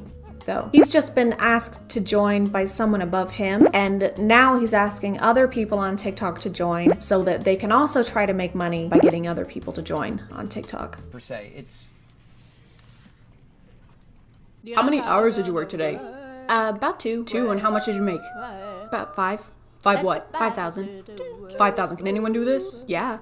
This is the whole TikTok page, by the way. Like, this is his format. He'll say, how much money did you make last week? And they'll say 10, and he'll say 10 what? And they'll say 10,000. And it's crazy because we thought it was gonna be like $10. There's no way they were gonna make $10,000 in a week. That is way more than we expected. Sign us up now. It blows my mind that every single time we see people making money that we get so upset. No, we're not upset that people are making money.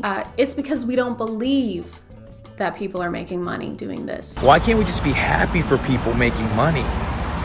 Whatever happened to that time? Like, you should be happy that people are making money here. Typically, when people are making a lot of money, they don't have to convince everyone that they are. And if they do, they don't usually take this approach. I made 10K in 1 week, dude. Oh, cool. How? Click the link in my bio to find out. Oh, I don't want to sign up for anything. I just want to know how you did it. Click the link. Just tell me. Just click the link.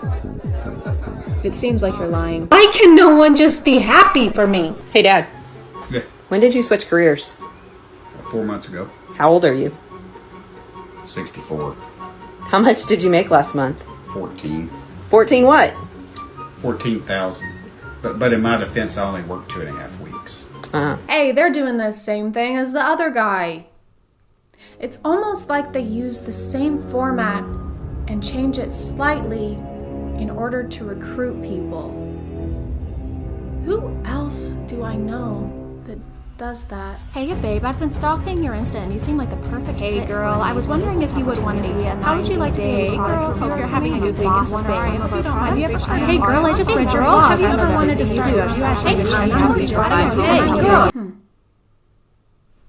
I don't know. You don't have to be great at closing ratio, but people like looking to have a great closing ratio. They're trying to get lucky every week. What is this? You can put this music over anything and it'll make it sound motivational. When you understand how this game is played, you don't have to get lucky. Like, you just understand you'll work enough, you will literally triple the money.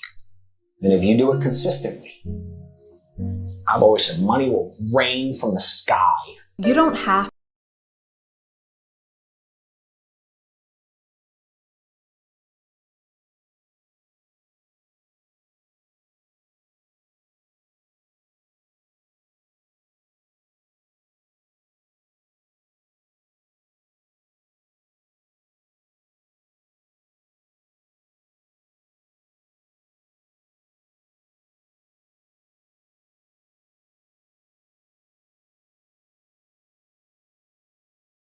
Hi.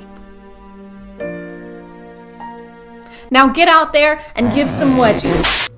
Hey Jane, what does a average full-time 40-hour-a-week agent make here at FFL? At least $250,000 a year.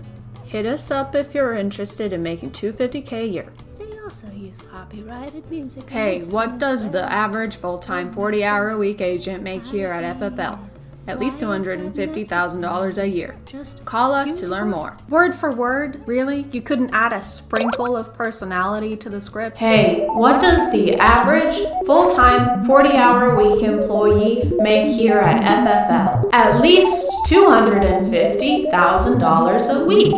We team FFL out here. On God. $1,000, that's the script right there. $1,000, she just read it from that sticky note. I'm not really doing that, unless I'm right, which I am. You owe me $1,000. I also want to talk about how unprofessional some of these people are on here, aside from their shameless copy-paste formats in their TikToks. They address anyone who is suspicious of their work model or has concerns as haters, of course, and will not, for the life of them, tell you what they actually do. People say this but have nothing to back it up or to help people learn to do it. All you have to do is ask. Sweet, okay. So we just have to ask. I would like details. Bio. In Las Vegas? Bio. Info please. Bio. Okay, fine. For fuck's sake. I'll click on the bio. Instant access. Instant no, I'm not giving you my phone number. My own mother doesn't have my phone number. That's a joke, by the way. I talk to my mom every day. I want to do this, but is it just scamming people? No, just no. No, no more details, no assurances, just no. I would like to buy this item, but I do not know if it's worth the money. You, employee that works here, do you think this would be a valuable purchase? No. Oh. Can I ask why? No. Oh. Well, I kind of really wanted it. No. You don't work here, do you? Nope. These kinds of videos, whether it's technically an MLM or not, feel icky to me. I don't like the fact that these companies, maybe not this one in particular as much, but they tend to go after women with kids who are looking for a way to make money but still be able to stay at home where they can set their own hours and be their own boss, because that's perfect for their situation. And yeah, who wouldn't want that when the alternative is going to a job for 8+ hours a day and then sending 90% of that paycheck to a daycare.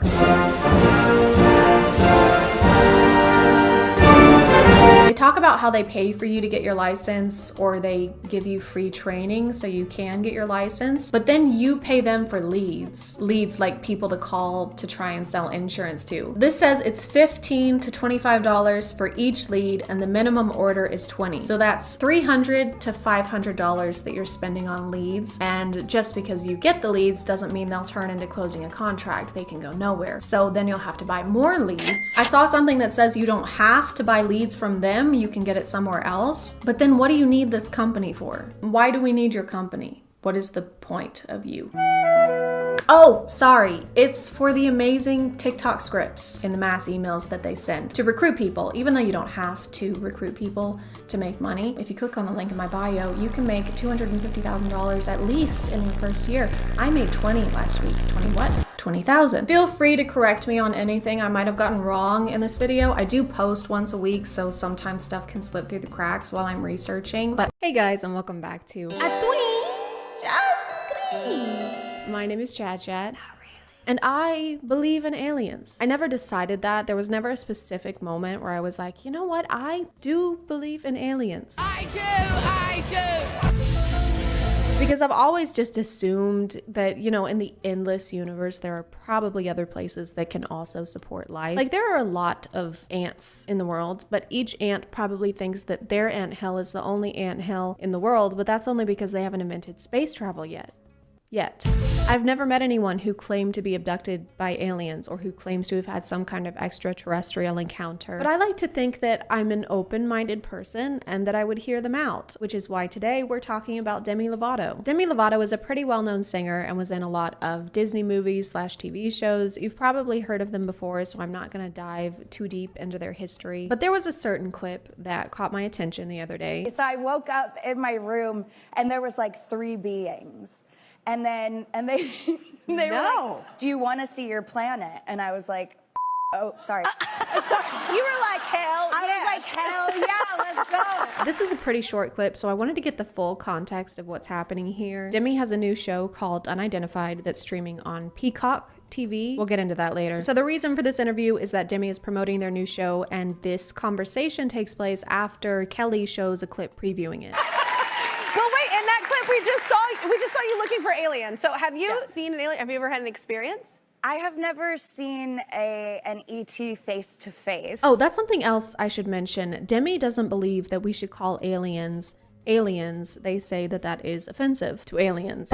Sorry, aliens. Sorry, aliens. Sorry. Demi Lovato has said referring to extraterrestrials as aliens is derogatory, and the word should no longer be used for potential otherworldly visitors. Speaking to News, Lovato explained their reasoning while responding to fan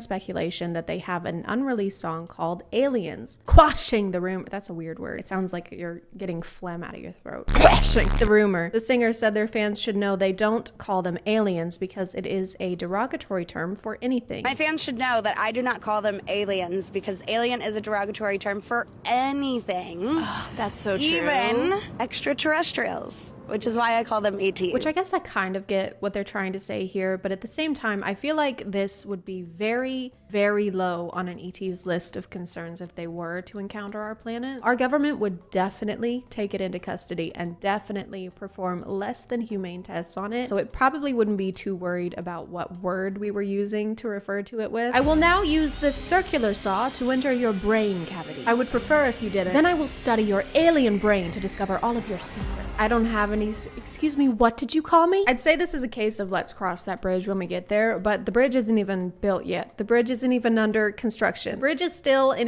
the Daddy Bridges ball sack, okay? We don't need to be worried about this yet. I had a night where I was dreaming, and I say dreaming very loosely because I don't really know what happened. So see, this is why I wanted to watch the full clip, because the TikTok that the Kelly Clarkson show posted, which got 3.2 million views, mind you, doesn't include the part where they say that this is dreaming, I think is what they're saying this was. So that kind of seems irresponsible to just post this without that context, because the comments are absolutely roasting the shit out of Demi, saying that they're on drugs, saying that they've completely lost their mind. I don't know if it was intentional or unconscious, but if I was Demi and the show that I did an interview for clipped something in a way that made me seem crazy, I would probably have a heart attack. But I all of a sudden was in my room and I know I said, I sound like, this is gonna sound so out there, but just bear with me. So I woke up in my room. They even cut out the part where Demi acknowledges how strange this sounds. Who is running this TikTok account? Joe Jonas? Joe, is that you? So I woke up in my room and there was like 3 beings. Us to the 3 beings. Okay, corporations, you need to stop, all right? We get it. You're hip with the young whippersnappers. You know what this means. I actually think the only time I ever see this used anymore is by corporate accounts. So now it's getting kind of like corporate Twitter, trying desperately to seem relatable. That moment when your mom says no more video games. When your mom buys our chips that inflame your stomach lining. Bernard, you are 98 years old. Please retire. I'll stop working when I'm dead. Your left eye fell out again. Yeah. Are you gonna go home now?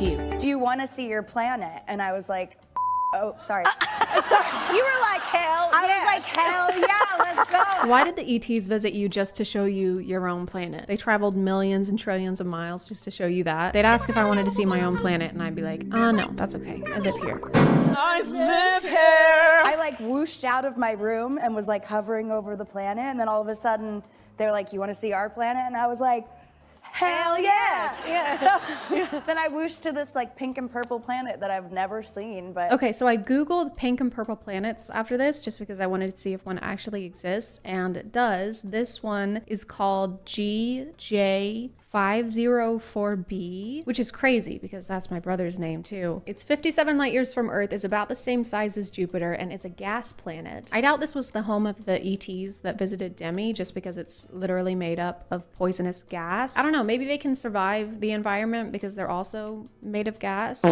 like my brother. That's basically the end of the interesting part of this interview, but I wanted to check out the show if I could. It came out the end of September. I had this crazy experience that happened to me in Joshua Tree. Jesus Christ, why is the like ratio so bad? Can someone tell me what I'm missing? I don't remember. Like, why is Demi so disliked? Did they do something? Demi Lovato has apologized after starting a public feud with the Big Chill, a frozen yogurt shop in Los Angeles. Oh, it was the froyo. It was this bright light. It kind of moved in like these weird ways that a plane wouldn't move. I hate to be this person, but this doesn't look real. See how the stars keep moving after the camera stops moving? It just looks strange. Anyway, I'm sorry. I said I was gonna try and have an open mind, and I've been shitting on everything in this video. My goal is to find out what really happened.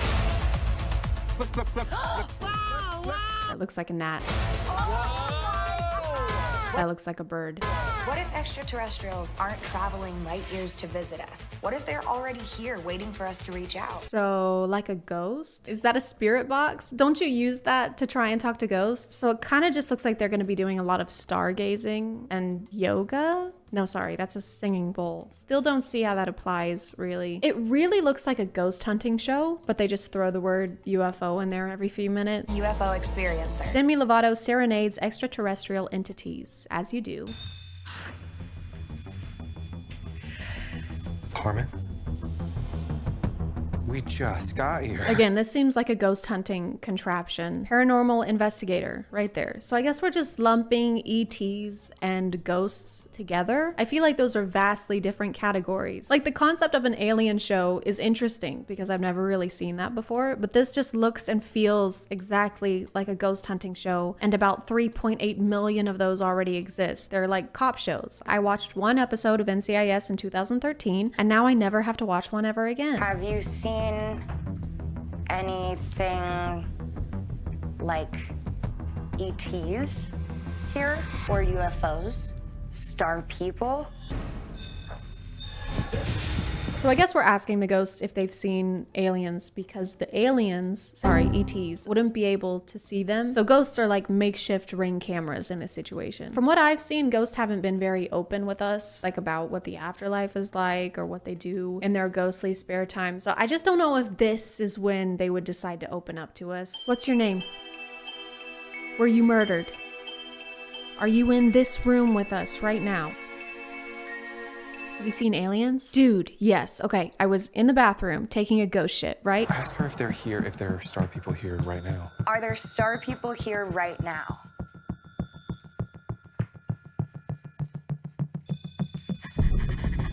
They probably explain this in the full episode, but I'm trying to figure out what kind of equipment this is. This article just ominously calls it the radio, but it looks like it might be some kind of proximity detector based off of my extensive research on Google Images, which would mean that every time this goes off, it's just because the ghost is stepping closer to them and then stepping back. Are there any star people here right now?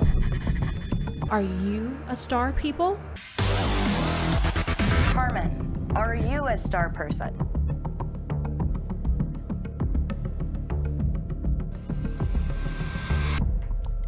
Maybe it's because we're in the room, because, you know, they don't like men, She doesn't like men, and I get it. Do you want us to maybe do a little experiment and step in another room while you take over? What do you mean? Y'all have been here this whole time and she's been talking just fine. Did you not want to say anything else because the boys were in here? The ghost is not saying yes. She's saying, okay, I can clearly see them right there. They just turned around the corner. I may be a ghost, but I'm not f***ing blind.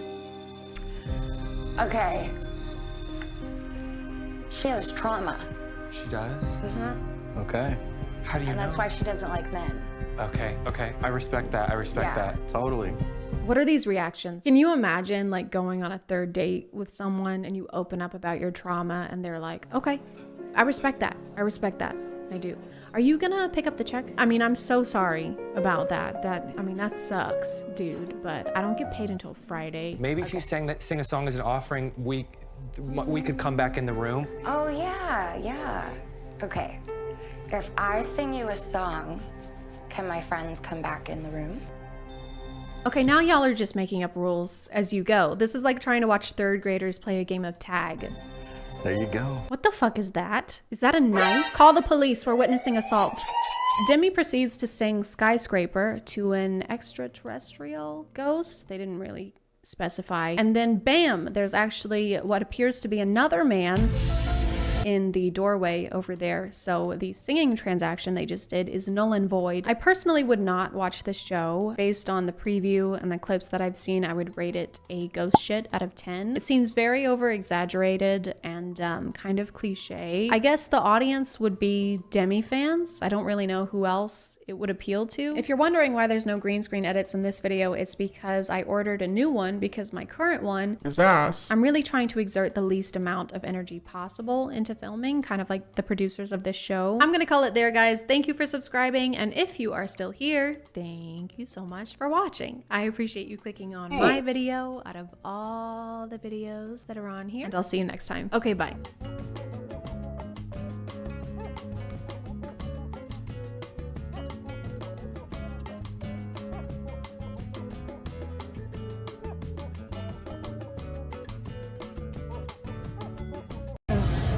If you were a woman in the 1600s, your chances of owning a bank account were about 0%. And your chance of being burned alive at the stake for literally no reason at all was not 0%. We don't need to be history buffs to know that the Salem witch trials were a terrible thing that shouldn't have happened, but I did find out the other day that a lot of the hysteria was thanks to doctors claiming that witchcraft was causing illnesses they couldn't figure out. So it's super comforting to know that medical professionals blaming women for health conditions they don't understand yet is a tradition we've carried on for thousands and thousands of years. But it turns out that's not the only modern parallel we can draw from the Salem witch trials, because we're doing them again. All of it. The whole thing. On TikTok.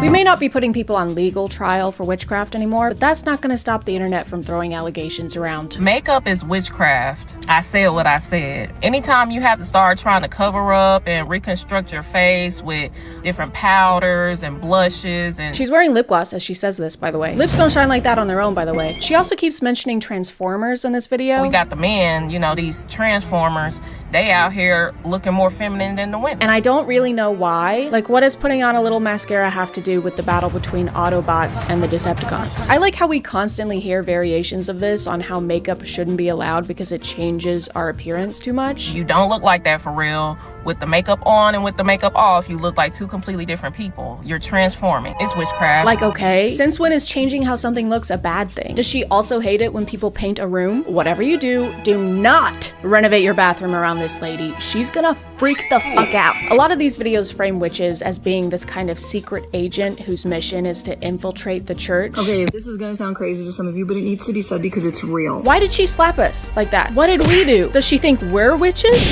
There are real Satanists from cults and real witches from covens that have been sent on assignment to your church to collect spiritual intel and to release curses. According to her, witches are the ones to blame for many things happening within the church, like sickness. And then everyone's confused, right? Like, why is there so much sickness? Why is our worship team always burn out? Why does it always feel so heavy when we're together? Divorce. Why is there so much divorce? Being poor. Why is there a lack in finance? Why is this happening? Why is that happening? The idea of seeing so many people struggle right now, you know, with the economy and other things. And the only thing you can think to blame for it is a secret agent witch. Cody Banks, if he was a witch. This just feels like a way to ignore the root cause of these issues while also shifting responsibility away from the church to actually do anything about them. Oh, there's a family in our church who can't afford groceries this month? Yeah, it's pretty sad. If only there was something we could do. You could, like, buy them groceries? Something we could do about these evil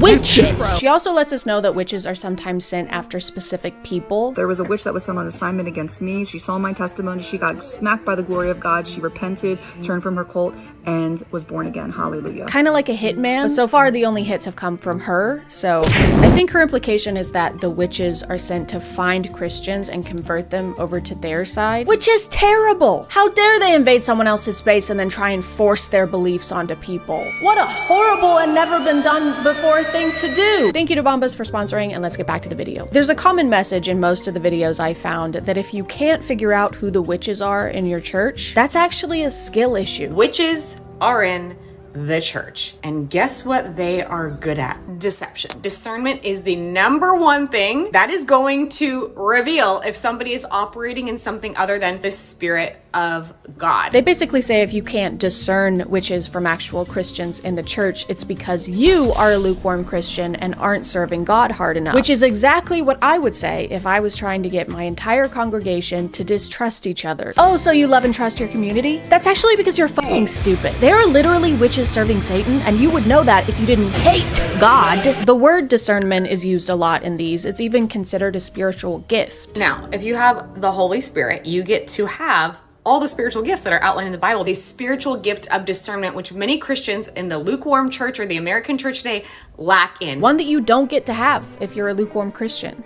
So you better wear a jacket. Prayer, of course, is another good method to keep the witches at bay. We also should be, as the church, operating in prayer. Corporate prayer. A house that is not built on prayer is honestly set up for failure in one form or another. Probably why prayer is so attacked. I've heard people say this before, that prayer is under attack, and it makes praying sound very action-packed, which is kind of the opposite of what prayer is. And we now lay her to rest in your eternal kingdom. Amen. Who threw that? Me. Witch. Everyone, I'm discerning that this woman is a witch sent to attack this funeral. Well, I also know how to discern. Discern on the ground. Discern this. Apparently you don't even have to be a witch to be practicing witchcraft. Now, sometimes people aren't actively participating in witchcraft and going to church and trying to do all these things. Sometimes they're operating in manipulation and control, which is still witchcraft at its lowest, simplest form. Is control and manipulation. Hang on a second. Are you telling me my ex-husband was a witch? No wonder he was always flying off the handle. The broom handle?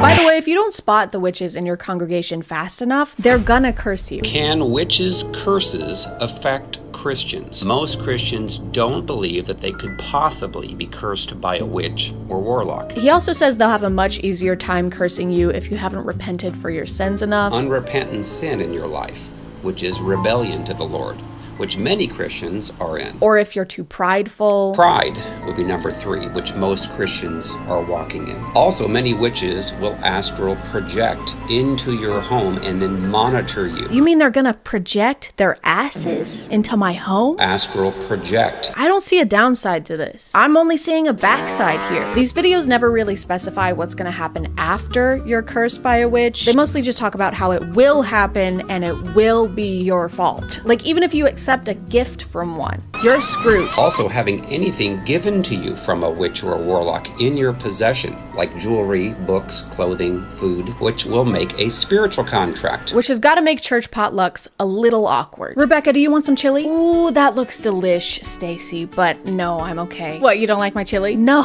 I just couldn't. I'm on a new diet. It's very low cal. I don't want your fucking chili, okay? Why, because you think I'm a witch? No, it's because your chili tastes like fucking ass, Stacy, okay? But on the other hand, if you aren't getting cursed by a witch, it's because you're not enough of a threat to Satan, aka you're still not doing enough for God. If you have not felt any witchcraft, then you're most likely not a threat to Satan's kingdom, and you're not doing much for God. So it's bad if you get cursed by a witch, but also bad if you don't get cursed by a witch. Damned if I do and damned if I don't. Me, when I'm a beaver and I'm trying to decide to go to work or not, their qualifications for someone being a witch are also so broad that they can be applied to literally anyone. And they're never actually describing someone who practices witchcraft. They're just describing the supernatural Snow White and the Seven Dwarfs version of a witch. What does a witch in the church look like? They will usually dress very conservatively, so you wouldn't ever guess that they're a witch. Oh, dressing modestly means you're a witch? You mean the thing that the church has been telling women to do since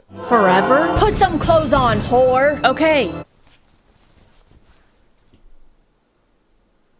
Take some clothes off, you witch! Okay. Does this mean that the Duggars are witches? Is that why they had so many kids? So they can Hansel and Gretel them? That's why they've always got the kids cleaning the kitchen, so they can trap them in the oven, like the Visit. Extremely good at acting godly, give you words from God. They want to put their hands on you in prayer. Their laugh can sound like a cackle. So if someone dresses modestly, or appears to be a good and godly Christian, or just has a kind of funny laugh, that means that they're a witch? You just incriminated about 95% of any congregation. You just described Seth Rogen. Seth Rogen is a witch now. This is what I mean, dude. Whenever they're describing the big, bad, scary witches, they're actually just describing regular people that we encounter every single day. These witches are using biblical language. I just came across this lady on TikTok, and gorgeous, so pretty.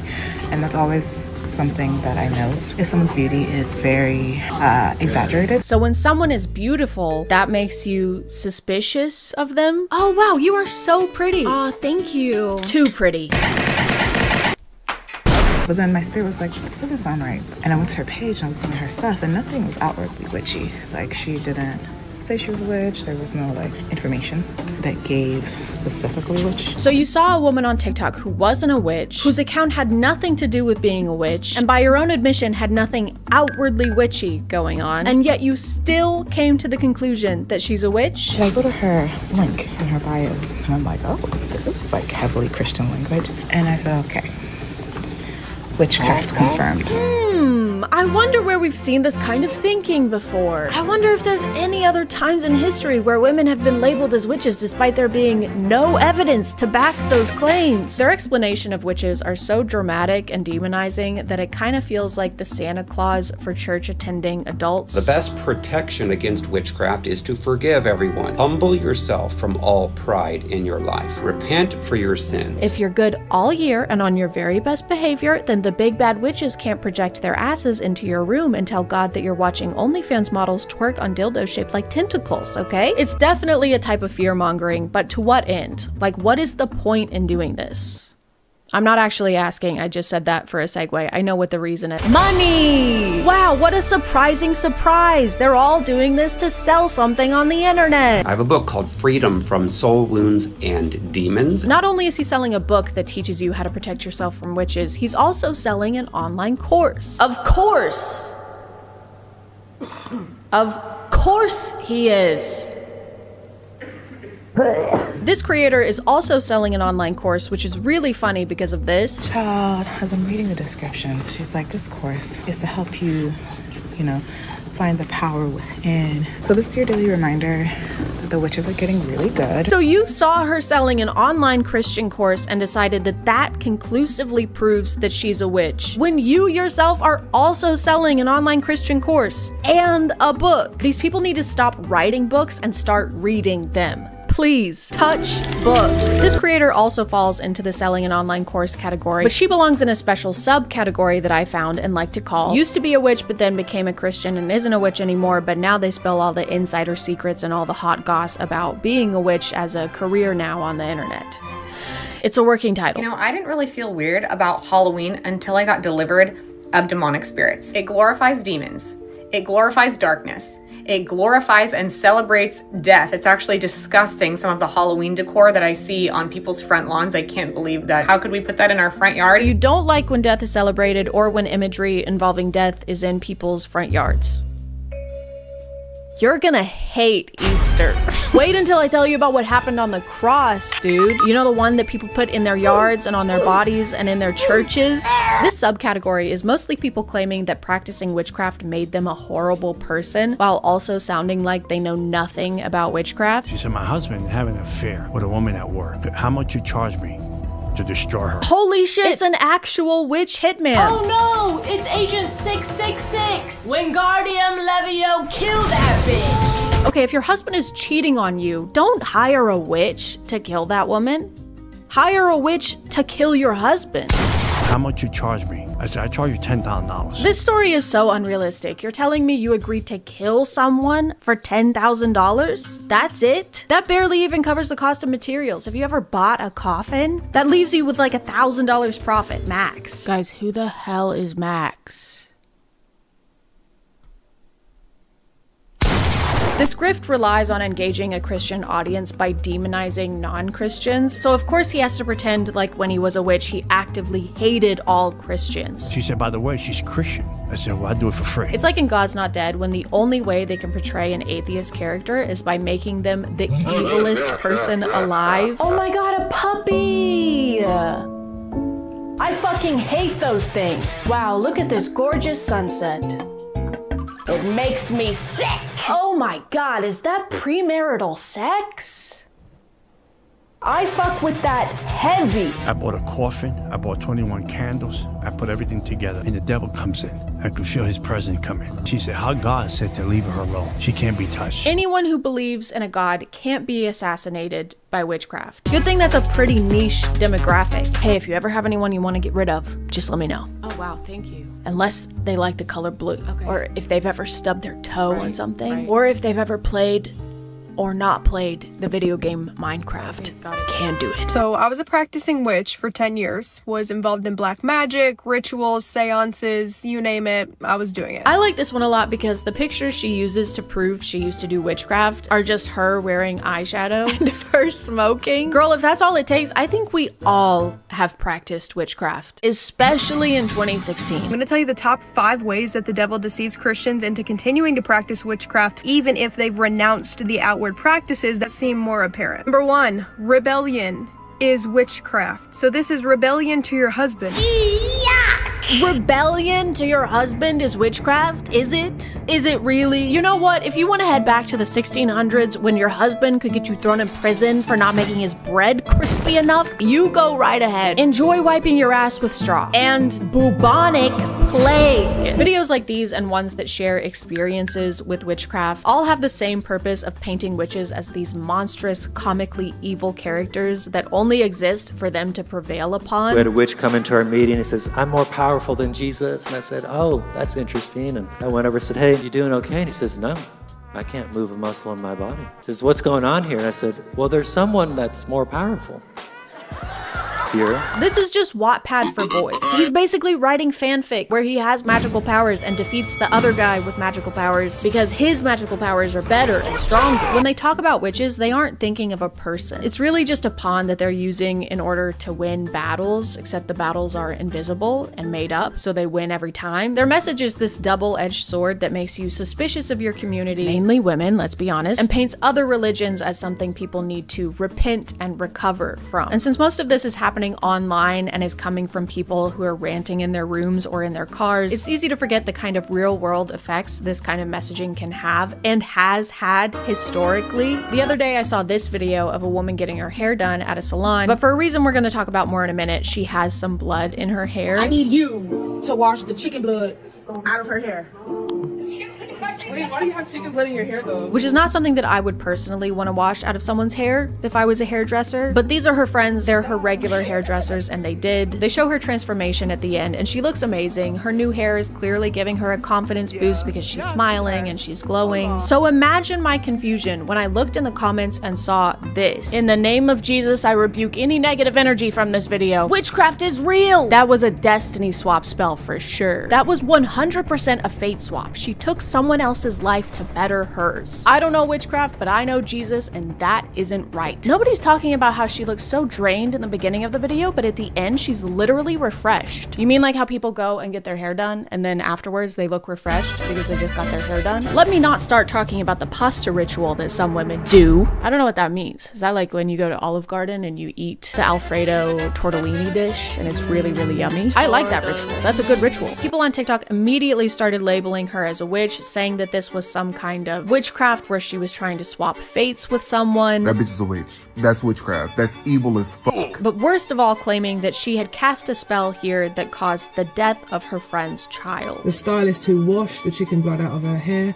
her baby girl passed away not long after that. That is how dangerous this is. That is how immoral and evil this stuff is. This video is what inspired me to talk about this because unlike the other ones I've shown, this was directed at an actual person. This was a literal modern day witch hunt. She's gonna pay for that. The woman who done that is going to pay for that. In reality, this woman practices Santeria, which is a religion that started in Afro-Cuban communities. She made a comment explaining this and that the blood was there as part of a protection ritual she was doing for herself because she was about to go on a trip, which has now been deleted because people were harassing her and accusing her of causing the death of one of her loved ones. And on that day, all I got was a hair rogation. A hair rogation is completely harmless. It's just a head cleansing for like protection. And an animal of choice wasn't even a chicken. I'm not evil, I'm not no demon. I'm not out here trying to get nobody's soul. I'm not sacrificing anything. This is extremely demonic.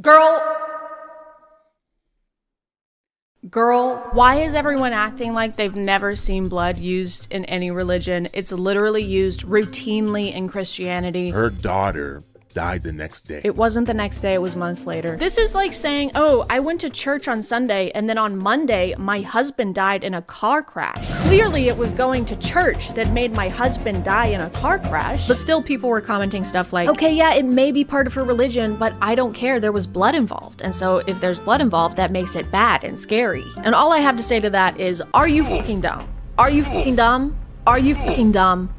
Are you fucking dumb? Are you fucking dumb? Are you fucking dumb? Are you fucking dumb? This is full-blown demonic, and it is not of God. It's not of your God. And you always got to pray. Guess what praying is? A protection ritual. Guess what she did? A protection ritual. You guys are doing the same shit. You're doing the exact same thing that she was doing, just in different ways. And there's nothing good about Santeria, these spiritual cleanses, and I'm gonna put an egg cleanse, and I'm gonna sacrifice an animal and put the blood on my head. You know what's really funny about this talking point is that God literally instructed Moses for every family to sacrifice a lamb and take the blood of the lamb and wipe it over their doors as a protection ritual to protect their firstborns. Animal sacrifice, blood ritual, protection spell. Am I losing my fucking mind? It's the same thing. Do you read the Bible and then get hit by the Men in Black thing that just zaps your memory clean? Is that what's happening? So this is just a friendly reminder that sometimes we see something we don't understand, and sometimes people believe in things that we don't believe in. And during those times, we shouldn't be jumping to conclusions, even if everyone else is. Also, if your religious beliefs are founded in shitting on other people's religious beliefs, that's not a religion, that's just you being a hater. You're just a hating ass bitch, and you would be no matter what your religion was, and that's okay. I mean, it's not, but that's what it is. Anyway, guys, I've got to go fly over El Monte because my friend whose name is Hotel Transylvania needs a ride, so I'll see you next time. We've spotted flying on a broom with a body hanging in El Monte. That looks like people on a broom. It's Hotel Transylvania.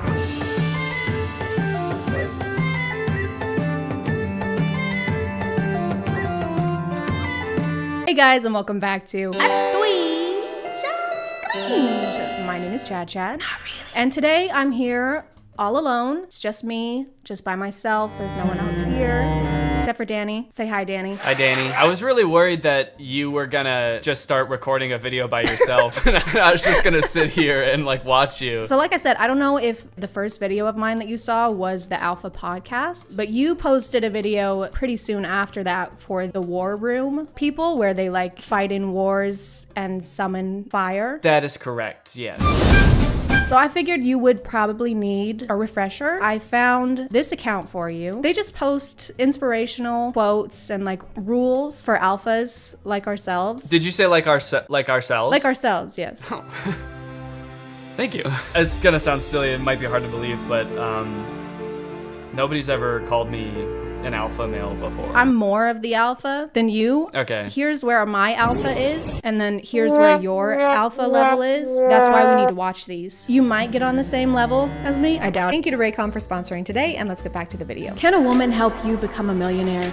Yes, only if you are a billionaire. I like that this was tweeted on Twitter for iPad. He was just like on his stomach with his feet swinging behind him. Can a fucking woman make you money? The answer is no. Money and girlfriend do not go together. Either you make money or make a girlfriend. Either you make money or you go outside with a shovel, you dig up some dirt and just kind of sculpt it into a female. Just like all night, just bent over the bench with the air dry clay and like the Play-Doh toys where you squeeze it through the top. Just like the hair comes through the holes. Ah, she's beautiful. Listen close, baby girl. I may look like a gentleman, but you don't want to see the beast that lives inside me. I like to think that they have shoot days for these, like dedicated shoot days, and they bring multiple outfit changes, situate their glasses. Listen close, baby girl. I may look like a gentleman, but you don't want to see the beast that lives inside me. A well-dressed man is always better than a shirtless man. And then there's a man becoming shirtless in the background. And that's why I don't take off my shirt during sex. I don't take off my clothes when I shower. Wear my jorts, and my jandals. And my gen glasses. Why is he standing like that? His posture is like... This is filmed on the iPad. Gotta like. That's right. The iPad is like falling, so he's like falling with it. So this is the guy that you don't be like this guy. This is the bad alpha. Bad alpha. No iPad for a week. Back in your cave. I failed to maintain a relationship because I don't know the art of lying. Lying. Lying. I think you should have just tweeted the first line of this tweet. I failed to maintain a relationship. Hey guys, just failed to maintain another relationship. Hey, what's up? My standards. Bye. I was hoping that he was gonna speed up at the end because that would make more sense. My standards. Bye. What? How did you get so fast? You must have bought a lot of crypto. You can flirt with my women. If she flirt back, she is now yours. Just letting you know, you can take my girlfriend away from me in the blink of an eye. If she even speaks a single word to you, take her. That is how ownership works, because you know, women you can own them. Mm-hmm. She spent my entire jean outfit budget on other things. She spent all my Johnny on McDonald's. Girl, you are like a coin. Aw, valuable? Nope. Two-Face. The only time you're allowed to speak to your girlfriend is if you're gonna use some weird, like, pun joke to demean her. I'm gonna need you to film B-roll for all of these. Yeah, do you want me to do this one right now? Do you have a briefcase? Girl, you are like a coin. Aw, valuable? Nope. Two-Face. Oh, you wanna divorce me? Okay. Your house will stop being paid of. Your car will get repoed and your credit cards will start getting declined. And so your only option at this point is to develop Stockholm Syndrome. Oh, you want to divorce me? That's not an option, babe. Because you're gonna die. He like needs to make a mold of you before you're legally allowed to leave so he can recreate you. Yeah, wait, at least give me time to make another girlfriend. Let me scan you with my iPad. Oh, so you want the nice guy now because he became successful? Sorry, honey, but you rejected him a long time ago. Are we meant to believe that the person tweeting this considers himself a nice guy? We are, yeah. I don't think that it's very alpha to refer to yourself as a nice guy. So I think that this might be an imposter. We should be wary. Who stole the alpha male's iPad? Emergency meeting. Who the fuck stole my iPad? Give it back. Going to a for love is like going to a library for workout.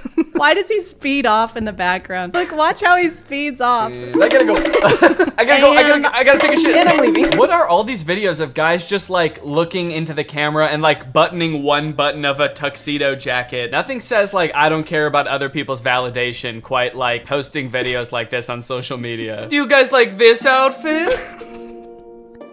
Do you like this jert? My Joe tie? My Jotch. Jotch? Watch. Jean watch. I was thinking Jean crotch. My genus. My genitalia. My genitalia. Oh shit, this dude's got a Jean dick. Am I in a relationship? Nope.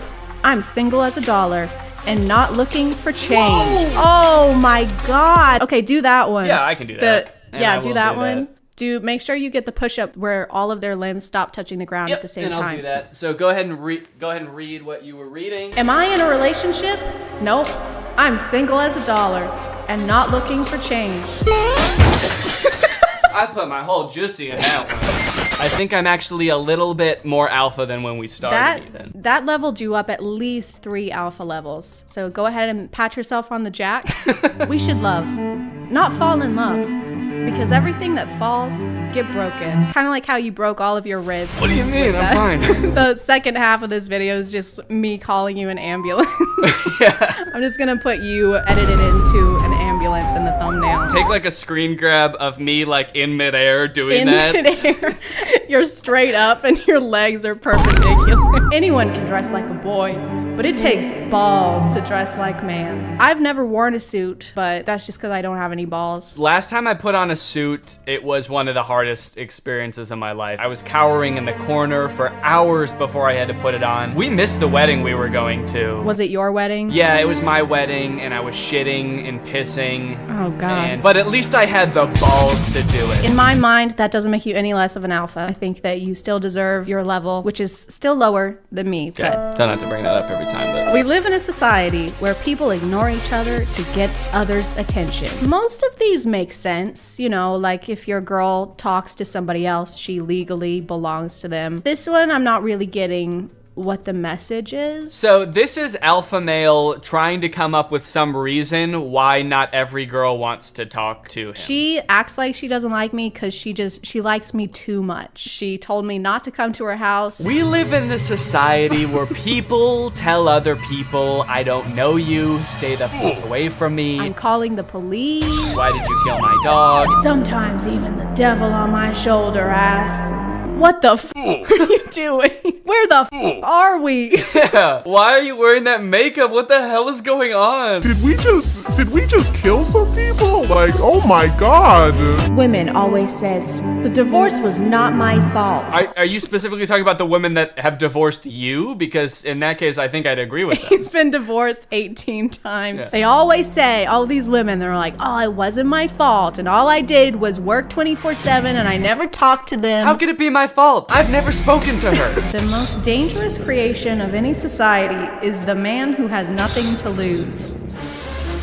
I don't know, this is starting to sound less fun to me, being an alpha. I don't know if I want to reach peak. Yeah, I'm starting to feel honestly threatened. There was like the one about like, you do not want to know the beast inside me and be careful when I get quiet. And now he's like, hey, just, you know, I'm the most dangerous person in existence. What wisdom would we instill to the public as far as reaching our level of alpha? All right, picture this. All right, we fade in on a black and white video of a man in a tuxedo. He looks absolutely jacked. He's spinning around. Over the video is text that says, I pooped. I farted. I'm so scared. I'm gonna kill somebody.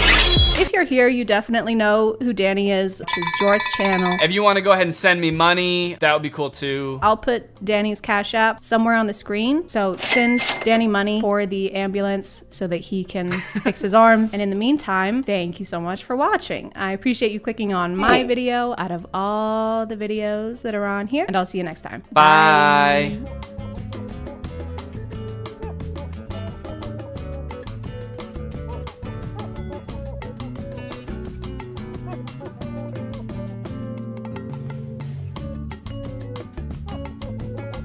Hey guys, and welcome back to My name is ChadChad. And I love prank videos.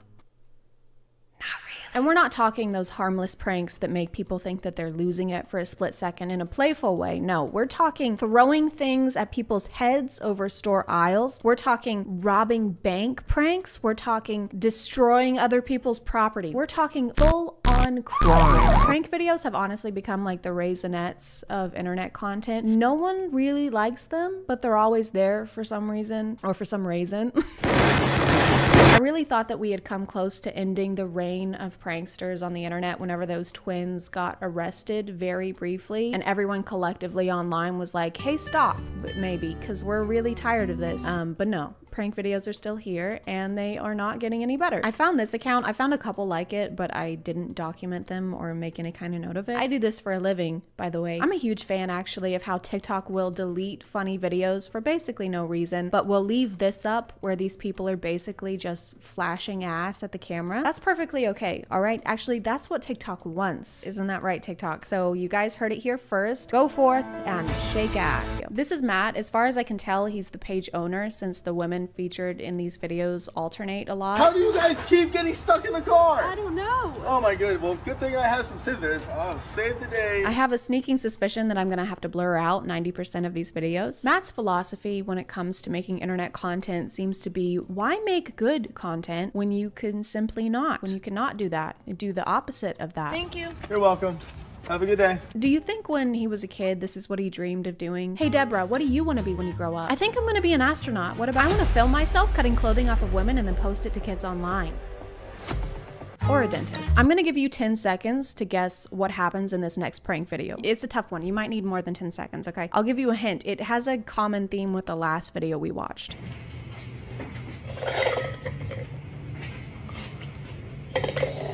Did you guess that an ass somehow makes an appearance? Then you got it. Great job. I'm mostly upset about the lack of creativity behind the guise of a prank. I know these pranks are just a front for showing butt, but still. The prank is what? That you put a jalapeno into a clear glass where the jalapeno is clearly visible. Also, the fact that the act of sliding the glass across the table to switch them is incredibly loud. What in the world can that be? What? Well. If you're looking for a prank to play on your friend, then look no further. For this one, all you will need is gumballs, plastic margarita glasses, tape, and blue Gatorade. Yum.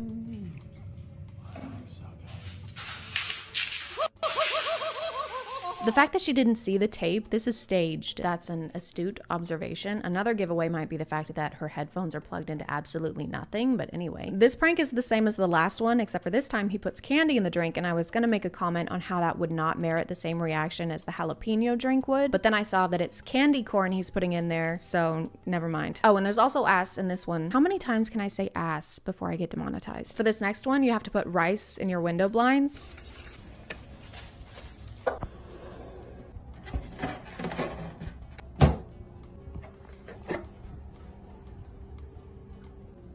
It's bright in here. If I want to scare my friends with this prank, which I do, this is terrifying, I really do I have to use the balloon? We've already got the rice. I feel like it just adds insult to injury. There's rice in the blinds, there's a fucking balloon on the couch. It's traumatic. How do I ensure that my friend's ass, I have to stop saying ass, finds its way onto the balloon? Is the balloon, is it like a metal detector or like a butt magnet? I guess I could just tell them every detail of the prank beforehand. That's probably what I'll do. If nothing else, I'll get 9 million followers out of it. 9 million of them. For this. And then there's this, which I forgot was a thing on the internet for like a week. Is that Noah Beck? I mean, Bryce Hall? Why do you all know each other? Why would you actively stack crates as someone is climbing up them? Was that a part of the crate challenge? You've got all this TikTok money. Can you not afford more crates? Do you need help? You know how when you put Mentos into Coke, it fizzes up a lot? And then whenever people made that discovery, everybody would post a video of themselves doing that online. And then after a while, it got kind of boring because literally everybody was doing that. Well, what if there was an ass involved? You ready? 3, 2, 1, let's go.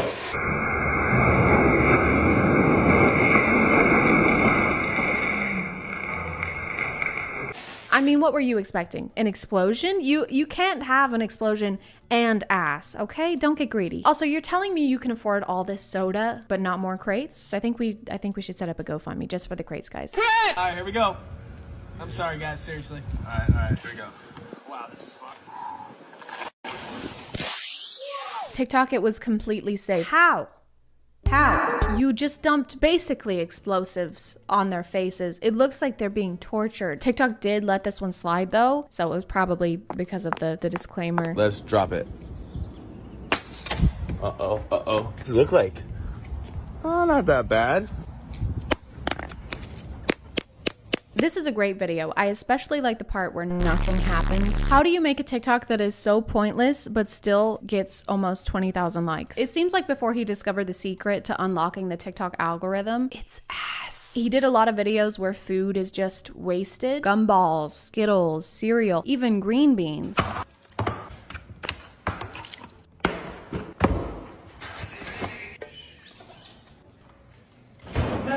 Green beans. Bro, they're right there. Yeah, dude, where's my 5-gallon can of green beans that I keep in the fridge? I have zero questions about this person twerking on the counter. That's fine. The joke is just that the food gets dropped on the floor and then immediately thrown in the trash. And it's hilarious, guys. Come on. They also made another video like this. And if you're confused on what's happening here, don't worry. There's a caption to explain everything that's going on. So what he's doing is he's actually breaking a frozen water bottle on the ground. Do you want to watch it again or no? You've got it? Okay, good. Why? Come on, put it over your head. Higher, Emma. This is as high as I can go, Matt. No, it's not. Higher. Why? No, it's not. I like how in this universe people continue to do what he says no matter what, and at no point are they ever like, I don't know if I should hold this bag of flour above my head. Last time you told me to hold something above my head, it was a vat of acid, so I'm a little apprehensive.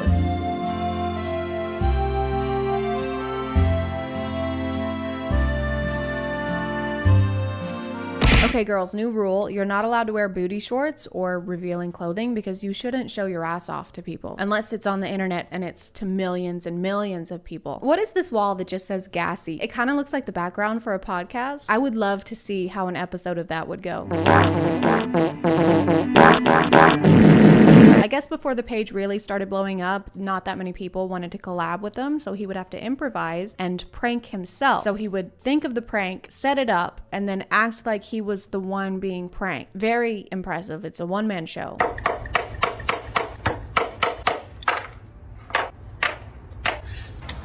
Woo, what a beautiful day for the park. Oh, I can't wait. You ever get so bored you prank yourself? No. I can honestly say I've never nailed my own shoes to a board and then pretended to break an iPad Pro. To stay on theme of the content that we watched today, I think it's only right that we wrap things up by taking what we've learned and applying it in real life by playing a prank. We're gonna go play a prank now.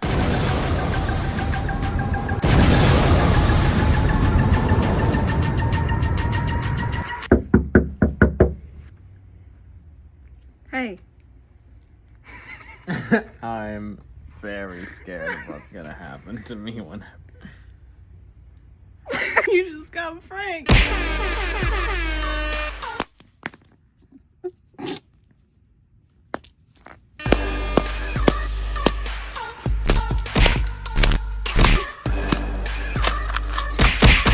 Alright.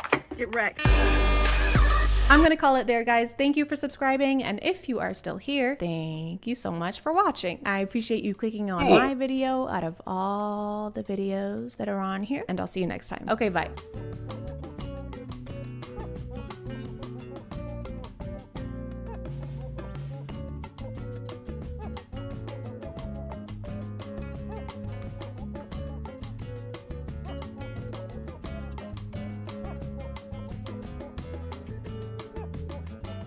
Hey guys, and welcome back to My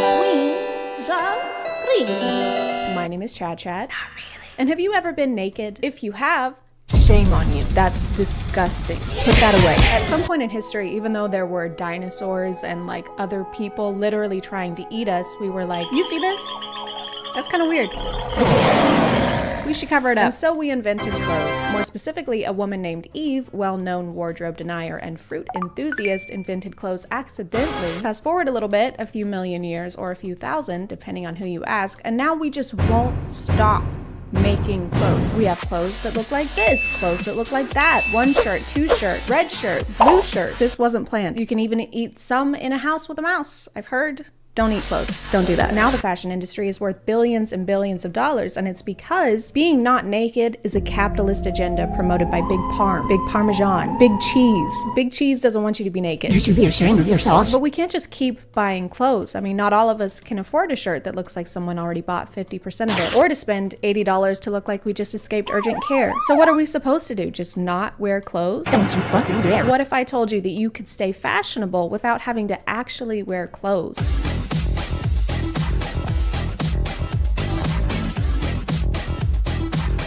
We already have virtual work and virtual school, and everyone loves everything about those. There's no issues with them at all, so why not throw clothes into the mix? There's this company called DressX that's been doing some pretty interesting advertising on TikTok. My name is Chicka Slim Shady.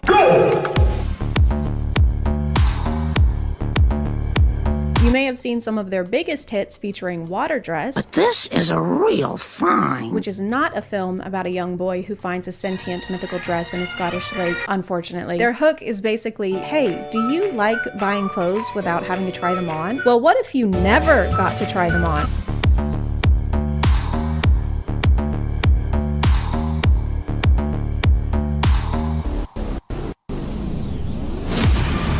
So you can't wear these. It's not like that Amazon feature where you can see what a couch will look like in your room, give them your money, and then you get to own a couch. You just try on the virtual clothing, see if you like the virtual clothing, and then give them your money, and you're done, and you still don't have the clothes.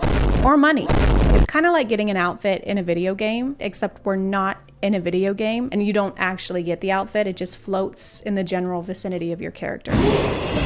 Thank you, young traveler. You found my long-lost wheel of cheese. Of course, no problem. It was in a strip club, actually. No, I wasn't. Please accept this suit of armor as a token of my appreciation. Where is it? Right here. There's nothing in your hand. That's an empty hand. Sure there is. Just look closer.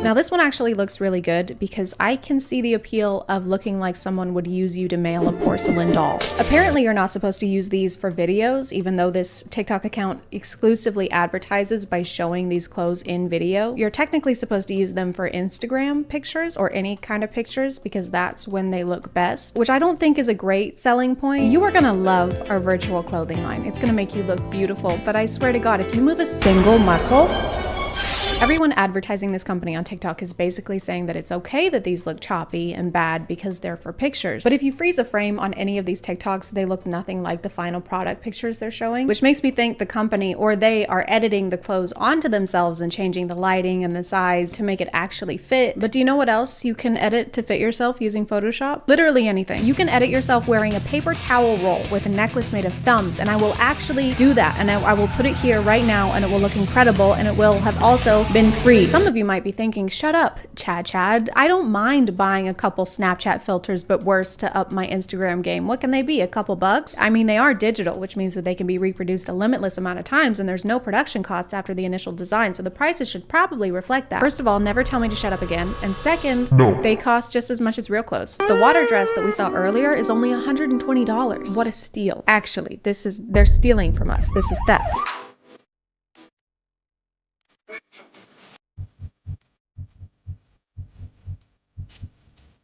Hey, would you still like to purchase this $7 million BMW with a custom paint job? You know what? I'll take that one. Well, that is an empty lot. And it's $7.5 million. Does this one also have a custom paint job? No, it has zero kind of paint job. It has no paint. I'll take 3.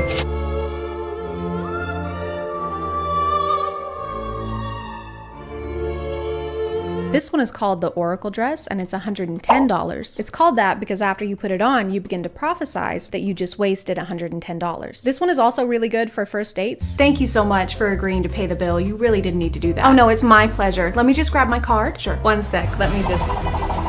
Oops. Hold on. Hang on. Do you need help? Hold on. You know what? I can just pay for it. It's fine. Would you? This dress costs half my rent. If looking like a tall R2-D2 isn't enough, you can also accessorize your look with digital earrings and purses.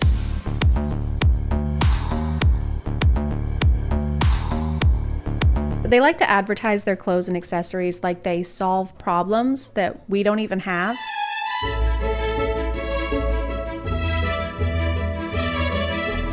No pierced ears? Now you can wear earrings sometimes, very few times, exclusively in front of your phone, and they're more expensive. They also want us to believe that we can't tell when the virtual accessories are virtual.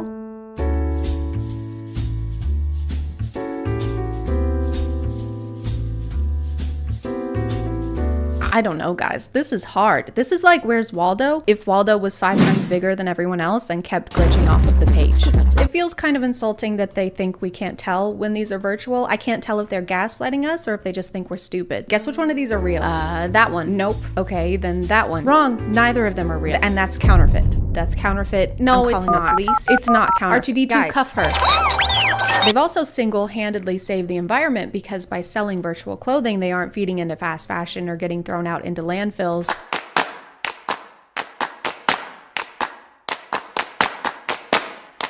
Which is a great mission to have if you're offering any kind of solutions. In their website directions, they tell you to wear actual clothes underneath the AR ones, you know, so you're not naked. So you still have to buy and wear real clothes in order to wear the virtual ones. You're just adding an unnecessary, expensive step, and the environment is still We strongly believe that the amount of clothing produced today is way greater than humanity needs. Okay, true. We share the beauty and excitement that physical fashion creates, but believe that there are ways to produce less, to produce more sustainably, and not to produce at all. Okay, but you still... Anyway, at the current stage of DressX development, we aim to show that some clothes can exist only in their digital versions. Okay, but that's not your current stage, because your current stage is we still have to wear clothes. Digital clothing emits 97% less CO2 than physical clothing. But you know what does the exact opposite of that is NFTs, because they also sell those. You know, the things that are notoriously good for the environment. That's what NFTs stands for, actually, is notoriously good for the environment. They conveniently don't mention that part of their business model on TikTok, and I found out about it through their Instagram, where their advertising continues to be weird.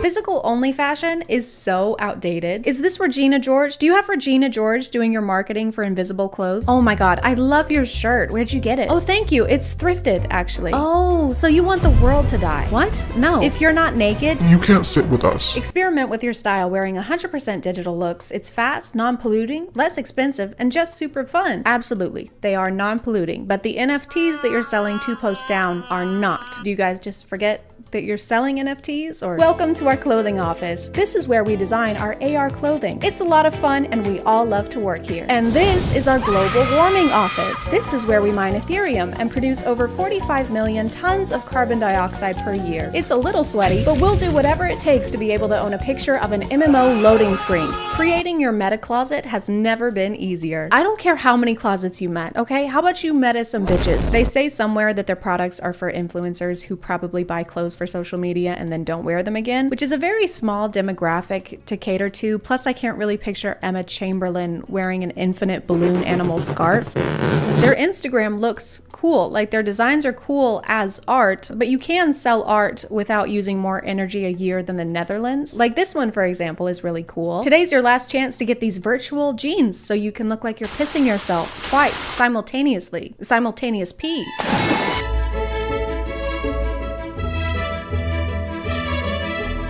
This fashion style is very Hunger Games capital-esque. This one is like if Effie Trinket fell headfirst into a coral reef. If you're watching this in 2050, I'm so sorry. Coral reefs were underwater ecosystems that were pretty important to marine life before companies destroyed them to mine Ethereum, which is not the mineral from Pandora, but it's a real, not real thing that doesn't exist that we use to pay for other things that also don't exist. Hope that clears things up. So like I said, some of these designs are pretty cool, I guess, but I think I could do better.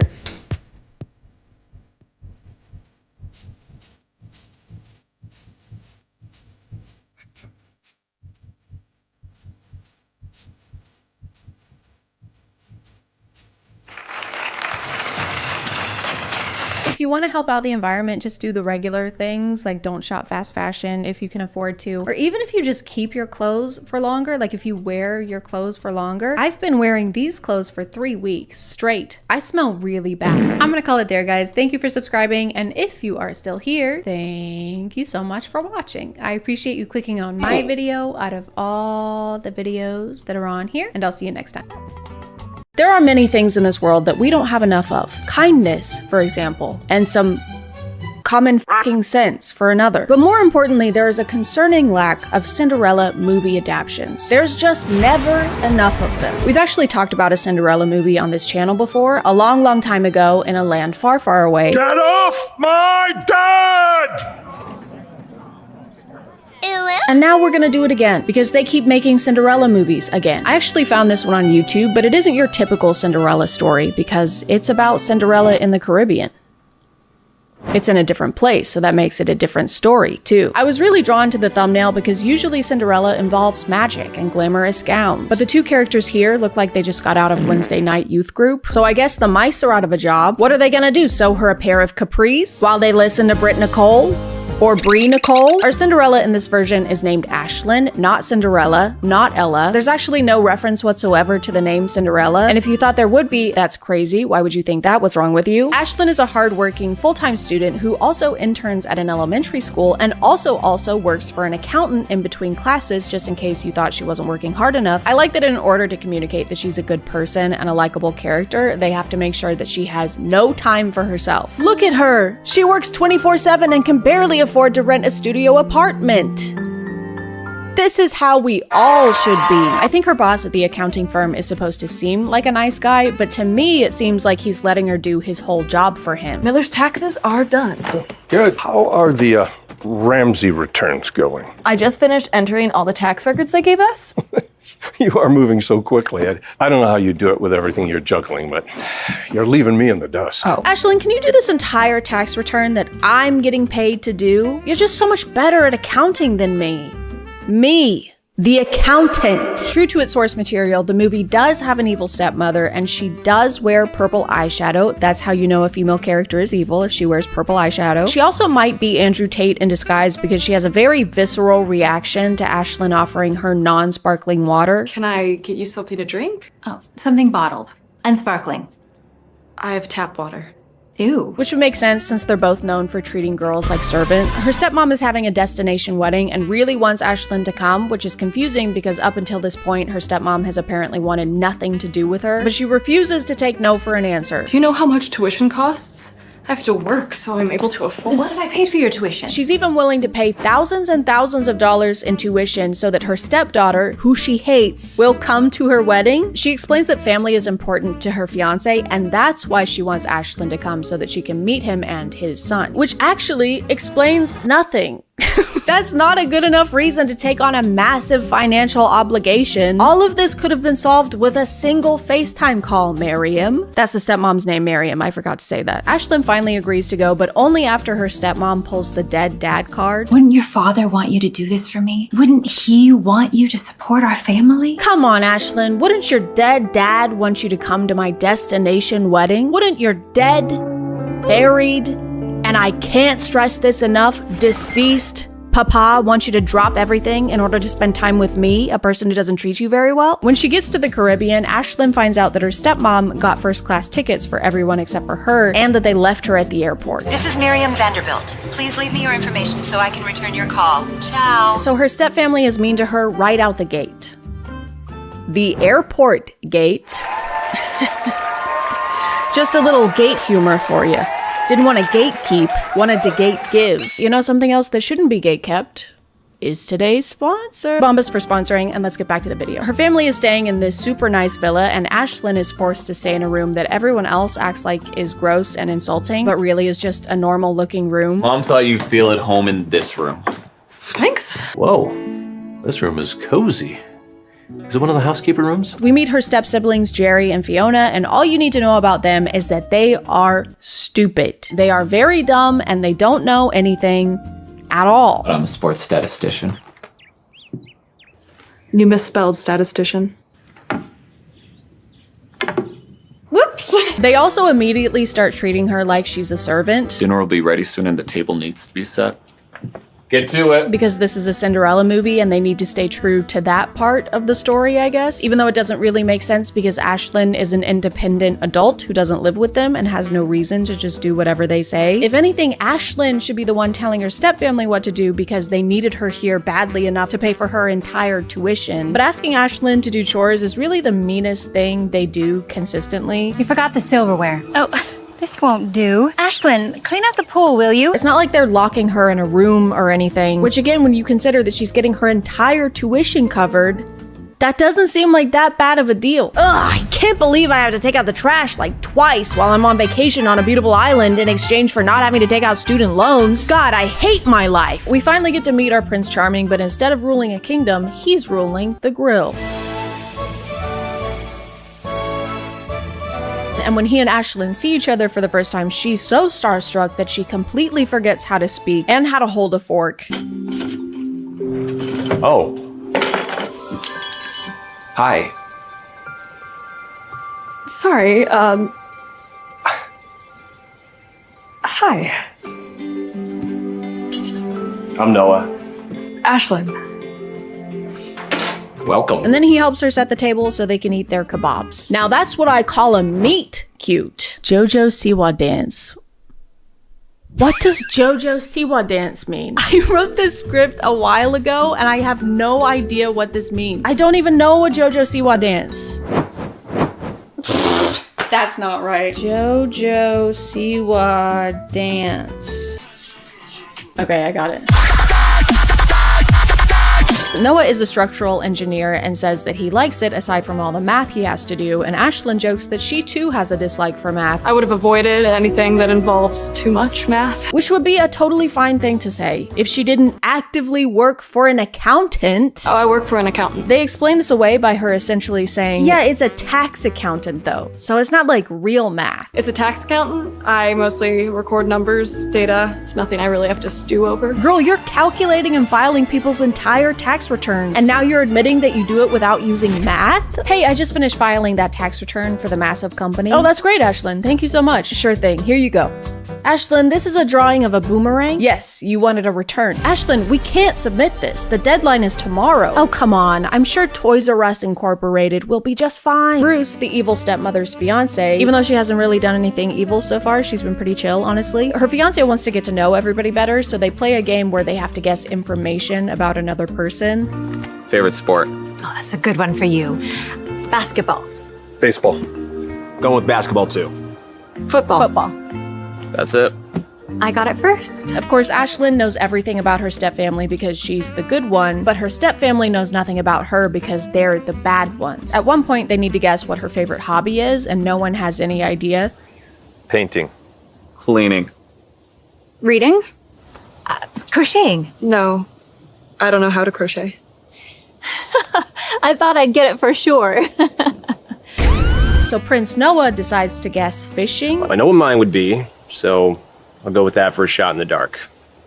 Fishing? And he gets it right? Yes, actually. Her hobby also happens to be fishing, even though she hasn't talked about fishing this entire time, or made any references to fishing, or hinted that she might be into fishing. Also, why would he guess his own hobby? Like, I know he just met her a couple hours ago, and he barely knows anything about her, but he does know that she's going to school to be a teacher, so why didn't he guess something like reading, or sending people to the principal's office? The evil stepsister Fiona is also into Noah, so she gets jealous of Ashlyn if he so much as glances in her direction. Fell in love with fly fishing, but it's hard to find the time. I know what you mean. Okay, moving on. So this movie is about two women who want to date a guy who's about to be their legal stepbrother. They're having an incest off, where the winner gets to do incest. Yay! They also barely leave this villa, and whenever they do, the shots look like stock footage. So when I was watching this movie for the first time, I've seen it like 5 times now, I looked up one of these shots and found the stock footage online. So I watched the rest of the movie thinking that they're just in the US somewhere and they're using stock footage to make it seem like they're in the Caribbean, because that would save them so much money on traveling and booking locations. But after I looked into it some more, I found the villa they're staying in, and it actually is in the Caribbean. And that confuses me even more because they actually were in the Caribbean, but chose to show so little of it and film 97% of the scenes indoors. One of the rare times that they do leave, they visit this bird sanctuary where Fiona makes Noah hold her hand and doesn't know what birdseed is. Here, Noah. I'll share with you. Oh, thanks. Do you want to just hold it yourself, or? This is fine. What is this? Bird feed. What are these seed-looking seeds that we're feeding to the birds? Birdseed?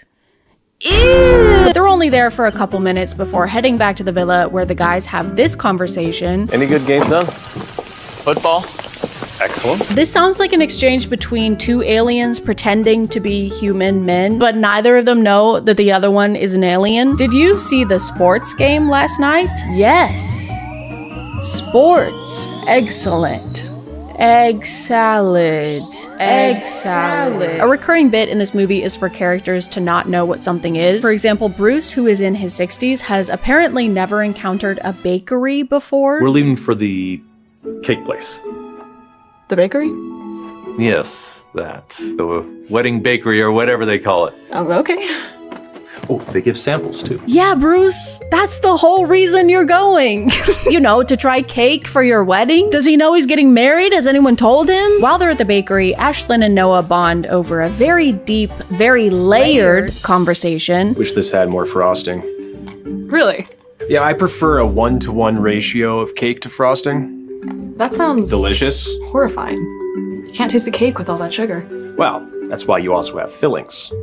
That part sounds good. This conversation about cake goes on for 3 minutes. I am not kidding. I love a vanilla cake paired with passion fruit. Well, I'd love for this scene to end. Holy fucking shit. Throughout their trip, Ashlyn's stepmother is constantly pulling her to the side and telling her she's doing something wrong, like she's not smiling enough or she's talking to Noah too much. You're not being very nice. What do you mean? I don't want Bruce feeling like you're against this wedding. I'm not. Then stop being so morose. You need to watch yourself. Why? You're here to be a part of the family, but don't get too comfortable. Like with Noah. She also tries to exclude Ashlyn a couple times so that Fiona and Noah can spend more time together. In fact, she's actively trying to help Fiona get together with Noah. Do you have a crush already? He's gorgeous. You can't blame me for noticing. Give it time. Maybe don't do that. Maybe if one of the roadblocks you're hitting while trying to woo your crush is that they're about to be your legal step-sibling, you shouldn't be giving it time. You should be serving it. The next roughly 15 minutes of the movie is dedicated to the family going on a boat. We get to watch them have the idea to go out on the boat and then ask who else wants to go on the boat and then hear everyone's reasoning for why they don't want to go on the boat or why they do want to go on the boat. And then we watch them go fishing on the boat while they talk about other times that they went fishing on a boat. And then they take the fish that they caught while they were on the boat back to the villa and they talk about how they're going to prepare the fish for dinner so that they can eat the fish and talk about being on the boat. Fiona sees Ashlyn and Noah walking on the beach and gets very upset. So she sneaks into Ashlyn's room and deletes the research paper she's been working on this entire trip.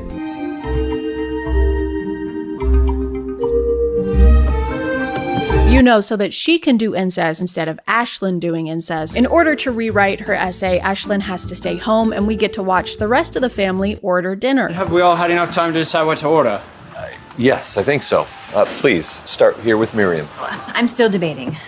In that case, please start with Fiona, and we'll have made up our minds by the time you get around the table. What are you getting? Not sure. You?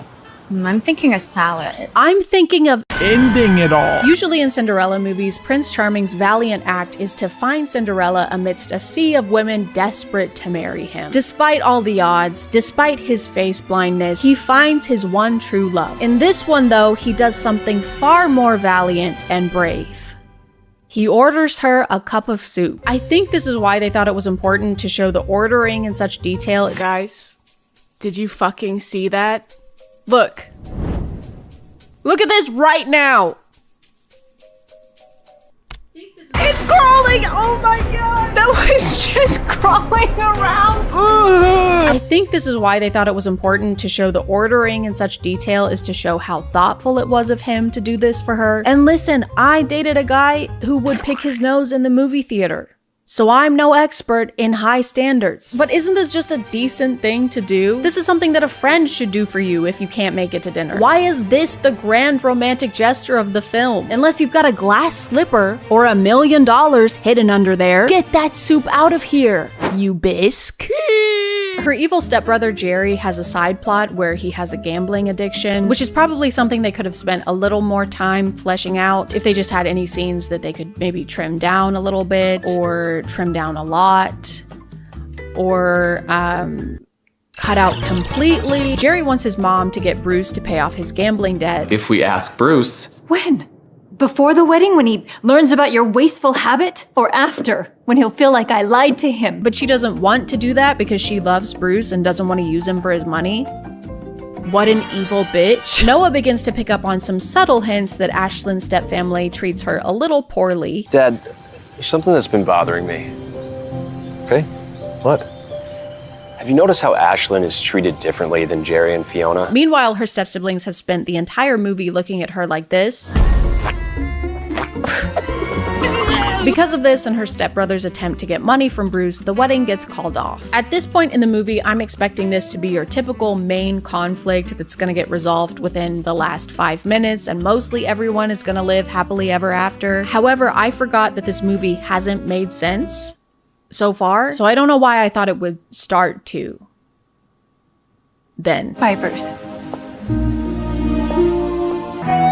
Bruce and Miriam don't get back together. After all of that, they end the movie with Ashlyn and Noah kissing on the beach while Bruce third wheels as a freshly single man. Ashlyn even tells Bruce that Miriam does actually love him. I think she does love you. And Bruce still does not give a fuck. But without trust, I don't think love is enough. Bruce, when the woman he was deeply in love with yesterday tries to talk to him. Good night, Miriam. I think the movie wants us to feel satisfied that Bruce and Miriam aren't getting married, but it's really hard to do that when all Miriam did was offer to pay for her stepdaughter's tuition, ask Ashlyn to clean the pool and run a couple errands, and have a son with a gambling addiction. It's like they assigned her the evil stepmother role and then forgot to have her do anything actually evil, and then they expect us to be happy when she loses her fiance. The accountant was more evil than her. I was so unhappy with this ending that I looked up the studio that made this movie and realized that this is a regular thing for them. They just make movies about white people going on tropical vacations, or white people going to Spain, or white people going to Istanbul, or white people going to... And I think this is pretty genius. I also want to do things that I already wanted to do and find a way to make them tax deductible. And I will.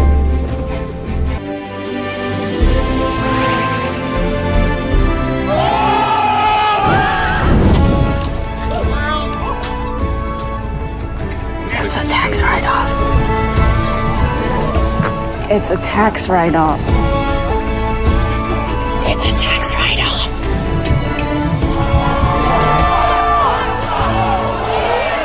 That's a tax write-off.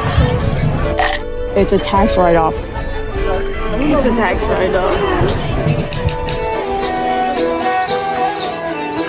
It's a tax write-off. It's a tax write-off. That's a tax write-off. That's a tax write-off. So, we're good, right? Oh, dude. Please. Call me from prison. Take her away!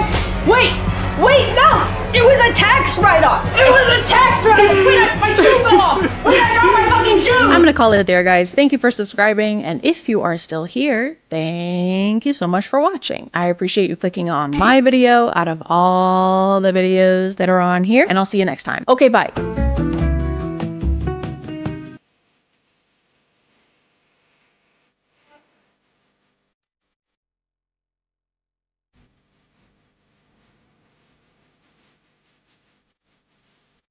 Hey guys, and welcome back to...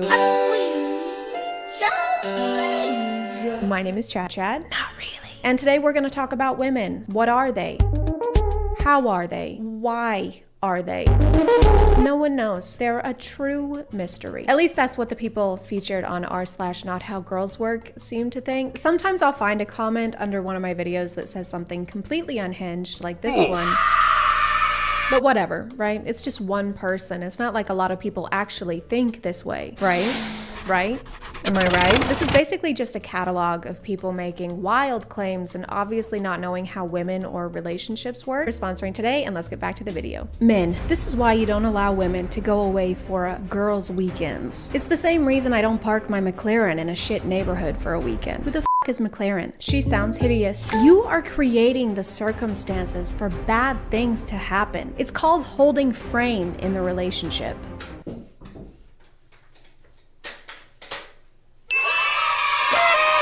Why am I doing this? Some women will call you insecure or controlling, but it's not. It is, and we will. If she is unwilling to enter your frame and live within your boundaries, then let her go. Is frame like a metaphor for exploring each other's bodies? Are you willing to enter my frame now? Oh yeah, I'm gonna enter your frame. Hard. Okay, come on in. When she comes back, have her stuff on the front porch with the locks changed and replace her with a better woman. Only the unplugged will understand this. Unplugged like as in you don't use the internet? This is a YouTube community post. Did you type this with a rock? Powered by a spinning wheel? Dost thou wipe thine ass with straw? If you don't trust your partner to take a weekend trip and spend some time with friends without you, then don't date. Just go to therapy and buy some toilet paper. You're not yourself when you have mites in your ass. Eat this. My uncle is explaining to me, a final year genetic engineering student, that preferring a boy child is not sexist because boys carry the most important genetic components of the family line, and a girl's genetic code changes when she is married off to another family. So when a woman gets married, the second the officiant announces her wed, her genes start mutating, like that scene from Underdog. Can you imagine explaining genetics to a genetic engineering student? I don't even know what engineers do most of the time because I'm not an engineer, because I'm stupid. But I do know that if someone is an engineering student in a thing, I'm probably not going to try and explain that thing to them. If you're studying aerodynamics and tell me that that just means you know how to shoot a bow really, really well, I will believe you. For every new dick that enters her, she ages 6 months more, meaning the more dicks that enter her, the more older she gets. That explains why some females in their early 20s don't even look their age. They look like they're in their late 20s to early 30s. Women in their 20s? Women in their late 20s? There's no way that this person actually exists with these thoughts in their head. This sounds like something that people would have said during the Salem witch trials. For every new dick that doth enter a woman, she gains a new evil power. Jedediah, is this because I called you short? She must face trial. Again, I will now light you on fire. If you catch flame, you're guilty. What if I don't catch flame? Then that is an evil power and you're guilty. That seems fair.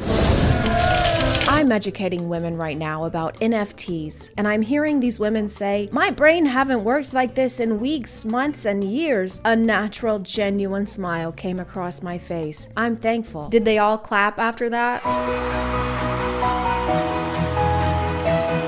A natural, genuine smile came across my face. Why? They just told you that their brain hasn't worked in years. You need to call them an ambulance. He says women plural, so was this like a conference where he did this? Like a congregation of women? Has your brain not worked for weeks, months, or even years because you're just a silly woman? Come to my invite-only conference, NFTs for Dummies. I mean women. We take the woe out of woman. It's not ridiculous. Women are meant to be mothers naturally. It's a nature thing. Animals reproduce always, unless humans intervene. Do you never hear a cat say, no, not me, I'm going to be a mouse chaser? Can't have kittens. Animals also eat their own shit, though. Unless you're living in a lean-to in sub-zero temperatures with pine needle flip-flops, I don't think it's a nature thing really applies. If a woman has a perfectly healthy vagina, she will need and desire to be a mother at one point in her life unless she has been brainwashed to think and feel otherwise. Me. So in this analogy, when the cat says that she doesn't want to have kittens, she wants to chase mice, that's a bad thing. So do you think that only male cats should chase mice? In your ideal world, the male cat wakes up at the crack of dawn, grabs his briefcase, kisses the wife goodbye. She stays home and gives birth to a new litter every day with her perfectly healthy vagina. So basically you think the world should function like if the Cats musical met The Handmaid's Tale.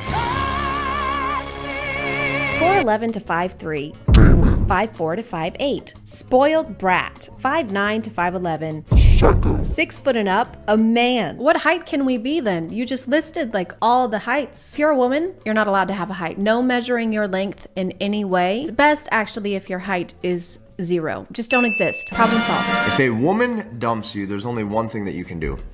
All you can do is you just need to look at her and you say, okay. She instantly second guesses herself. What she's hoping, what she's praying for, what she actually thinks happen is that you will get in a reactive state and you will get emotional. I don't know what it is with these self-proclaimed experts or like the people from the Girl Facts video that I did, but their solution to everything is just don't listen to women because they don't know what they want. You know what they want better than they know what they want, so just do whatever you want them to want. For many times, this is a massive test, and when you pass this test by just saying, okay, all right, leave then, when you're able to do that, I have watched women break down in tears and say, I was just kidding, I was just testing, I'm sorry. You should say okay if a woman says she wants to break up with you, because it means she wants to break up with you, and not that she's testing you in most cases. This kind of sounds like someone in 7th grade trying to convince me that they broke up with their girlfriend and not the other way around. I mean, I broke up with her, you know. Oh, I'm so sorry. She did say she wanted to break up with me first. Oh, okay. But it was just a test. I mean, she didn't really want to break up with me. So you guys are back together? No.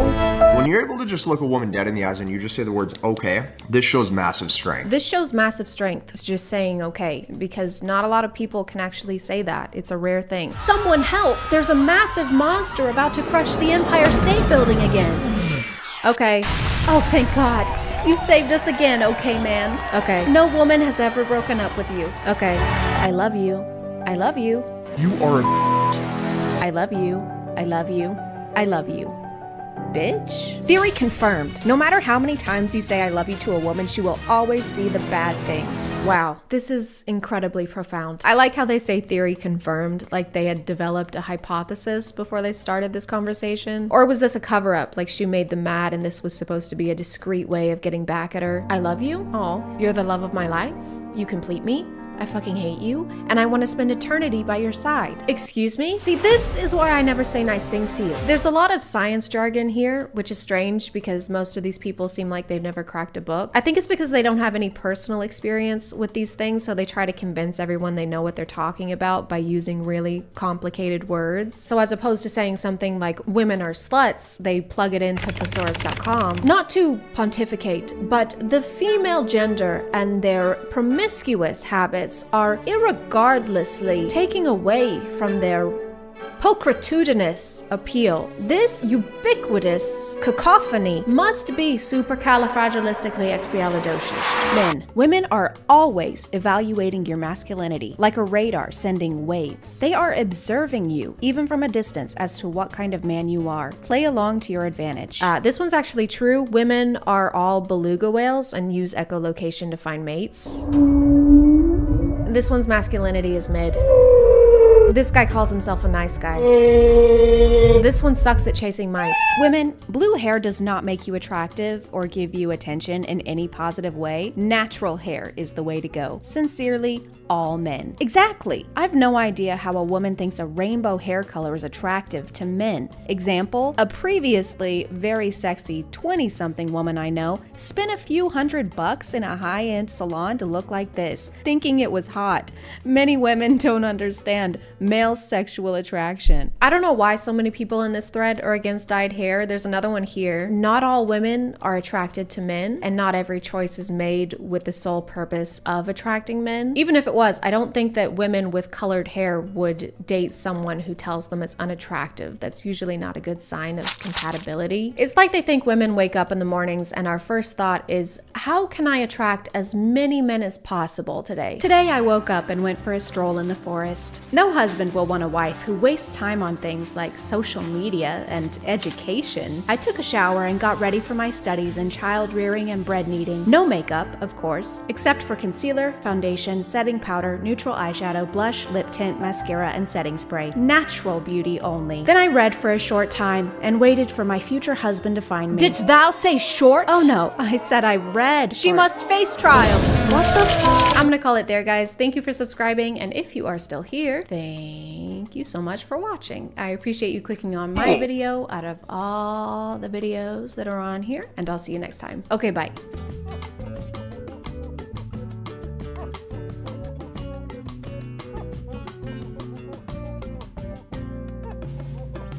Hey guys, my name is ChadChad. Alpha ChadChad to you. We haven't really checked in on the alphas in a while because in 2021, 2022, there would be a new one spouting the craziest takes you'd ever heard, like women don't have hobbies or you should tan your asshole. But now in 2025, that's just every Instagram reel. That's just every single Instagram reel that you ever see ever. It's kind of like pointing out a cow to your friends when you're driving through the city versus when you're driving through the country. They're not gonna be very surprised. This is a cow farm. There's gonna be cows outside. But recently I found two alphas that are so fascinating to me that I have to point them out to you, no matter where we're driving. If you watch reels for over an hour every day, don't do that. So do I. Then you've maybe seen this guy before. His favorite whiskey, Johnny Walker. What do I do at duty free? Fucking Johnny Walker. That night, sipping the Johnny Walker in the war room by myself with him, chilling. Luke Belmar is a biohacking, crypto trading, e-commerce-ing, alpha finance bro millionaire. Give me a $10 million contract every 4 months. That's you know?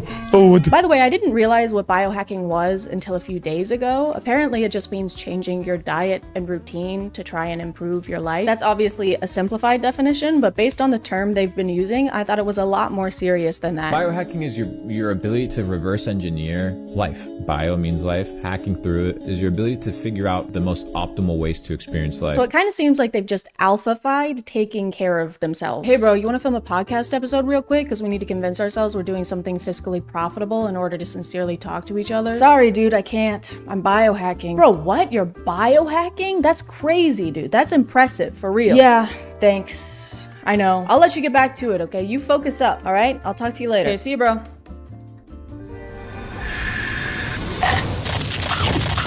This is actually one of the best apples I've ever fucking had. Luke posts a lot of clips of himself on various podcasts saying things I think are meant to be insightful, but usually make no sense. I think people need to start studying words. You look at a bank, right? What is a bank? River bank. Right. What does the river bank do? It controls the flow. The flow of what? The flow of the current, the currency. If it's controlling the currency, it's also controlling the what? The flow. The flow of what? The cash flow. He's always talking about his success and how much money he has, so he posts a lot of advice to people wanting to become more like him. Wealthy, cool, charismatic. Because those streams are very helpful. Because And a lot of his videos are him explaining how we can start making money just like him. So let's go ahead and dive in. That's foreshadowing for later in the video. It'll make sense later. We'll get to that.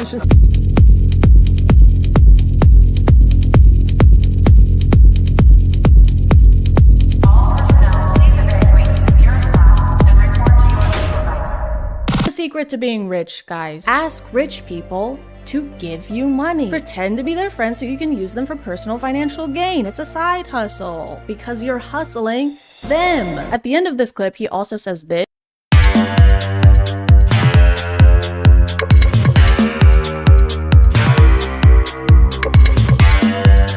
Somehow even worse advice. If you guys want to make money, literally just make money. Print it yourself in your garage. It's all about positioning yourself into prison. Don't worry though, this is not the only groundbreaking advice he has for making money. when was the last time you sat down with a blank piece of paper and just like brainstormed? Ever heard that?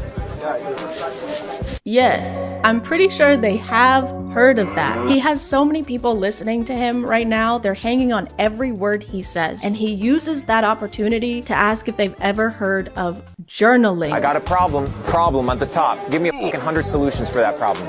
Oh, I don't know what to... Chill the fuck out. What is going to happen? Relax, G. This isn't gonna help anyone become rich alpha bros, so I feel like he must have some kind of other motivation for trying to get them to use paper. Like maybe he secretly works at Dunder Mifflin. When's the last time you took a piece of paper and just appreciated it? When's the last time you ordered 80 boxes of 8x10 in ultra white, tipping your salesman 40%? Ever heard of it? Ever heard of that? Have you ever heard of that? Have you? And let's get back to the video. These haven't really been helpful so far, so let's watch this one, literally called Luke Belmar's Steps to Be Rich. This has got to be what we're looking for. 1. Go get spring water. Don't drink Dasani purified water. It's gonna fuck you up. Water is gonna fuck me up. 2. Once you have a little bit of money, start eating super clean, super organic. Understand that the food that you consume has pesticides, has chemicals. Once I have money, which I still don't have because that's what this tutorial is supposed to tell me. Don't use a microwave. Microwave, you're literally cooking your food. Microwave will cook food. Neglect celebrities. Don't give a celebrities. They're just dirt. Ignore celebrities, even though we're supposed to be making rich friends, and they probably won't want to be our friend if we call them dirt and stuff. Yo, drop me a $250,000 wire. He's a dirt pig. For someone who's always talking about the meaning of words, I think people need to start studying words. he seems to not understand the ones in step by step. We still don't know how to get rich like him. This wasn't even unhelpful advice. This was advice for after we've done the thing we needed advice for. What's up, guys? Today I'm going to be showing you how to tie a shoe. This is just a quick step by step. As you can see, my shoes are already tied. Go fuck yourself. Don't put food in here, by the way. It'll make it cold.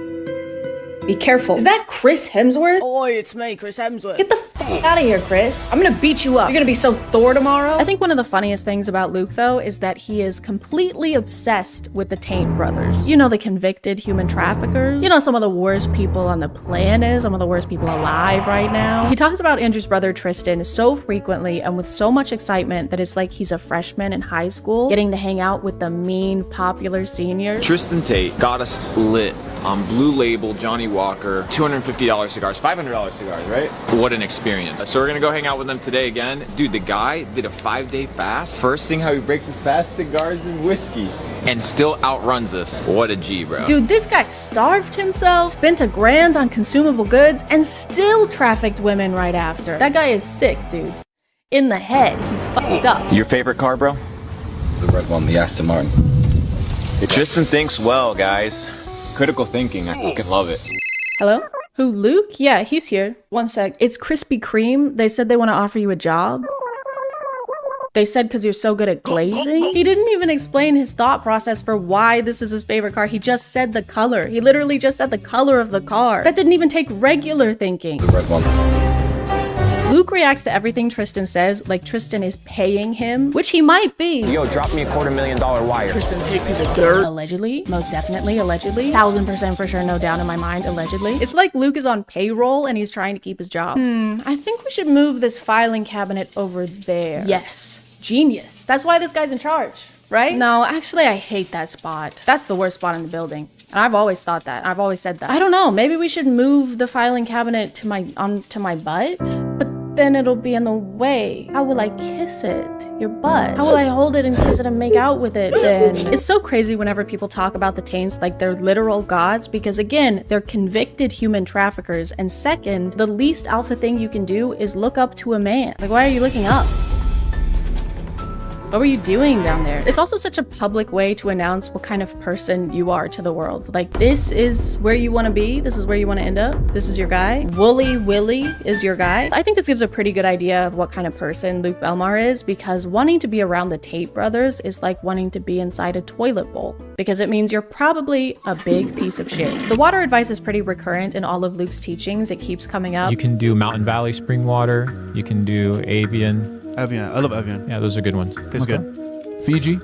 No. He refuses to drink any regular water. It has to be specifically approved brands of bottled water. And he tends to project this mindset onto others around him. Today I went to the dentist and she's like, can you rinse out your mouth? And I'm like, I'm not rinsing out my mouth with this tap water. Even the monkey knows. Natural spring water, none of this tap water bullshit, bro. The monkey was drinking the water, though. It seemed like it was having a good time until you approached it with the gentleness of a thwomp.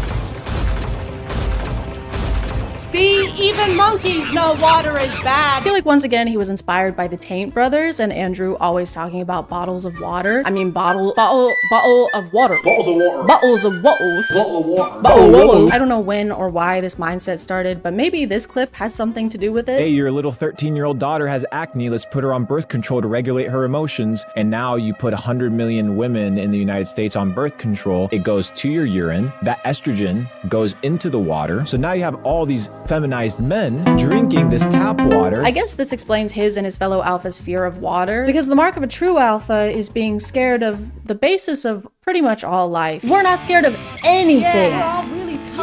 except for 71% of the planet. Luke also has a tendency to make up numbers, which isn't a great characteristic to have as a finance expert. Now you have 100 million women urinating highly estrogenated urine. Where did 100 million come from? I love making up numbers based on nothing. I like my statistics how I like my hemorrhoids. Extracted from my ass. People who typically use birth control are in the age range of like 15 to 45. It's different for everybody. That age range in the US is only 66 women. 66 million. Not just, there's actually 66 women in the US, and I'm one of them. I'm the best one. And of that number, only about 15% use the pill. So that's less than 10 million. Where did all those extra millions come from? I thought this guy was supposed to know all about millions. I've been able to capitalize on this digital gold rush and been able to generate millions of dollars. Sure hope this isn't the same math he's using to calculate his net worth. So overall, with assets and investments, I'm probably worth around 20 million. Nice. What about liquid? Where? It's actually totally fine that we haven't learned anything of value yet from these videos because Luke has an online course that he sells. Now I can tell you, as a matter of fact,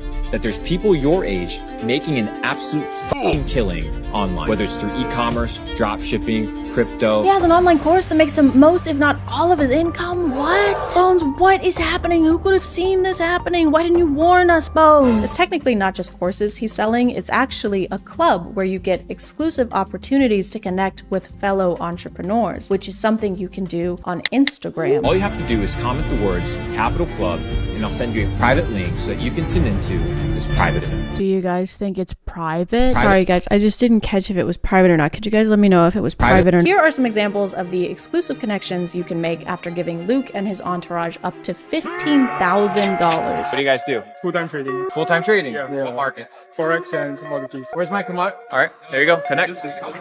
All right, doesn't matter. Connect. Connect. Doesn't matter. Connect. Connect. You'll also receive priceless mentoring like this. Are you going to the gym every day? No, you're not. Are you sleeping well? No, you're not. I see eye bags under your eyes. So what you need to... Bro, look at me. Look at me. First of all. Good thing this is inspirational, right? Otherwise, it would just seem like he's making fun of this person's appearance. I see eye bags under your eyes. Do you work out? Don't answer. I know you don't. Do you wash your face? No. Your pores are like craters. What am I looking at? I can't tell if I'm looking at skin or the surface of the moon. Look at me. Look at me. Look at me. I slept with your mom. Okay? Now that we've mastered the financial aspect of alphafication, Give me a $10 million contract. let's move on to the physical one by learning from our next alpha, Ashton Hall. He can run very, very fast for undisclosed distances. He can dive into water. He can dive his face into water. Ashton Hall is a daily routine influencer who shows himself throughout the day as he gets ready to go places and then does things at those places.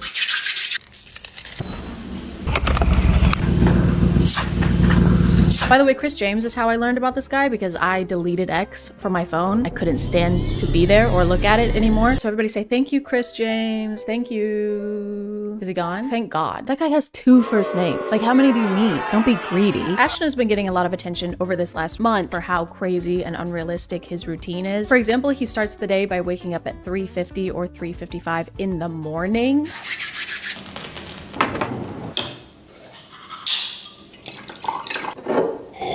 And there's really no reason to do that. The sun's not out, so you can't see anything. Businesses aren't open, so you can't go anywhere. The worms aren't even awake, so he can't even get one of those even. I'm a little biased though, because I hate early risers. I don't mean I hate rising early. I mean I hate people who rise early. The people that I know who wake up absurdly early in the morning only do it so they can tell me about it. Obviously, if your schedule demands it, that's different, but I hate when people act like waking up early is a productive achievement in and of itself. You're just waking up at a different time. That doesn't mean that it's a better time, especially if you're like Ashton Hall and went to bed at 7 p.m.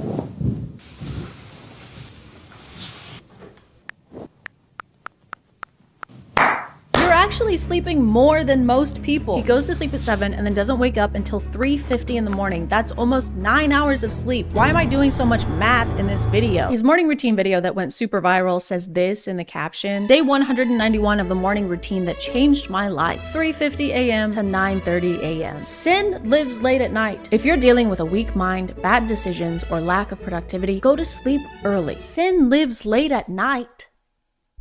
It's still night when you wake up. Sin is still around. He says variations of this phrase a lot. Brother, what do you mean how do I wake up at 3:50 a.m.? Listen, I go to sleep early because temptation lives late at night. But if your willpower goes away the second the sun goes down, you probably have really weak willpower. You're still the same person no matter what time it is. So if you're making bad decisions, you can still do that during the day. Hey, you want to be in this 70-person orgy with us? There is nothing I'd like more. Sure. Yeah. I can't even begin to express how much I want to do this and how long I've wanted to do this and how much I appreciate you asking me and including me in this. What time is it? It's 5 a.m. I can't do this. But you just said you were gonna— I'm not that person anymore. It was 10 seconds ago. Ashton spends the rest of his mornings doing various things between each round of putting his face into ice water.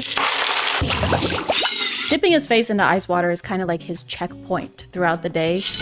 And he only does it with a specific brand of bottled water. He doesn't use tap water.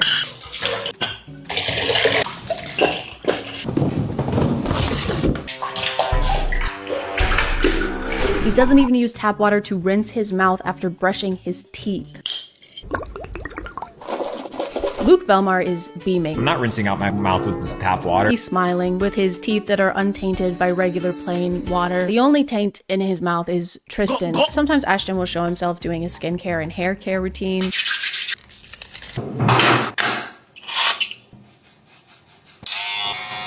Hey, do you want it to grow or not? These two things just canceled each other out. I'm getting mixed signals. He just row gained and then row lost. He also uses Sensodyne toothpaste, and there's nothing wrong with that. I just feel like maybe his teeth would be less sensitive if he didn't constantly expose them to iced water. After Ashton is done waking up in the mornings, he usually goes onto his balcony to drink more water.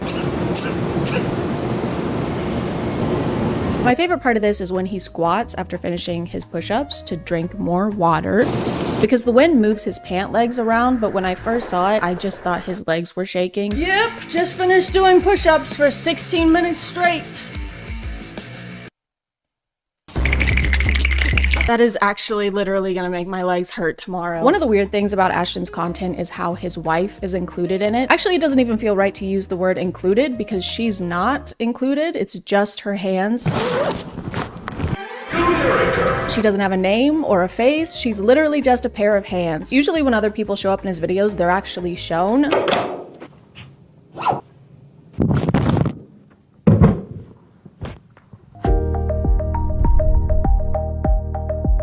But not her. She's just here to serve. She brings him water to dip his face in, obviously. She serves him his meals, and he doesn't even look at her. Thank you. Why does he need someone to bring him food anyway? He's been awake for 5 hours at this point, and he couldn't find time to scramble an egg. He could have just done it here when he stood in place for 4 minutes straight.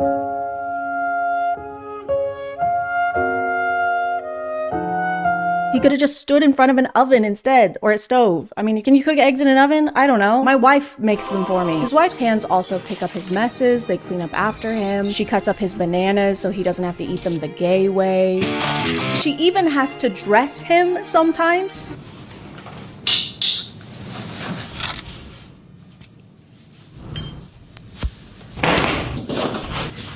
Thank you.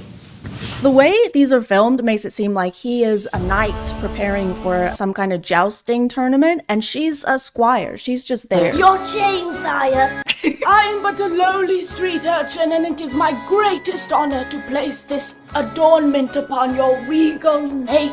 Break a leg, break both, I fucking hate you. And this is definitely intentional. He definitely wants to come across as if he is basically royalty, with people escorting him places and carrying his stuff for him. He even has his wife draw him a bath.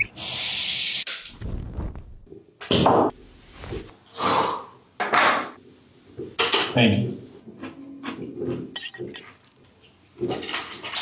And it works. He definitely comes across that way. He does seem like he's royalty because he's a little princess. Ashton is also a self-acclaimed fitness coach, so he shows us a lot of his workout routines. And I say self-acclaimed because literally anyone can say they're a fitness coach. You don't have to have any kind of certification to say that. You also don't need any kind of certification to have an app where you sell fitness courses for $20 a month or $90 a year. You can just do that. Fitness coach. Yeah, he's fitness coach into the back of his car.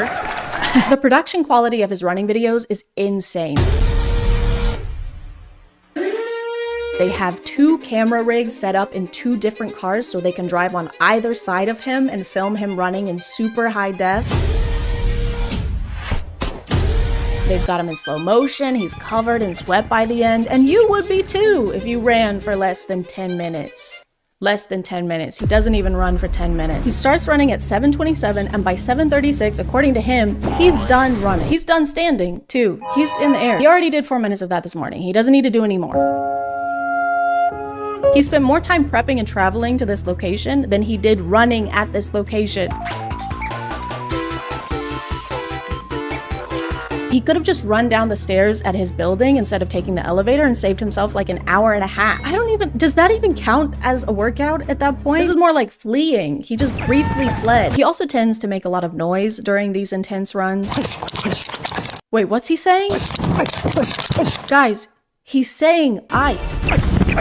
Guys, he's scared of the ice water. That's why he's running away. His teeth can't take it anymore. Oh my god. The hands must be controlling him. They're making him do this. She's not serving him. She's serving torturous villain, baddie, bitch, puppy, slay, mother, The only reason guys like this are able to maintain these routines or waste time talking about what kind of bottled water is best Fiji? No. is because they're already rich. They didn't get rich because of these routines. They have these routines because they are rich. They have someone doing their chores for them. They have someone taking their car to get their oil changed. They don't do regular people stuff. They're bored. They've got to do something. Just make sure you're not comparing yourself and the things you're doing to these optimized alphas or anyone online who seems like they have a productively maximized routine. Because first of all, there's no such thing as a perfect routine. We have butt cheeks. It's not that serious. And second of all, they're easy to fake. Even I could fake the perfect routine if I just took everything I've learned from Ashton and Luke today and combined them. And I'm gonna do that. Right now.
I'm gonna call it there, guys. Thank you for subscribing, and if you are still here, thank you so much for watching. I appreciate you clicking on my video out of all the videos that are on here, and I'll see you next time. Okay, bye.